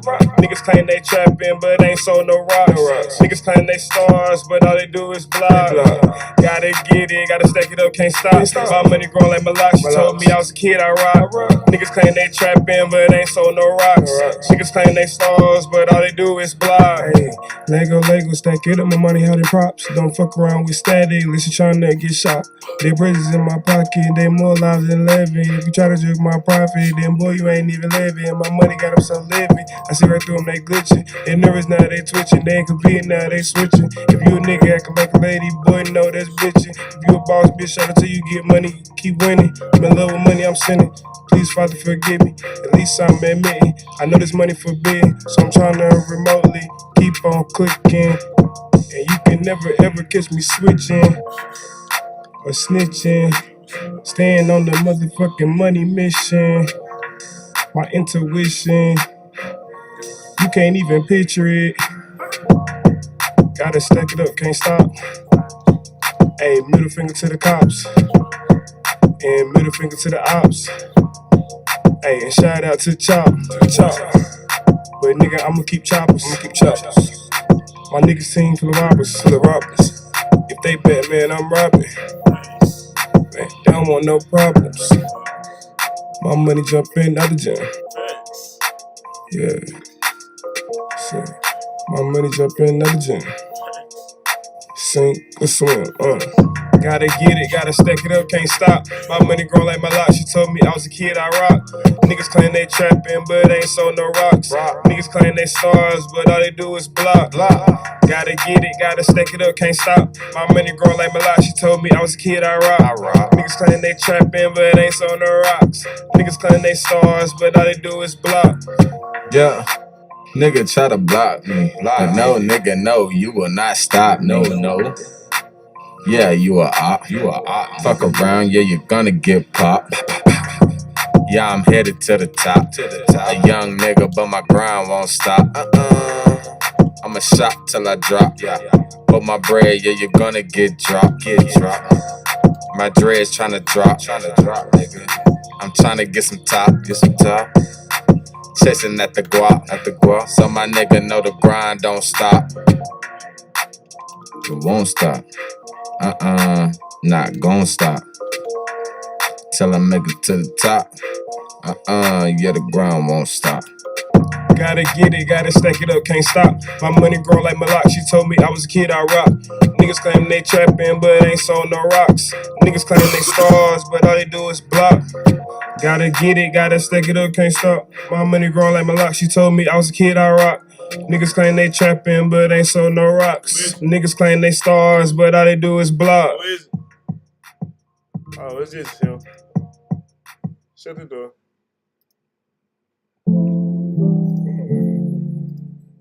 Somebody pass me my lighter. It's a freestyle up top. I'm trying to keep it clean. I'm trying to be seen. Doing that. I got that blood high. They say, Lenny, you too high. But I ain't tryna be cool. This the sun, sit down, go to school. I ain't tryna be cool. This that sun, sit down, go to school. I ain't tryna be cool. I ain't tryna be cool. This that sun, sit down, go to school. School rocks, you can learn everything you want. School rocks, sit down, pay attention, don't talk back. Niggas know what's up, niggas know where it ain't. I don't give a motherfucker, I'm getting money, what you think? Hey, I'm getting money, what you think?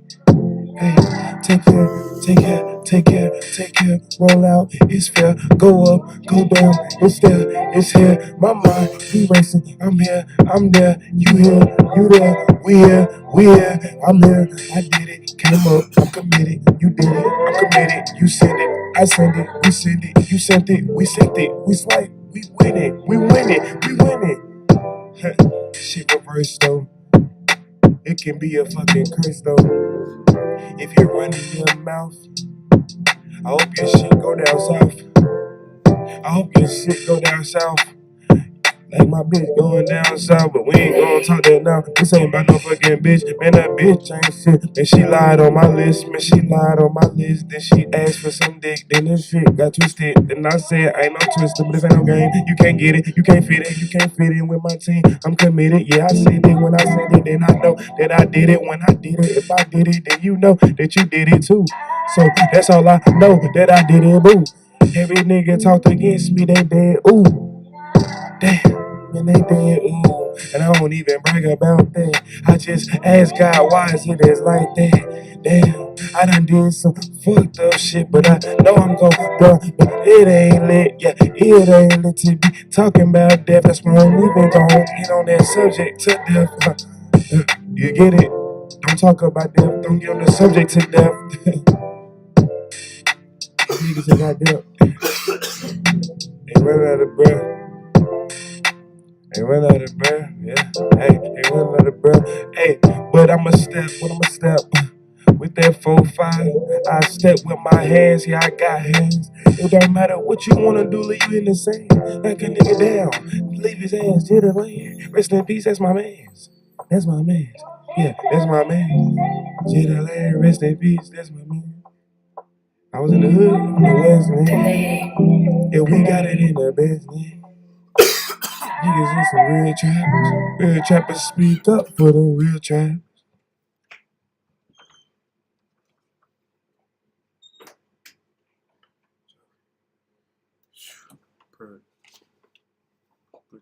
Put something on that one, dude. All right, ladies and gentlemen, we're back on the back on the break. Excuse me, got allergies. We're back. Oh. We are back here though, and it's 2:53 p.m. Man, it's really still chill. Ain't nothing going on. Probably just gonna continue to monitor the charts and numbers here because it ain't really nothing going on. There's some old headlines rolling through, but they're kind of just repeating themselves now. Nothing really going on. The SPY has sold off today, you guys. 385.20 is the low. So they're getting closer and closer to. I mean, they're crashing. We're crashing slowly but surely. That soft landing, that should be in full effect right now in your mind of knowing like that's what Powell was meaning. We're getting a soft landing. All right, these numbers are going backwards slowly. So I do see what they're saying, but I mean the cause. I mean the market is bouncing pretty fast, but getting sold off faster. So that's just what it's been the past 6 weeks, you guys. But let's tune into some headlines right now and see what they're talking about. And it's really chill right now. Like I said, let's just tune into the charts and numbers and try to see if the headlines make sense right now. But it probably won't. Everything's chill right now. Pay and just talk to people more. Adriana admits this has not been easy, and it's obviously every parent's choice. But there was one study from the University of Texas that stood out to us. They gave people a series of tests without a smartphone nearby, and then while they had their smartphone near them, just having the phone within reach, even though they weren't touching it, was enough of a distraction that they didn't concentrate or do as well on those tests. Back to you. Wow, fascinating story. A Palestinian-American journalist was shot and killed while covering violence in the West Bank. After the break, how she's being remembered and the investigation now underway.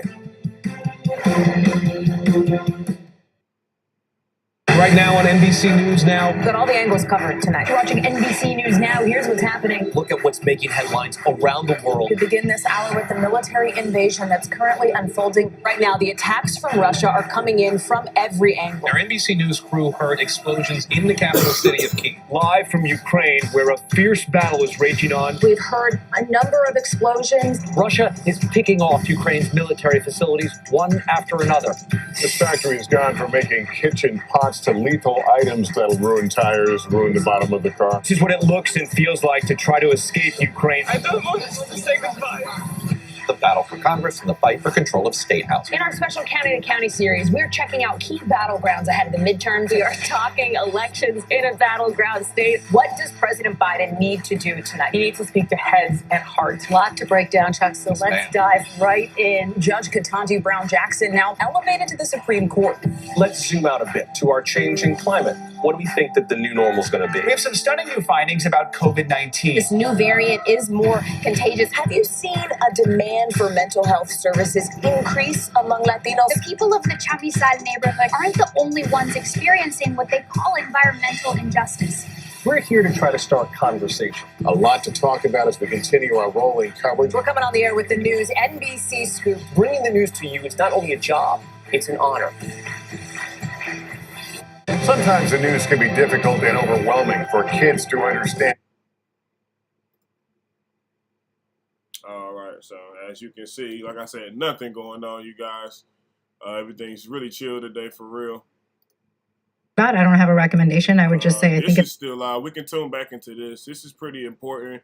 Not really shifting the market, but pretty important. the objective. You might actually reject applicants to get to 100%. Does that make sense of what she's saying? Yeah. So think about it. I think it's a goal to get to, but I just be careful about the time limit being too short, and that if they don't have the capacity. And these are more in alignment with what USCIS is looking at their internal time Yeah. cycles. So yeah.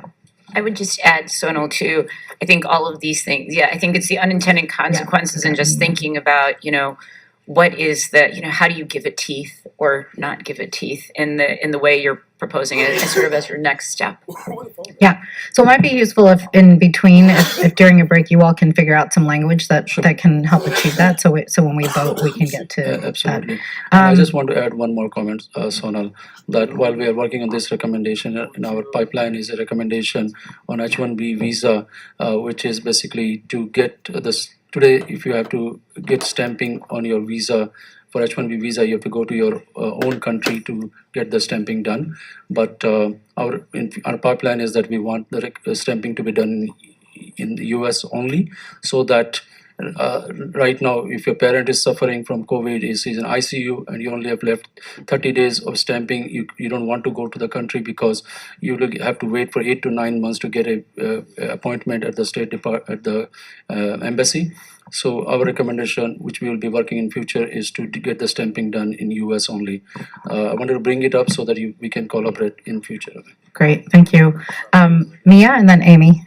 That's serious support right there. Where you at? Yeah, thank you guys so much for just the thorough recommendations that you put out. One of the things that I wanted to talk to you about was your public charge one. I comment on this because of just my personal level of impact that public charge has, that could have had on my life if I was not an adoptee.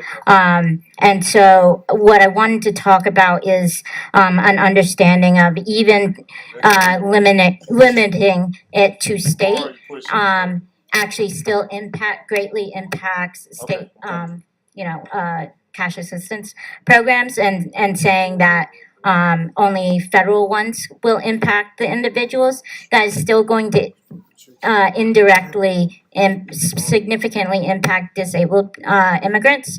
And I say that because I was on SSI and I was on the Medicaid. And as an individual, obviously you can see that it didn't mean that I was going to become a public charge. So my problem is that if we limit it to these specific items, it will specifically target specific populations within our community, and I don't want that to happen. So one of the things that I would actually suggest is saying that no one issue can actually create an automatic public charge issue. And I know that they've already done that for disability. Disability can't be the single issue. So really putting it as in none of these can actually be a single reason why you get dropped from being able to get permanent residency or citizenship, that it has to be a combination of quite a few issues before they're allowed to make any decision. I mean, I would like to just not have public charge at all.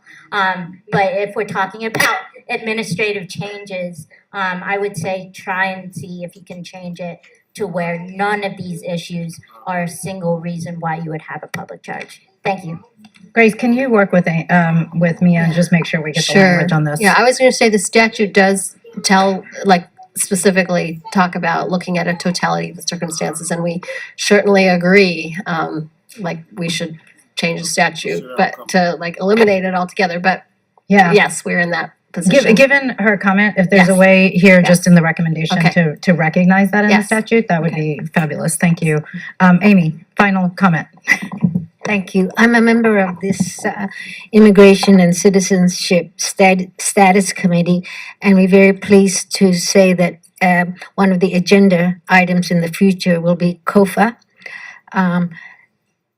But what we also noted that this committee and most of the other subcommittees don't have an appropriate focus for Indigenous Native Hawaiians. And so a lot, for example, none of these issues for this subcommittee would be appropriate. But at the same time, the Native Hawaiian issues are included in some of the subcommittees like health equity and economic.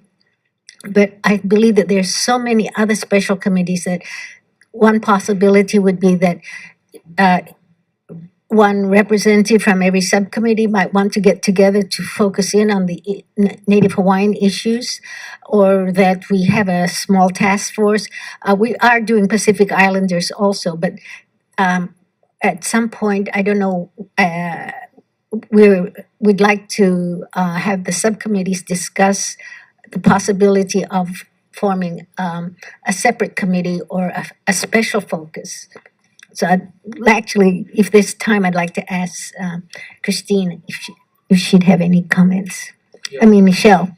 And I support discussing in maybe a separate subcommittee or the issues important to Native Hawaiian. We will get to this in next steps, but Amy, I think it's important that you raised it here and that it's now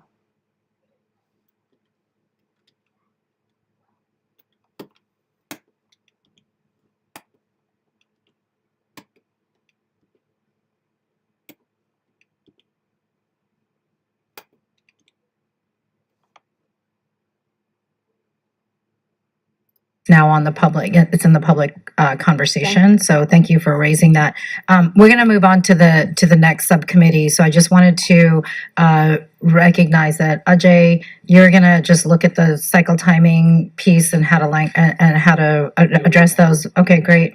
And then Grace is going to work with Mia just to get the language on the public charge conversation. And I really appreciate all of the comments that were really given here. And I think there's some really good, and I think also we're going to look at incorporating CARP into the conversation too. So if you can work with Nahid on that, that would be fabulous. So we will, before we close out and vote on this, make sure that the language changes have been made so we can read them out in the public conversation towards the end as we get to the end. Now I'm going to go ahead and move on to the next subcommittee. Thank you all for this. This is great. The number of comments here and the engagement has been great, so I appreciate it. Language Access Subcommittee presentation. We will have, I think, Victoria, are you going to get started for us? Thank you. Yes. So good afternoon, commissioners, and happy AA and HPI Heritage Month. I know we're coming here with our ancestors, people who walked before us, our clients, our patients, our communities in mind, and we're going to be talking about language access, equity, and justice. I serve as a co-chair with Commissioner Amy Appiani and co-chair Commissioner Kim-Lu Chang. And our commissioners include, and the list is also in the packet that you see in front of you. But I also wanted to give a second to highlight and also feature our two additional members of our subcommittee, non-commissioned subcommittee member Deanna Jung, who's here with us today, and also ex officio member Laureen Laglagaran, and she's actually streaming in today, and they serve on our committee. And Deanna Jung is currently at the National Immigrant Law Center and has a long history defending and promoting language access and justice at the Health Forum, Department of Transportation, Department of Health and Human Services, DOJ, just to name a few. And then Laureen, who's a senior attorney with the Federal Coordination and Compliance Section of the Civil Rights Division of the U.S. Department of Justice. And we are so lucky to have them part of this subcommittee. And they're both subject matter experts, and both have been unanimously voted in and have provided immense contributions to our conversations, discussions, and recommendations. And since the inaugural meeting in February, we've been tasked with formulating the recommendations to promote language access, equity, and justice for the AA and HPI communities. And collectively, we've been working and having meetings, total of 6 subcommittee meetings in addition to co-chair meetings. And then looking at data. So based on the 2020 census data, that among AA and HPI communities, 16.5 million of our community members speak English less than very well. A very significant number. And that the top 5 non-English language spoken in the US include Spanish, Chinese, Vietnamese, Korean, and Tagalog, noting that 4 out of 5 of these languages are AA and HPI languages. And as a subcommittee, we've explored some of these areas of interest and requested and received 3 presentations, one from the Department of Justice, Department of the Federal Communications Commission, and also the Federal Emergency Management Agency. And so Laureen from the Department of Justice was one of the first presenters, and she did an incredible job that we asked her to serve as an ex officio member. And in her presentation, we talked about an overview of Department of Justice and how they help craft language access plans. And those plans are currently listed on the lep.gov website. And recommendations for improvement to the website as well. That was what we discussed. And also the enforcement of Title VI to ensure that the information that is provided in language that our communities can understand and can read. And also to review the complaints that are received around language access. And then next, we listened to various attorneys from the Federal Communications Commission, Public Safety and Homeland Security Bureau, and talked a little bit about how the alerts and information shared out in our communities and what that partnership looked like with the states.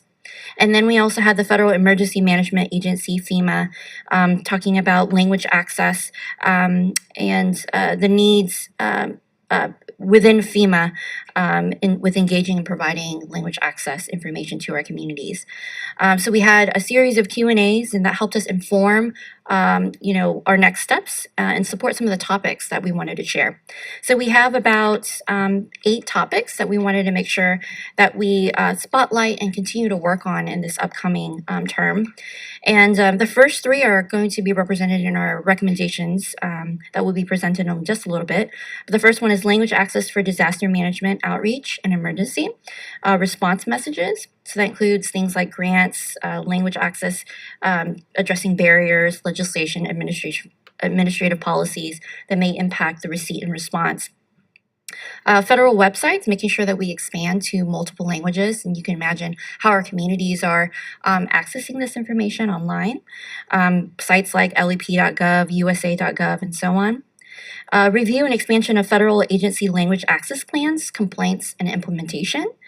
Sometimes we know language access plans exist, but how do we enforce, and how do we go back to these agencies if they're not adequate? And there are 90 federal agencies that have released equity plans, and we've received that through emails through Howard O, I believe. And we're looking how this will impact language access, and so wanting to incorporate that in some of the future work in this committee. How we're outreaching and doing education, and further look at how federal grant recipients and notices of funding awards, and so if you're grant writers, how is language access going to be recorded and included in the rubric? And then access to healthcare and justice systems, language access. And then also looking at the pipeline for interpreters and translators. And then last but not least, paying attention to ensure that resources and support languages, that we support languages of lesser diffusion. So the subcommittee will review and flesh out these topics, but next I would like to, pass it to non-commissioned member Deanna Jung and Commissioner Ajay Batoria to present our 3 recommendations. Thanks, Victoria, and thanks to the committee for allowing me to come here to present to all of you. And it's great to see everyone in real life, a lot of new and old friends.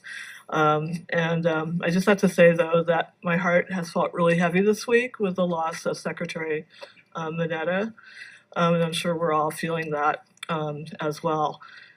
I just want to start off by saying the federal government has long recognized language access as a federal policy for 50 years now, through the policy of the Health, Education, and Welfare Department, and also as affirmed by the Supreme Court in the Lau versus Nichols case, which indicated that school districts should not be giving Chinese-speaking students lesser educational benefits than others. Moving forward, in 2000, President Clinton reaffirmed that federally assisted programs need to provide language access by his enacting Executive Order 13166. And he raised the visibility of this requirement and directed federal agencies to tell all their grantees and recipients of assistance that they needed to develop language access plans. But he went one step further with this, which he said the federal government also needs to comply with the same obligations that federally assisted programs must do. So since then, every administration, with perhaps the exception of one, has confirmed this commitment to language access. And now, in 2022, I find that we need to move on to language access 3.0. My old boss from HHS and DOJ used to say that we need to make language access like water and electricity. It has to be that important. And he actually added toilet paper as part of that, but after the pandemic, I don't know about you, I'm not sure how that works. But right now, I think the current state of affairs is language access is like icing on the cake. And we really need it to become the sugar, what is really required to make things sweet. So the committee has decided in these first 2 recommendations that I'm presenting to really focus on what's really a lot on our minds now, which is disasters, natural disasters, the COVID pandemic we're in. And I just want to note that the CDC has created a social vulnerability index which is a great tool which maps by zip code different communities by 15 different factors in terms of their resilience and their vulnerability to disasters and pandemics and diseases. And those 15 factors include poverty, crowded housing, lack of vehicle access, but also race, ethnicity, and limited English proficiency. And we've already seen just over the past few decades how disasters disproportionately impact immigrant communities, from the hurricanes in the Gulf Coast in Florida, the Gulf oil spill, wildfires in California, the recent flooding we saw in New York City, and then the pandemic. So I just want to start by going into the first recommendation, which is ensuring that the federal government should ensure that emergency disaster prevention, planning, response, mitigation, recovery programs are inclusive of and reflect the lived experiences of limited English proficient populations. So we've seen already that studies have shown that, as I said, communities with high rates of limited English proficiencies and racial minorities tended to be hit hardest by the pandemic, with higher rates of incidence and mortality amongst these populations. Yet many limited English-speaking individuals could not access information testing and vaccinations in their languages. And we see that Asian American, Native Hawaiian, and Pacific Islander community-based organizations, including ones that are headed by commissioners in this room, stepped in to fill that void, to do the outreach and get our communities vaccinated, get them the information, at the same time while responding to the wave of anti-Asian American hate crimes occurring as a result of the pandemic. We need to make sure that within the disaster planning, response, mitigation, recovery, that language access is integrated within that. So there's different roles for different federal agencies to play, as well as state and local agencies. So just to go into the recommendations, FEMA and DHS plays a key coordinating role. So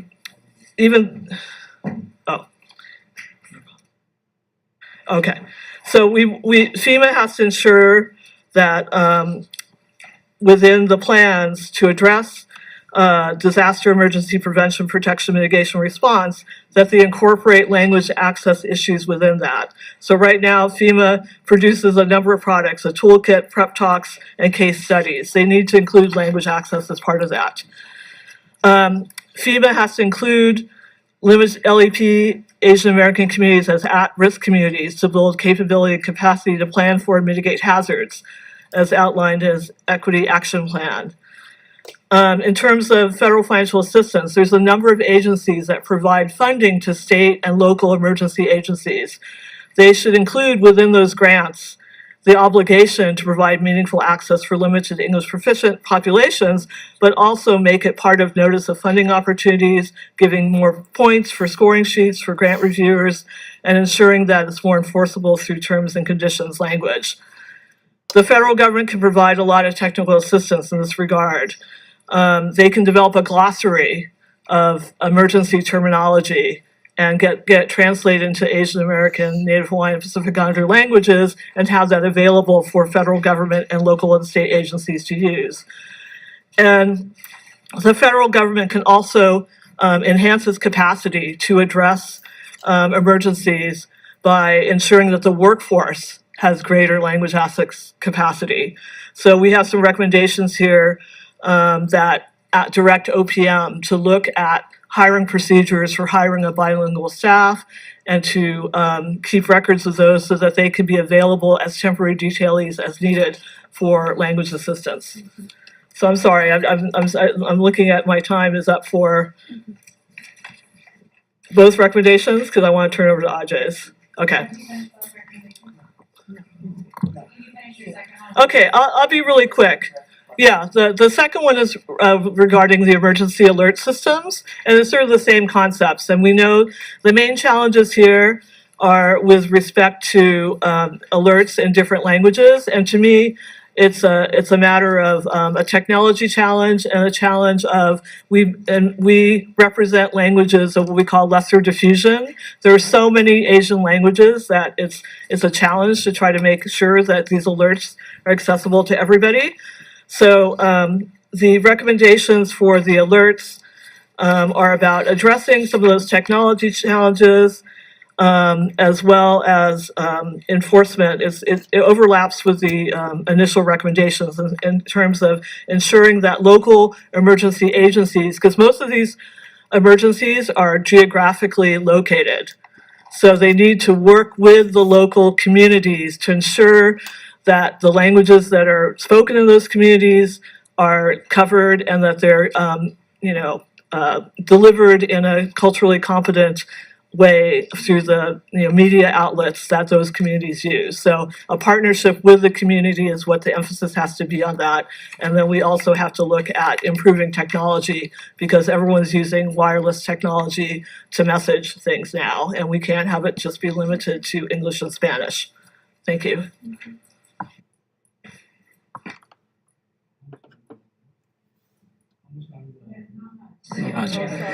Well, okay, keep it simple.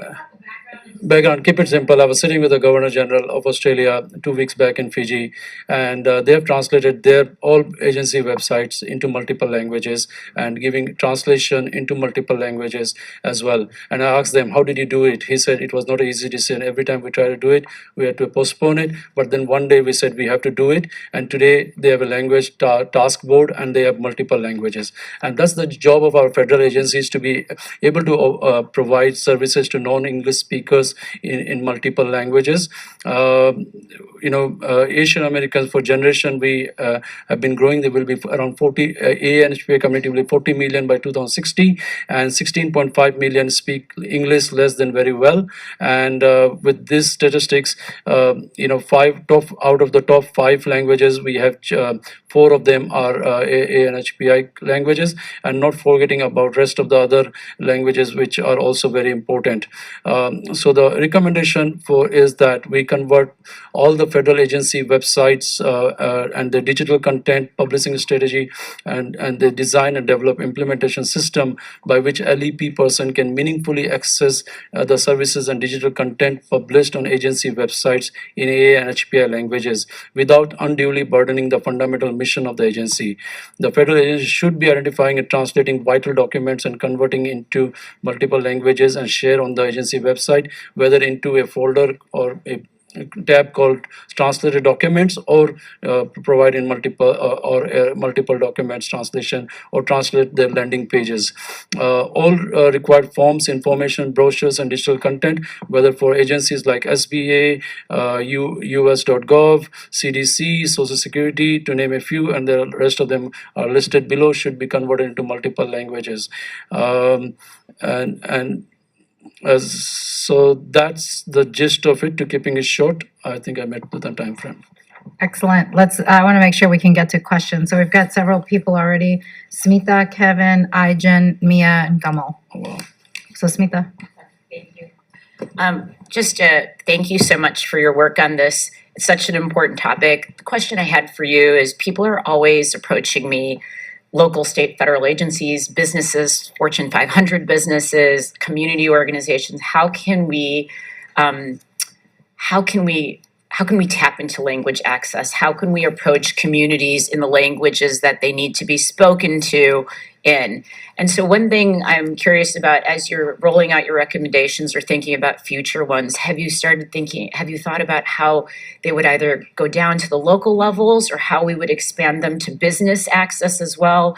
Because there are a lot of programs that are not just federal and state and local programs, but businesses provide to, take, for example, energy utilities will provide, support for electricity bills, things like that. So how do we connect? Have you thought about it? Is it on the radar? Yeah, on the very high level, what we have thought about looking at the model of Australia is that establishing a language task board, which is a separate recommendation in our pipeline, where the language task board will be a central agency or a central department housed in one agency, I'm not sure how it will happen, but that's where we'll provide language translation opportunities for multiple languages, and that's where it will be providing services down to the one who needs that. That's one, but this is an open item for discussion, so we'll continue to discuss and we can collaborate on this.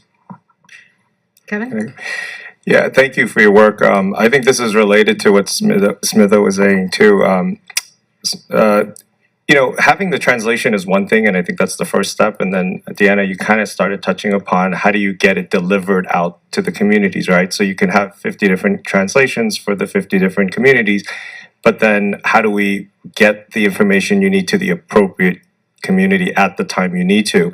And so just wanted to know if there was anything you thought about on that. And related to what you had just answered, I think if we can get a little bit more specific on if we say to the federal government the recommendations to work with community partners, how about we charge them with saying in each locale or major city with an X number of Asian NHPI community members, you need to identify at any given time 10 community partners, have it on your list, have it on your website, so that you're not just saying reach out to community partners, but you're saying reach out to these 10, and that could be constantly updated. And then the second part to it is the wireless communication delivery is so super important, but you also have to take into consideration the social media channels, right? So if you just did it via certain WhatsApp, for example, the Chinese American community is going to be using WeChat and Korean American community is going to be using Kakao. So how to also identify which social media channels you're going to use for each of the different communities, and that can be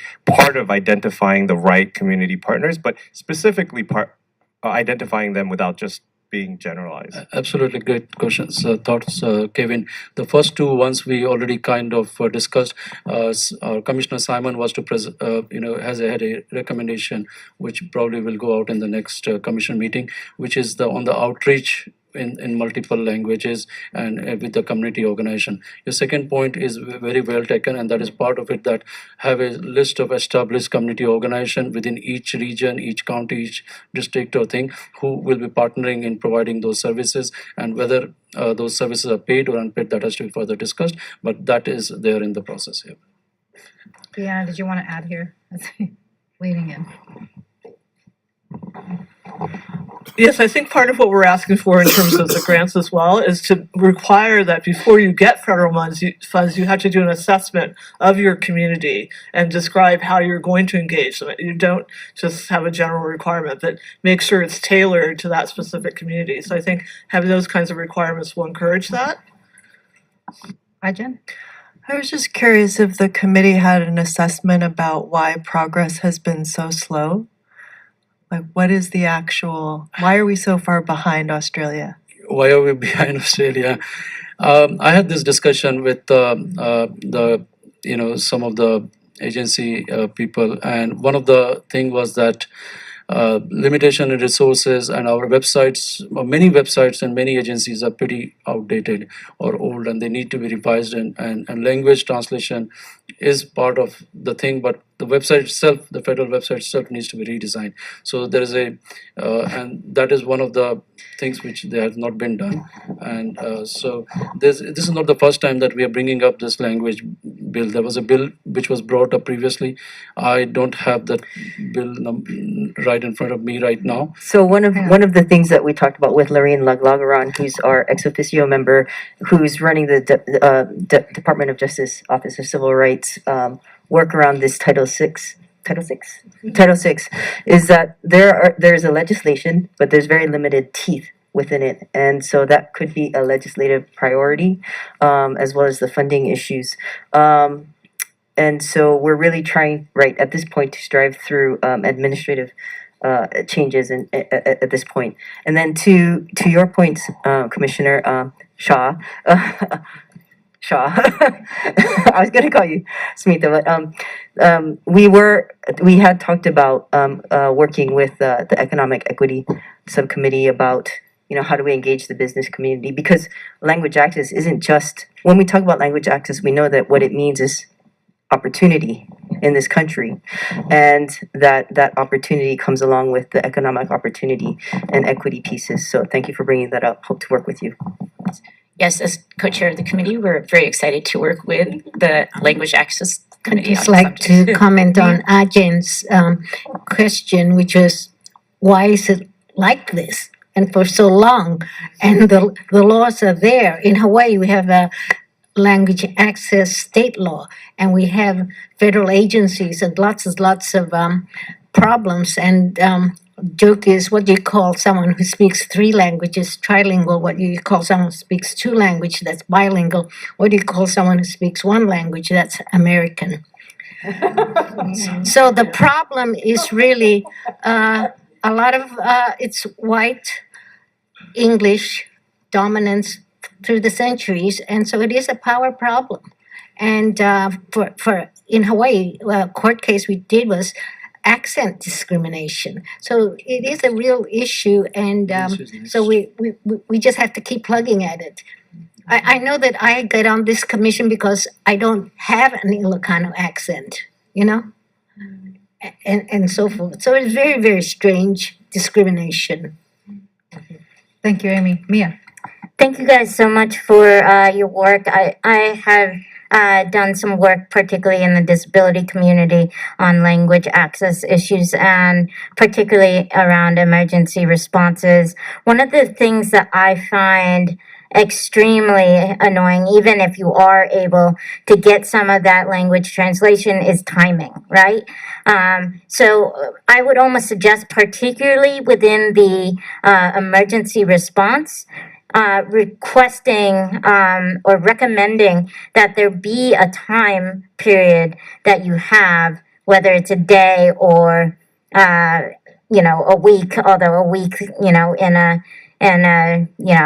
tsunami issue or something like that is going to be not super helpful. But to figure out sort of a way that you can say, hey, we need to actually place a time limit on when folks have to get this information done, and to try and do it simultaneously rather than how it is right now, which is they do the English language version, and so everybody who speaks English gets that access right away.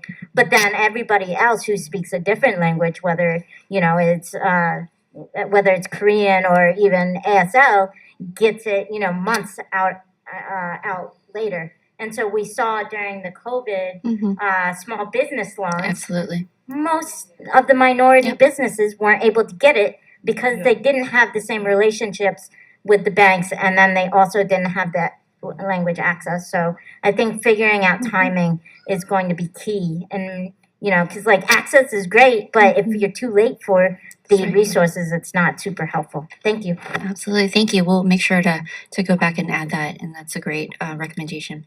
Kamal, did you put your card down, or did you? I mean, I just really had more of a comment than a question, but Go for it. I think part of the issue is that, as you mentioned, we're not truly a multilingual society like they are in so many other parts of the world.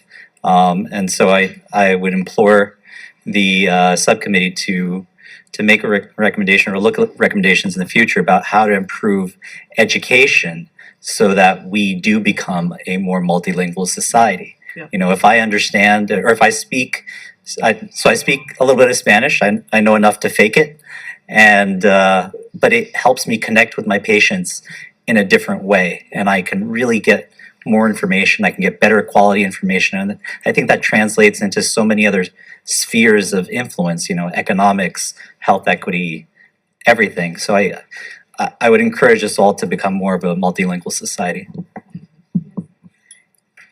Yeah, I'm a little annoyed, right? Because these are issues that have been in our communities for decades. And so somebody in the administration has heard all of this before, and I don't get it. They have resources. Why do they have to always go to the community who has very limited resources for what they have to carry out now and say, oh, could you translate this? I'm sorry. You have the resources, pay that community organization. And then how do we hold these agencies accountable? Because this is not okay. And that I am seeing that as a theme, as I'm listening to all of the recommendations, that none of this is new. right? And it's not right. And we have to have sharper elbows. Because if we're going to have these agencies that sit in front of us and give us their blah, blah, blah, and I appreciate the data, it's like, what are you going to do then? Because we're tired of it. If you go out there to the community, they're just tired of this. Like, oh, really? We've heard that before.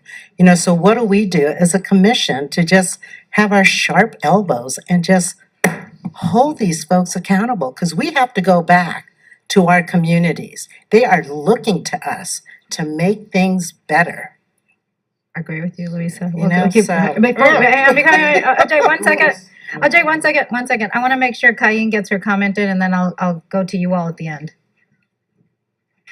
Thank you, Deanna. You alluded to this a little bit about the lesser spoken languages, and I also want to add communities that have oral traditions, right? That we don't just think about the written form, but also how do we make accessible the oral, interpretation for many communities. And Louisa, you are completely right. I mean, in our communities, we already know which communities speak which kind of languages, and the assessment is fantastic. But I think the census and ACS outreach tells you, for example, in Minnesota, the most spoken language, Asian language, is actually Hmong, and then Somali and Spanish, right? And so Somali and Hmong are actually both have oral traditions. And then in Wisconsin, the most commonly spoken language other than Spanish and English is Hmong, right? So we already know this, and yet there isn't enough investment in those communities. And it's very dangerous because I've seen cases, clients who go to court and don't have Hmong interpreters, and they're turned away and have to reschedule. And sometimes those cases take months to reschedule. And it's not like ADA where you always have a sign language interpreter or someone there. Why are our languages treated differently, right? And this is where we're saying that we really have to name it. This is the manifestation of racism that is experienced by Asian Americans. And so I think we do have to name it and really call it out like Amy did. And I want to just, really think through, it is complex because there are many languages that we need to interpret and ensure that communities have. Quiet voice, who then proceeded to mesmerize us, telling us about how the law treated men and women differently. And we left Camden that day on a new mission. It was ready to fight for equal justice for men and for women. And little did I know that just about 20 years later, that young law professor would become the second female justice of the Supreme Court, and that 50 years later, I, the young law student, would be standing here, a member of Congress with the privilege of honoring that professor, Justice Ruth Bader Ginsburg, and her very outstanding colleague, Sandra Day O'Connor, both who faced incredible adversity and made remarkable and historic achievements. And I am very proud that future generations, that millions of visitors, especially children from all over the world, are going to come through the Capitol. They're going to see the statues of these women and hopefully want to learn more about them. I thank everybody who was involved. I can't wait, in fact, to bring my two little grandsons by one day and say, hey, you see, girls can do it too. Thank you. And I yield back.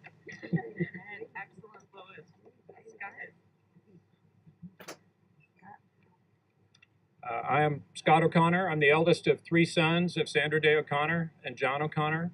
I'm here today with my wife, Joni, of 39 years now, who is the primary care coordinator for Mom in her dementia. It's a blessing because she has not been depressed throughout this. She's in very good spirits and happy to see close friends and family for visits. So I'm happy to share that with you. The O'Connor family extends its thanks to Senator Klobuchar, Congresswoman Frankel, and Speaker Pelosi for introducing and championing the legislation. We thank the President for signing the bill.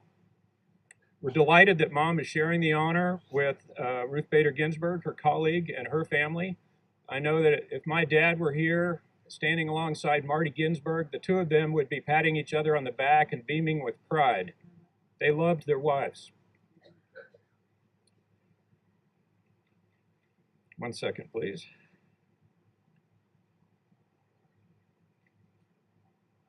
Mom and Justice Ginsburg worked together in friendship and mutual respect, even when they found themselves on opposite sides of cases before the court. They're role models for how government leaders should work together to solve our nation's problems. Perhaps as the statue project takes shape, the two of them might be cast to stand together. I mentioned that to the Chief Justice earlier today when we got a surprise audience with him, and it didn't take him long to come back with the following response. He says, "I'm not sure that would be entirely fair. Your mother towered over Ruth, and how would they get the sizing right for that?" So I'll leave that up to the architect of the Capitol to figure out. Find a way. Mom's elevation from a rural upbringing and relative obscurity to her role in high office proves America's promise. How was it that Ronald Reagan found her and chose her as his nominee?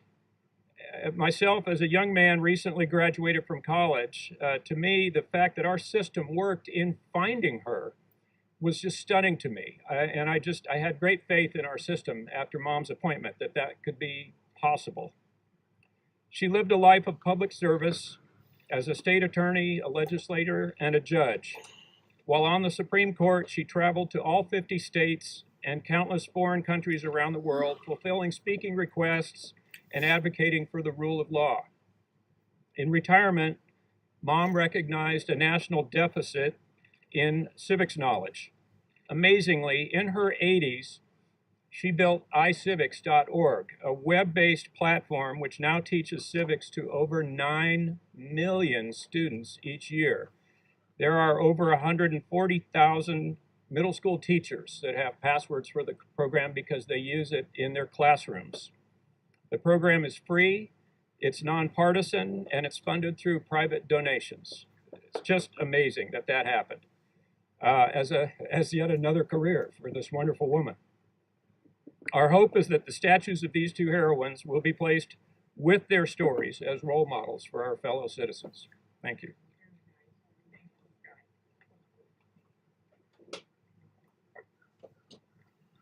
So I'm first going to read a statement from the Justice's granddaughter, Clara, who was unable to attend today. Our family is deeply honored to help mark the grand occasion of the announcement of statues in honor of our grandmother and mother, Justice Ruth Bader Ginsburg, and of her dear friend and colleague, Justice Sandra Day O'Connor. The decision to memorialize them in the Capitol's statutory is significant. There are more than 200 statues in the Capitol, and yet only 14 women are depicted. This bipartisan legislation will begin to fix this imbalance. We are especially pleased that the legislation also specifically calls for reaching out to and considering artists from underrepresented demographic groups. My grandmother and Justice Sandra Day O'Connor were trailblazers long before their respective nominations to the Supreme Court, opening doors for women at a time when so many insisted on keeping them closed. It is also especially appropriate that they be honored together in recognition of their great friendship and mutual esteem. When they served as the lone women on the court, they sometimes found that male lawyers tended to confuse them, even though they looked nothing alike. We trust that the statues will not need to reproduce the t-shirts their clerks gave them one year. I'm Ruth, she's Sandra. I'm Sandra, she's Ruth. The Capitol is our most recognizable system of democracy, a place where people from across our country have their voices represented and heard. It is only fitting that we honor their remarkable lives in service to our country here. And now my own remarks. I started my clerkship with Justice Ginsburg in July 2013. It was just a few days after the Supreme Court had gutted the Voting Rights Act in Shelby County v. Holder. The justice had dissented, as she often did. Hubris is a fit word for today's demolition of the Voting Rights Act, she wrote. The court's disregard for the act's continuing importance was like throwing away your umbrella in a rainstorm because you are not getting wet. She had been writing like that for decades, eloquently, forcefully, and sometimes scathingly dismantling the myths that allow injustice to fester. But this time her words hit a louder chord. Within hours, she was trending on social media. There was a meme with a portrait of her, and it had the chalk-like drawing of a crown on her head, and it said, "You can't spell truth without Ruth."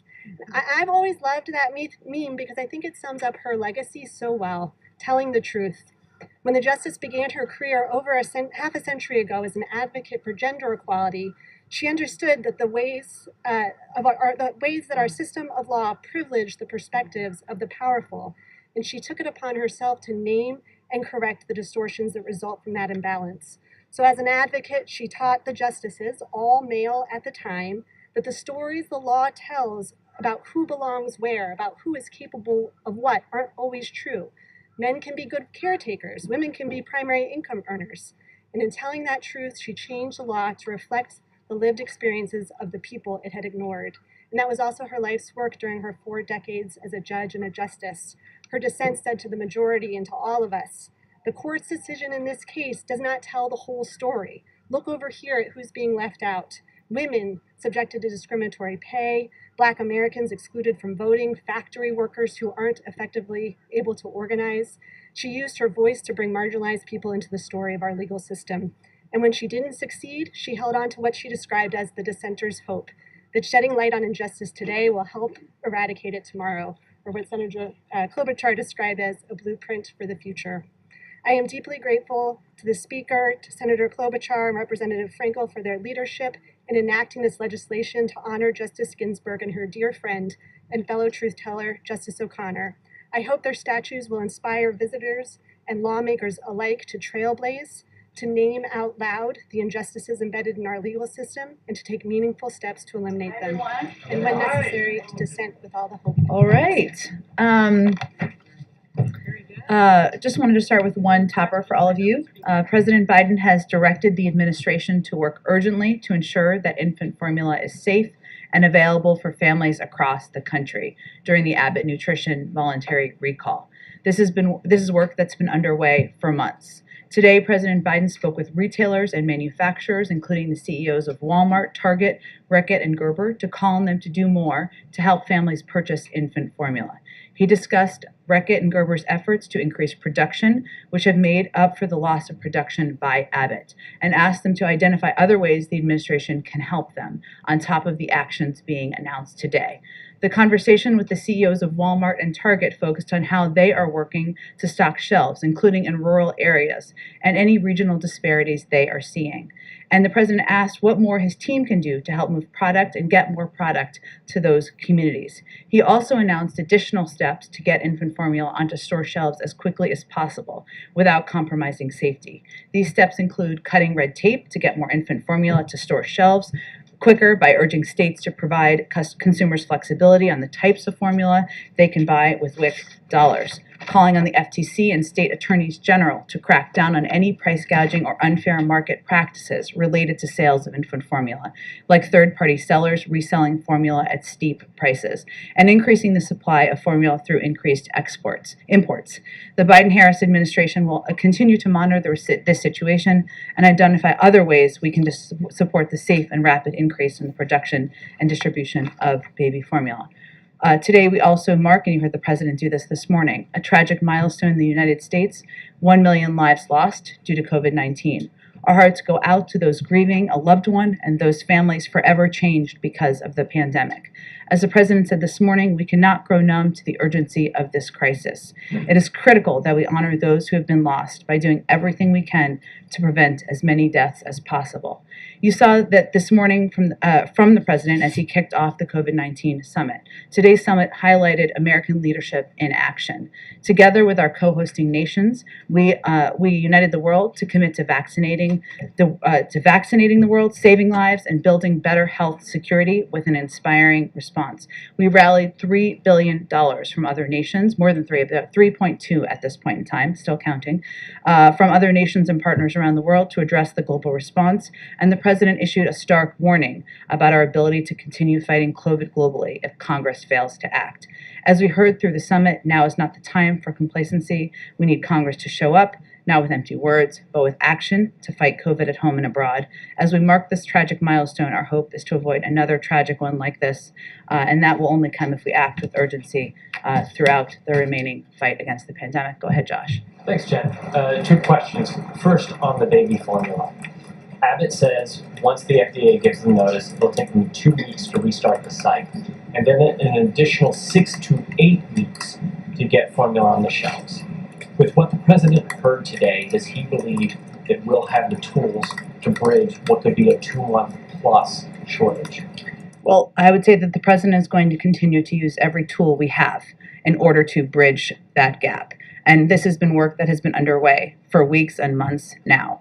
We know that if they get approval, obviously, as you noted, it will take them some time to get up and running again. So what we need to do, and what you've seen the president announce earlier today, and I just reiterated, is steps we can take from here to increase supply, make sure it's on the shelves. That includes increasing imports. It also includes ensuring we're working with retailers, as the president did during his calls, to make sure that shelves are stocked. It also includes ensuring that lower income families can access different brands of baby formula by working through with the WIC for the exemptions for the WIC program. So we recognize that this is certainly a challenge for people across the country, something the president is very focused on, and we're going to do everything we can to cut red tape and take steps to increase supply on the marketplace.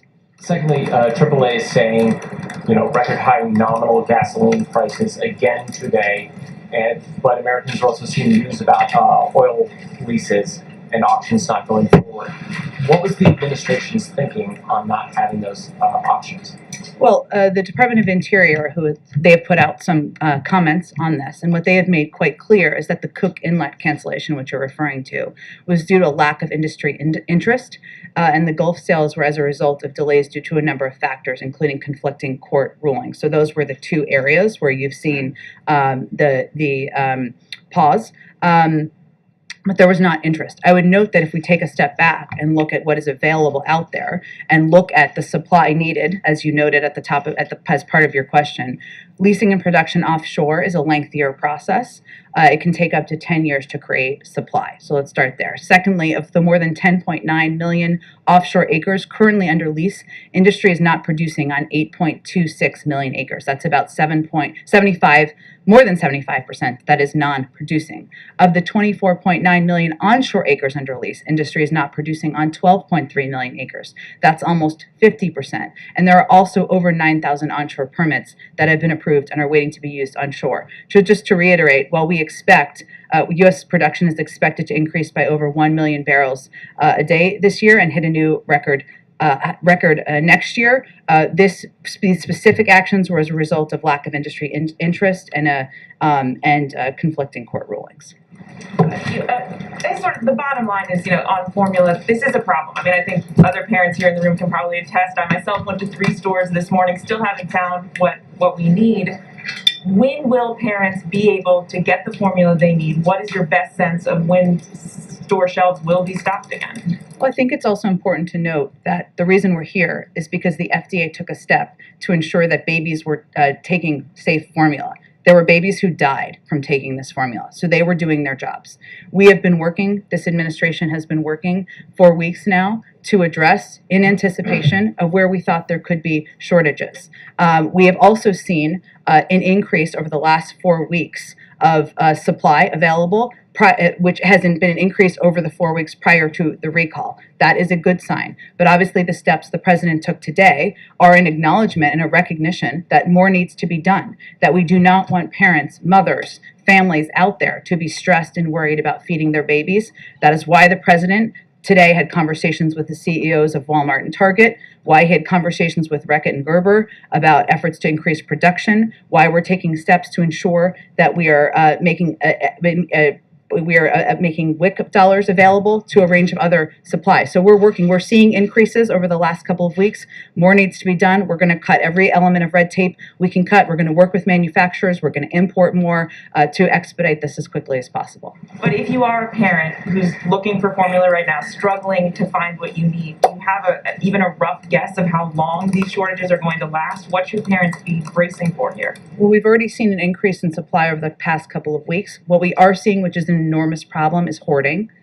People hoarding because they're fearful. That is one element of it, and people hoarding because they are trying to profit off of fearful parents. So that is also something we're focused on taking efforts to track and adjust and address and look into. But again, more infant formula has been produced in the last 4 weeks than in the 4 weeks preceding the recall. We're taking every step to increase that. So our message to parents is, we hear you, we want to do everything we can, and we're going to cut every element of red tape to help address this and make it better for you to get formula on the shelves. And as you mentioned, that this obviously stems from the FDA taking necessary steps to try and deal with a very serious problem. And as Josh noted, Abbott says that subject to FDA approval, they could restart at this site within 2 weeks. Do you have a sense of why it may be taking so long to get this factory back up and running, or what the holdup is from the FDA's perspective? I would point you to the FDA, but again, I'd go back to why this decision was made in the first place, which was to save babies' lives. And the FDA is not going to approve manufacturing again unless they are certain of the safety. Go ahead. When the president spoke with Philippines President-elect Ferdinand Marcos last night, did they discuss either the dispute with China in the West Philippine Sea or the U.S. court judgments against the president-elect? I'm not aware of those being a part of the discussion, but I can check and see after the briefing if there's more details. Thank you. And then on NATO, if Finland and Sweden are successful in their attempts to join NATO, that would put the U.S. on the hook, again, for military defending those countries, even potentially with nuclear weapons.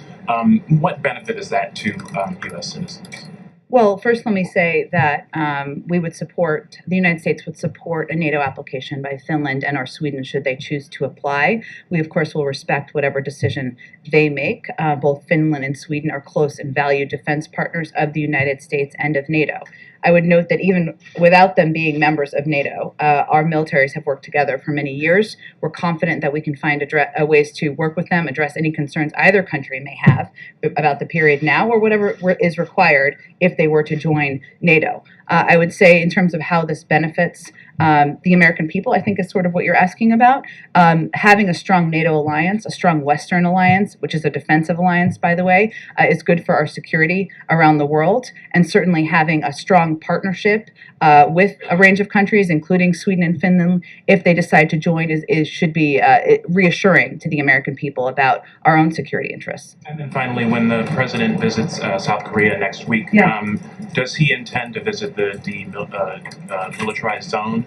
And what's your current assessment of the threat of a North Korean nuclear test? Well, on the first question, we're still finalizing details of the schedule for the trip and what it looks like. Obviously, that is a step that is taken by many who visit the region, but I expect we'll have our national security advisor here in the briefing room next week with Karine to preview the trip. In terms of whether we expect a test, the United States assesses that the Democratic People's Republic of Korea could be ready to conduct a test there as early as this month. This would be its 7th such test. We've shared this information with allies and partners and are closely coordinating with them. As you noted, the president is traveling to the Republic of Korea and Japan next week, where he will continue strengthening these alliances and make clear our commitment to the security of the Republic of Korea. Our intelligence assessment is consistent with the DPRK's recent public statements and destabilizing actions, including the test launch of multiple intercontinental ballistic missiles. But this is information, again, we've shared with our partners and allies, and of course will certainly be a topic of discussion when the president travels next week. Go ahead. Just one more on the baby formula shortage. Obviously, some parents are feeling panicked and they're feeling desperate, and a big reason for that is because there's no substitute for formula if you don't have access to breast milk. I'm just wondering, if you're a parent today and you go to the store, you can't find any formula on the shelves, as is being reported across the country, what is the step that they should take? What is the administration's guidance on the immediate step they should take? Is there a hotline that they can call? Should they take the baby to the hospital? What should they do? Well, I would say those are important public health questions, but what I can report on here, or what I can convey to all of you, is what we're doing to address exactly that concern, which is taking every step we can to ensure there is supply on store shelves. And we have increased the supply over the last 4 weeks. And as the president, as I noted at the top of this briefing, we're going to take every step we can to cut red tape, to ensure we're working with retailers like Walmart and CEO, that we're working with Reckitt and Gerber and others who can produce more, to ensure we are getting supply out to stores and out to retailers so that parents don't have that concern. But beyond that, that's what I can read out for all of you from here. Since you said it was a public health question, which agency should that question be directed to? Just the very practical, immediate question of, if you can't find formula and you need it for your baby to eat, what should they be doing? We would certainly encourage any parent who has concerns about their child's health or well-being to call their doctor or pediatrician.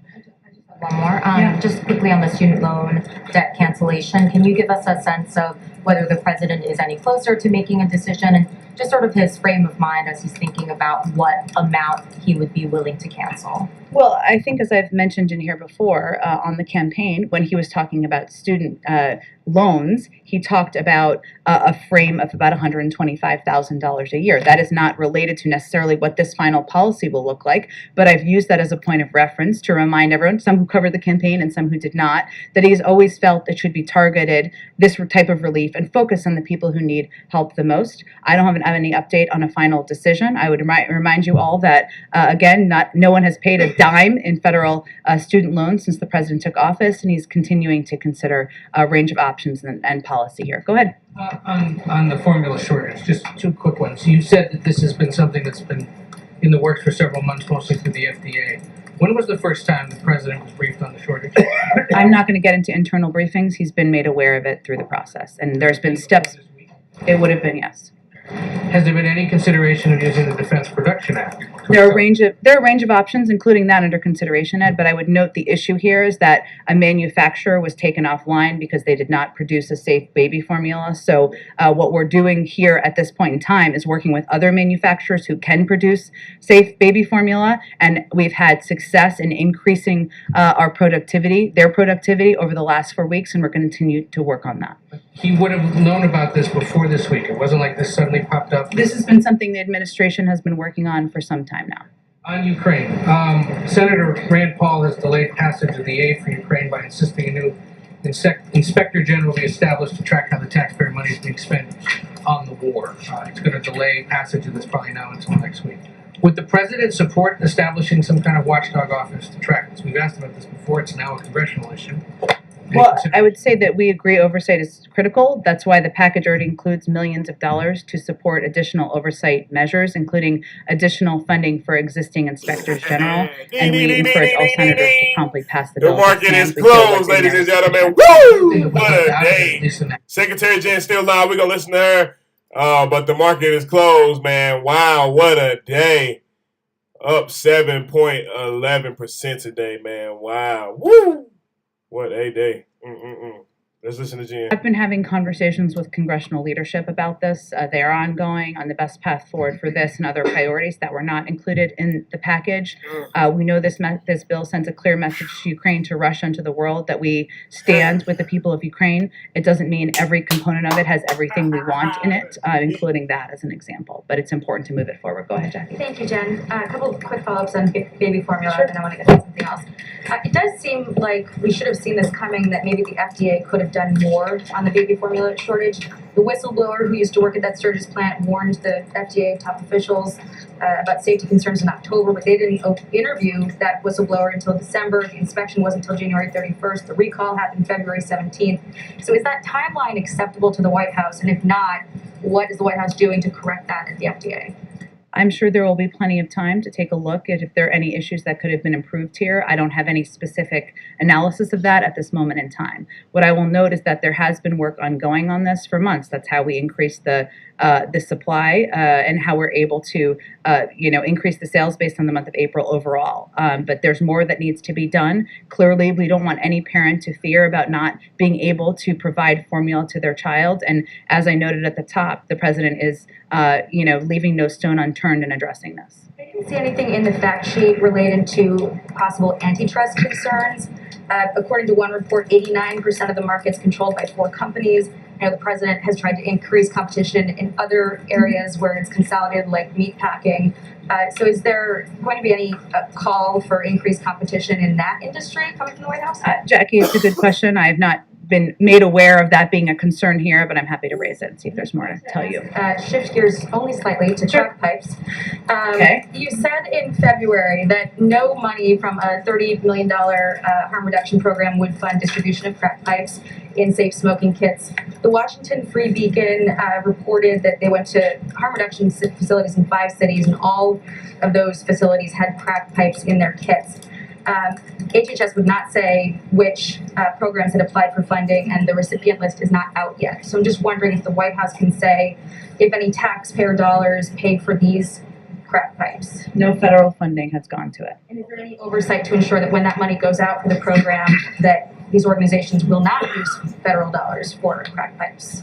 This policy does not allow for crack pipes to be included. I would just note that this is a bit of a conspiracy theory that's been spread out there. It's not accurate. There's important drug treatment programs for people who have been suffering from what we've seen as an epidemic across the country, and money is not used for crack pipes.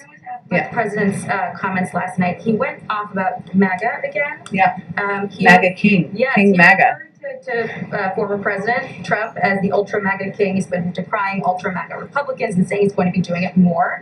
But Hillary Clinton expressed some regret not too long ago for referring to Trump voters as deplorables who couldn't be redeemed.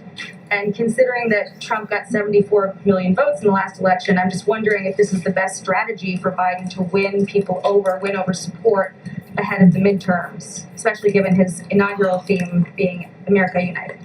Well, I would say that the president is not afraid to call out what he sees as extreme positions that are out of line with where the American people stand, and whether that is supporting a tax plan that will raise taxes on 75 million Americans making less than $100,000 a year, or whether it is supporting efforts to overturn Roe v. Wade, something that 2/3 of the American people in a Fox News poll, may I add, supported. And there are countless examples from there. The president believes that there is still work we can do together. The Bipartisan Innovation Act is a good example of that.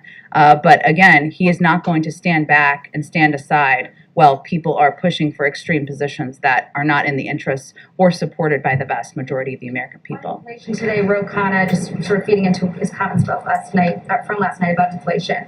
The president was talking about the economy when he was referring to ultra MAGA. And Ro Khanna said today that blaming Putin may not be effective. He said, we need to say inflation is a real threat, it's an emergency. So it seems like the president has been rationing up this rhetoric, blaming Republicans, blaming Putin. We've heard all of the reasons why the pandemic is a factor. But Ro Khanna is asking, this White House to call inflation an emergency and to call out the National Guard to help with supply chains. Are those things that you'd consider, this White House would consider? I don't think anyone doesn't think inflation is an issue. The president has said that countless times. The question is, it doesn't matter what you call it. The president just gave a speech on it yesterday. The question is, what is your plan to address it? He laid out a multi-part plan yesterday. He has taken a range of steps, including steps that he even announced this week to lower the price of high-speed internet for tens of millions of Americans, to give farmers the tools and resources they need to boost production, to lower the deficit, something that happened on his watch last year, which will help, to release 1 million barrels of oil from the Strategic Petroleum Reserve, to fix the family glitch. What is the plan on the other side? We all recognize it's a problem, but if you open the cupboard door, there's nothing there. And that's the issue. Go ahead. Jen, the flags are flying at half staff above the White House and at federal locations across the country. Kristen Urquiza, her dad died in June of 2020. You likely know he was in an Arizona hospital. The only person there to hold his hand in the ICU was the nurse. She is now the founder of a group called Marked by COVID. They have about 100,000 members right now. They're advocating for a national day of remembrance, a COVID Memorial Day of sorts. Does the president support a national day of remembrance, a COVID Memorial Day? Well, Peter, I would say that we're still in a fight against COVID and a battle against COVID. There are still far too many people getting sick, getting hospitalized, and dying. And this is not the last time we will commemorate, or the last step that the president will take to commemorate, but I don't have anything to predict about the future. The same applies to a COVID monument, right? You don't have any decisions made on that. Those are all important questions, and as the president has said before, people who have lost loved ones, obviously 1 million lives have been lost. There are a lot of people across this country still in mourning. He recognizes that. We need to continue to commemorate that, but we're still in a fight with the virus. So on this day, 1 million American lives lost, an unimaginable figure only 2+ years ago. At 400,000 lives lost, the president, then president-elect, and vice president-elect were there at the Lincoln Memorial, 400 lights, 400,000 lives. For 500,000 lives lost, there was a moment of silence on the South Lawn. Today was a bit different. His only public comments were pre-recorded remarks to the global COVID summit. I guess I'm asking, why not a more prominent remembrance for today's anniversary? I would say first, the president publicly addressed this day and marked it We also lowered the flags for 5 days. They will be lowered for 5 days, and we will continue to mark and commemorate the lives lost. What people care about the country, though, most is our action and what actions the president will continue to take. And obviously, since he took office, according to a Yale study, it's estimated we've saved over 2.2 million American lives and $900 billion in healthcare costs. There's more work that needs to be done, more work to fight misinformation, more work to get more people vaccinated, and action is what people care about. People care about transparency, as you indicate as well. So my last question on this topic is, can you help people better understand what data Dr. Ashish Jha was pointing to when he warned that the U.S. could potentially see 100 million infections in the U.S. if COVID relief isn't passed now over the course of the fall and winter waves expected? There's a range of studies that are ongoing. Dr. Jha talks to a range of people internally, health experts, and externally, and this is in the range of what they have conveyed to him directly. And I expect there'll be more studies that come out in the coming months. Go ahead. Thanks, Jenna. As you know, North Korea is on lockdown because of a case of COVID there. Just one case. Yeah. Remarkable. The country has previously rejected offers from COVAX for vaccinations. I'm wondering if the White House will launch a renewed push to try to get vaccines to North Korea. Obviously, almost their entire population has not been vaccinated. Yeah, you're right. And as you noted, the DPRK has repeatedly refused vaccine donations from COVAX. We do not, the United States does not currently have plans to share vaccines with the DPRK. We do continue to support international efforts aimed at the provision of critical humanitarian aid to the most vulnerable North Koreans. And this is, of course, a broader part of the DPRK continuing to exploit its own citizens by not accepting this type of aid. As you know, it's not just vaccines, it's also a range of humanitarian assistance that could very much help the people in the country, and instead they divert resources to build their unlawful nuclear and ballistic missiles programs. But yes, we support international efforts. No current plans for the U.S. to donate, from the United States supply. And just briefly on crypto, as you know, the crypto market is in something of a tailspin. There's been an executive order that was put out in March to look into regulations and study the issue.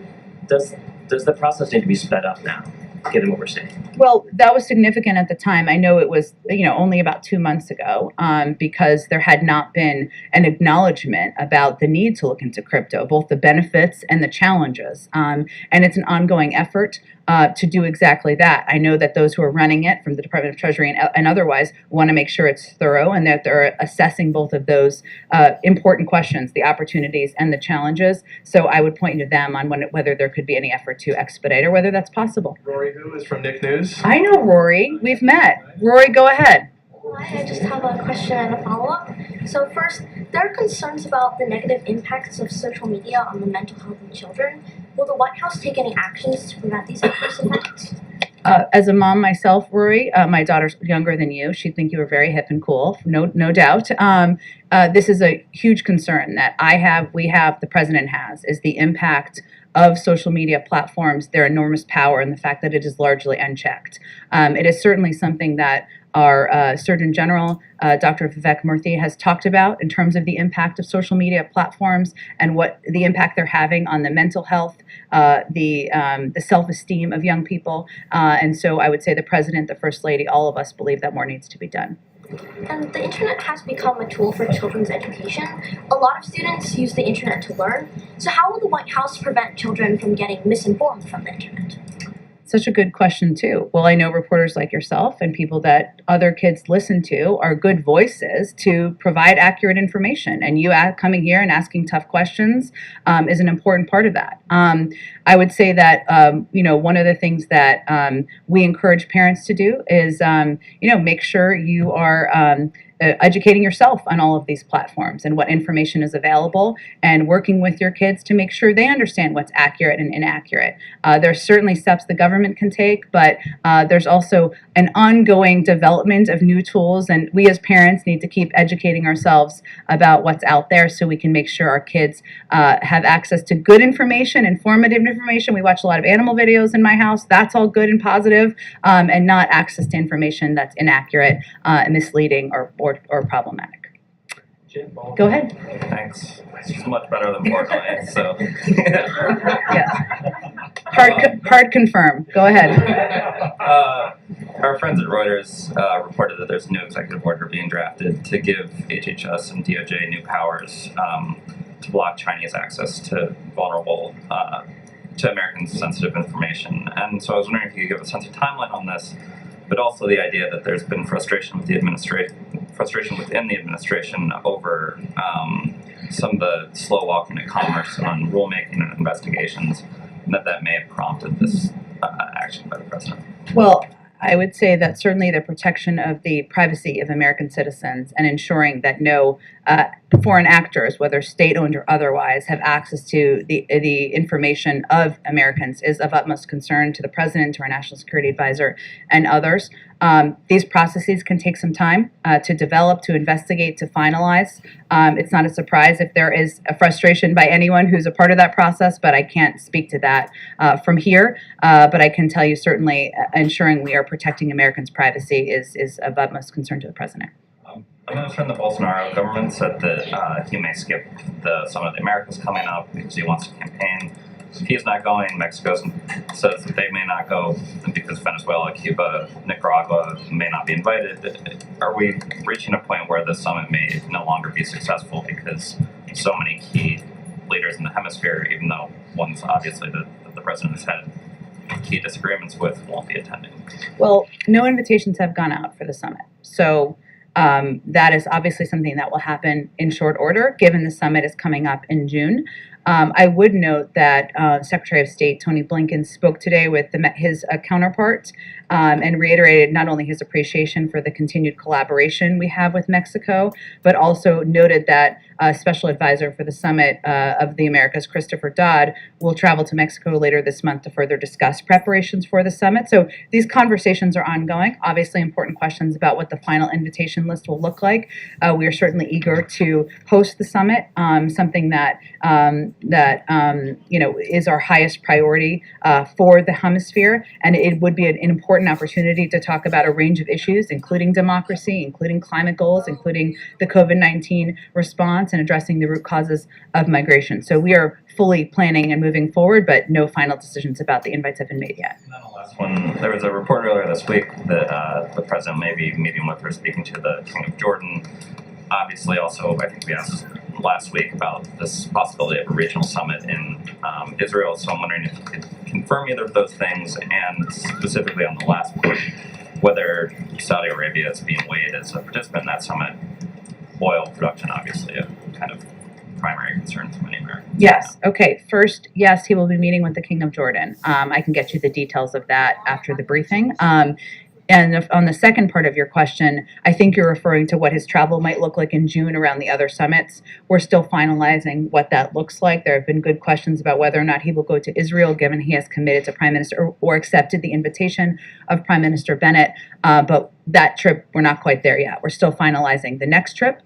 We have had senior members of the national security team travel to Saudi Arabia to talk about a range of issues, including regional cooperation, obviously the war in Yemen, and supply on the global marketplace. But I don't have anything to predict in terms of an upcoming visit by the president. Go ahead. Back on infant formula, Senator Gillibrand in an interview with NPR said that this is a life or death issue and that the other companies aren't stepping up, they aren't producing as much formula as they should or could be, and that she's going to ask the president to invoke the Defense Production Act on this. Is that the kind of request that will be entertained? Yes, we're exploring every option. I think when you look at the Defense Production Act, you have to ensure that it would actually achieve what you're trying to achieve. And so we're also looking at that as well. And we have been working, this is one of the reasons, obviously, the president called CEOs today of some of these vital companies to determine what more can be done. Because we know that with one major supplier having part of their supply off the marketplace, one of the easiest and fastest ways to address that is to increase supply from some of the other suppliers, and also to import more, which is a step we're working to take as well. They didn't happen to ask him to invoke the Defense Production Act, did they? I'm not aware of that being a specific ask from them. I can see if there's more to read out from the calls as well. And just quickly on the COVID deaths, going back to the group marked by COVID, they're also asking the president to meet with people who've lost loved ones to, express his empathy and also sort of feel what they're feeling. When is the last time he met with the loved ones of people who've died from COVID, and would he consider such a meeting? He certainly would, and I think even people who may not like the president probably would not question his level of empathy and compassion for people who have lost loved ones, and certainly addressing and talking about that impact is something you hear him do nearly every time he talks about COVID. He certainly would be open to doing that. I don't have anything to predict in terms of the future schedule, but yes, go ahead. Jen, some of the steps, at least two of them announced today on infant formula, seem like things that could have been announced steps that could have been taken earlier, and any woman following this on any mom's list or whatever has known of rumblings of this crisis since nearly the plant shut down in February. Why did it take so long to announce the steps you announced? Well, again, some of these steps we've been working on just because we haven't been announcing them publicly, including increasing supply and working with producers and suppliers. Some of the challenges we're also seeing, let me just note it, and I noted this a little bit earlier, is this hoarding issue. And we are have been calling on retailers to impose purchasing limits to prevent the possibility of hoarding, because we know that that is an issue. Again, sometimes it's people who are fearful, which is understandable, but also it is also, there's an element of people who are trying to benefit financially off of that fear, which is where we have a concern. But since the recall, we've been working nonstop to address and alleviate supply issues by working with these retailers, engaging with the FDA on additional steps we could take. And obviously we're talking about laying all the specifics out now. Go ahead. On a different topic of Ultra MAGA. Now, you saw Representative Lee Stefanik saying, "I'm Ultra MAGA and I'm proud of it." Former Trump super PAC blasted out a t-shirt of him as an Ultra MAGA Superman. He, on his own Twitter alternative platform, released a meme of him as the Ultra MAGA King. I guess I'm curious what the administration makes of Republicans and the former president sort of co-opting this and elevating what President Biden clearly intended as a pejorative. Well, I think if that means that the individuals you mentioned are embracing their opposition to a woman's right to make choices about her own health care, if they're embracing a plan that will raise taxes on 75 million Americans, if they're embracing the importance of fighting Mickey Mouse over virtually any other issue, I guess that's their platform. Good for them. We're happy to have a debate about that. Go ahead. Jen, at the risk of sending you back to your State Department days, I was wondering if you could come back to the embrace of Sweden and Finland for NATO, and walk us through the distinction now between their qualifications and Ukraine, now that we have invested so much more heavily in making sure that Ukraine remains an independent state and that it irreversibly could not be invaded again. Well, I would leave that to my NATO spokesperson colleague to speak to. What I would say, David, is that what we support is a NATO application by Finland or Sweden, should they choose to apply.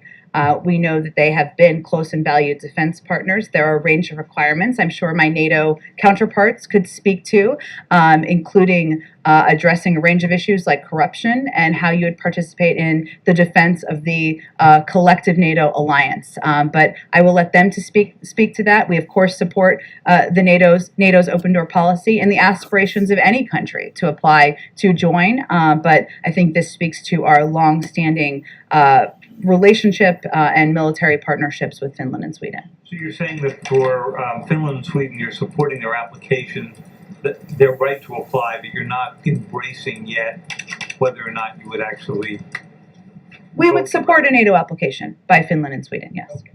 And then take that the next step for us, if you can, which is to say that you've heard what the Russians how they've reacted to this.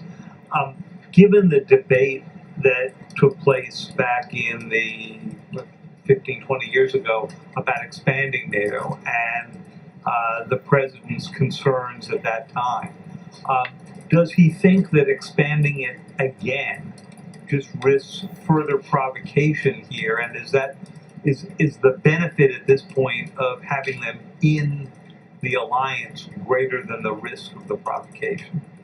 Well, I would just like to quote the president of Finland and what he said, which I don't think I could state it better in response to this question, which is, as it relates to Russia, you caused this, look at the mirror. That is, NATO is a defensive alliance, it's not an offensive alliance. Both Finland and Sweden are close and valued defense partners of the United States and NATO. They're thriving democracies. They've worked closely with NATO for years. There's no aggressive intent from NATO, from the United States, from Finland or Sweden. Obviously, they can speak for themselves, to Russia. But again, this is President Putin who caused this. Look at the mirror. And I think that also probably is the reason for what you've seen as public support for joining NATO increase in these countries as well. Go ahead. Thanks, Jen.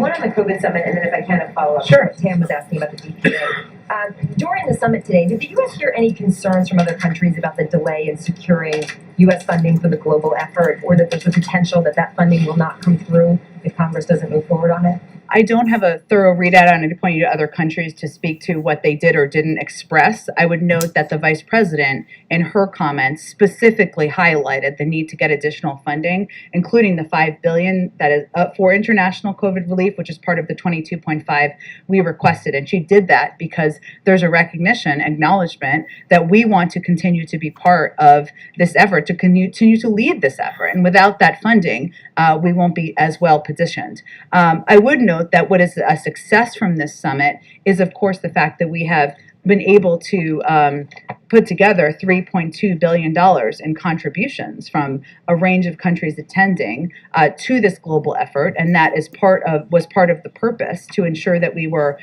elevating this, working together, coordinating, to prevent complacency, to prevent deaths, to prevent and plan for future variants. And that kind of money from other countries is an important step forward. And to follow up on the DPA question, obviously baby formula is a very specific product, but is there a lesson that can be learned from the COVID supplies of PPE and vaccines and scaling up production that the administration could apply to this situation right now?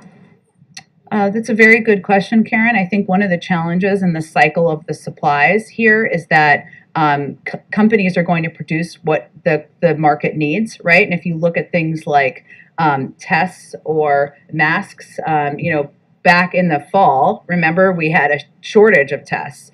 The summer, we had an abundance of tests to the point where companies were shutting down manufacturing. So the challenge is that it's about what the demand is in the marketplace. And obviously now there's high demand because there's a shortage because of this recall, which was done again to save babies' lives. Clearly our efforts and focus now is on increasing supply from other suppliers and importing more so that we can meet the current demand and needs now.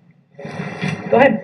Thank you so much. Another one on baby formula. There are families with babies who are sick and rely on specialty mix that I understand are only manufactured in this plant that is offline now. So what's the plan for those families? I addressed this a little bit yesterday or the day before. I guess it was the day before, which is part of our effort is to ensure and work with other suppliers who make baby formula who can meet the same needs of children who have special needs or who have specific needs for what formula they can take to ensure that supply is on the marketplace as well. On this whole, and the FDA has been doing that, but go ahead. On this whole supply chain issue, we often hear the president saying the solution to supply chain problems is to produce in the United States. In this case, we have a product that is manufactured, I think, 98% in the United States. So how do you reconcile these two messages?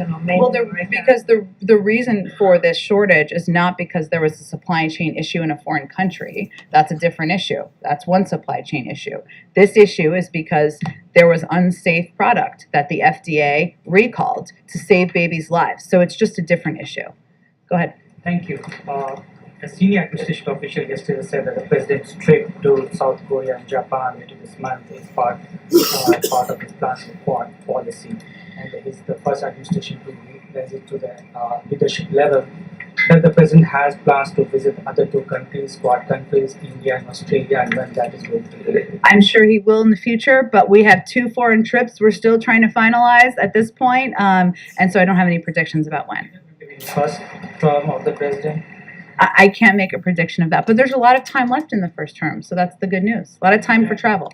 And the second question, what is US expectations from India on the two wars the world is fighting? One is the Ukraine war, other the COVID-19. Well, we continue to remain in close touch with India about, our efforts to rally the world to stand up against Russian aggression. That means implementing and abiding by sanctions that have been put in place. And as you know, Dilip took a trip, our Deputy National Security Advisor took a trip just a few weeks ago there to have a conversation about that. We continue to encourage countries to speak out about Russian aggression. And obviously on COVID-19, we've been an important partner with India in providing supply and vaccines and needs in their times of need over the course of the last 15 months, and certainly we'll continue to work with them on that. Go ahead. Thanks, Frank. One on Finland, one on Israel. When Russia threatened military technical means against Ukraine many months ago, you were sounding the alarm bells. You were giving very specific projections as to what the Russians were going to do. They've invoked that term again after Finland's announcement. What do you make of it? What are your concerns about Russia's response to this? About Russia's Finnish application for NATO. Well, I would say that the facts are important here, which is that NATO is a defensive alliance. NATO has no aggressive intent against Russia, nor does the United States, nor do Finland and Sweden. We have all long supported, before the invasion, after the invasion, the open door policy, and certainly given Finland and Sweden have long-standing important partnerships with the United States, with NATO countries. They're long-standing democracies. That's why we support their application. But beyond that, I think it's important to note what the facts are here, which is that there's no aggressive intent at all. On the killing of Shireen Abu Akleh and Janine, you called for an investigation, a swift investigation. I guess the question is, what kind of investigation? The Israelis have extended an offer for the Palestinians to participate in a joint investigation. Should they be accepting that offer? And they've also asked for U.S. oversight over some examination of, for example, the bullet that killed Shireen. What have you responded to that offer? What would you like to see? Well, we understand that both Israel and the Palestinian Authority are already conducting investigations into the circumstances of the killing. We encourage both parties to do so thoroughly and transparently and to share their findings to ensure that all evidence in this case is available and fully assessed. We stand ready to assist either party in any way that we can. Neither side has asked for our assistance at this time, and such a request would be required in order for us to do so. Go ahead. So as part of this Ultra MAGA rollout, the president has talked a lot about sort of what he thinks the Republican Party now stands for. He's also, thrown out some tough language, saying they were petty and mean-spirited and cowering to former President Trump. Does he? But he's also said he's been surprised by that. Does he still feel like the fever will break in Washington? Well, you mean in terms of the ultra MAGA followers of the former president? If ultra MAGA, as he says, controls the party, that would be the party that he thought would come around. Well, I just want to make sure I'm understanding your question. Are you asking me if he thinks that there will ever be a period of time where there will not be a ultra MAGA party, or if does he feel like there will be a period in time when he is president in which the ultra MAGA wing of the Republican Party doesn't control it, and that the fever will break in Washington? Well, that's certainly his hope.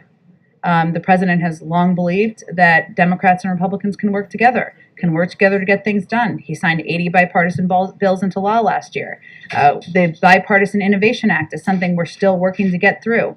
And his view is that this is a conversation, a lot of it's happening in Washington, and they are, for the American people and the American public, a lot of these policies that the ultra MAGA wing, the MAGA king, all of the different terminology where the president's using out there is not aligned with where the vast majority of the public is. And elected officials should be doing what the vast majority of the public wants them to do. Does the excuse me if you guys have already reacted to this, does the White House have a comment on the latest round of subpoenas by the January 6th We certainly support the work of the January 6th committee. We'll continue to support their work. We believe it's vital and essential to get to the bottom of what happened on January 6th, one of the darkest days in our democracy. So we'll continue to support their work. Go ahead. Okay, last one. Go ahead. Staying on Ultra MAGA and the Rick Scott stuff, Yeah. obviously the president himself is not subject to the hat tax, but as the midterms start to take over basically everything, can you just talk about how the White House is navigating the distinction between political speech and official events? For the and what the president is doing, or how he spends his time? The appropriateness of making explicitly political or campaign-focused messages during official White House events. Well, I would say that I am subject to the Hatch Act, as I've noted, in a sternly written letter to me. But the president is not, as you know, and he is the leader of the Democratic Party. He's also the commander-in-chief. He's also the leader of the free world. And what he is pointing out is what he sees to be a troubling trend in our country. That's a threat to our democracy, a threat to progress. And certainly, he's going to continue to draw the contrast for the American people on what the options present. All right, I'm just going to do Patsy and April because Patsy, go ahead. Jen, so on the U.S.-ASEAN summit, can you give us a sense of how hard the president will push on the issue of Ukraine? For example, whether the administration will be pushing to include the word Russia in the final communique. As you know, ASEAN have so far avoided using that word on any of their statements on the Ukraine crisis. And I have a follow-up on Afghanistan, if you don't mind. Sure. So on the ASEAN summit, Ukraine will absolutely be on the agenda in terms of what the final communique will look like. I don't expect it will be ready for more than 24 hours, and there's lots of conversations that need to happen between now and then, so I can't make a prediction of it. But I will say that a number of the ASEAN participants have been important partners in calling out the aggressive action of Russia and invading.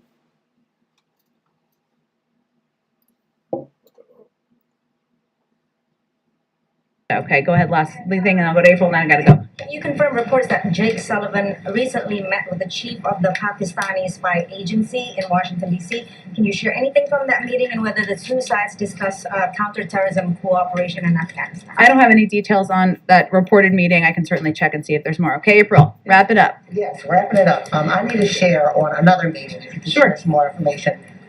Congressman Greg Meeks, the chair of the House Foreign Affairs Committee, met with the president, was part of a group meeting with the president this week, and he talked about issues that he talked with President Zelensky. And one of those issues that President Zelensky specifically brought up to Meeks and the contingent was Ukrainian grains and how it is impacting the lack of Ukrainian grains going out to the world. It's impacting Africa. Meeks said the president spoke about it. Can you drill down a little bit more about this? As the president has said he wanted to go out to the world, can you drill down a little bit more, especially when it comes to Africa, because there's a concern about many of those countries, to include Ethiopia and Congo, that's already going through crisis. Yeah, it's an important issue. We're seeing food shortages in the world, including in parts of Africa, other parts of the Middle East. This is one of the reasons why the president went to Chicago and raised the issue of doing everything we can to increase supply here in the United States. Well, we don't expect shortages here. We want to be providers of American grains to the rest of the world, as we're seeing shortages in part because of the war in Ukraine. We've also provided a large amount of assistance to global food programs, global aid programs, in anticipation of what we see as a potential shortage of food, and we'll continue to work on it. I'm sorry. Give the president more pause. That President Zelensky himself brought that issue of grain for Africa up, specifically Africa, the continent. Well, we are working on this issue and have been working on this issue for months now. That is, the president went on a trip just yesterday to elevate and talk about the steps we're taking to increase supply of grains and wheat here in the United States to address exactly this issue. And we are far and away the world's largest provider of assistance and aid to global food programs in order to address what we know could be a shortage around the world. Thank you, everyone. All right. Thank you for joining. That's Secretary Jen, you guys. This is the Stop Working Live with LCLD After Hours. We're about to close it up here. We just wanted to get every word she had to say. She's gone. So we closed, man. Our firm did a little good. Look like they went up after hours. We'll see if it holds tomorrow. But, man, what a day, man. What a day, man. Up 7% today. Oh, man. Oh man, up 181% in the month. Oh man, that's 10, man. Fucking man, I don't even got to discuss it, man. I don't know. Ah man, whatever Drake said, man. Y'all know what I'm talking about, though, man. This is the Stock Market Live with LCAOD. I hope y'all enjoyed the live stream today. I hope you learned something. Hope you earned something. But tomorrow is Friday. We will be live tomorrow morning. We'll see you guys then. Enjoy the evening. And don't forget to let cash accumulate over days. LCAOD.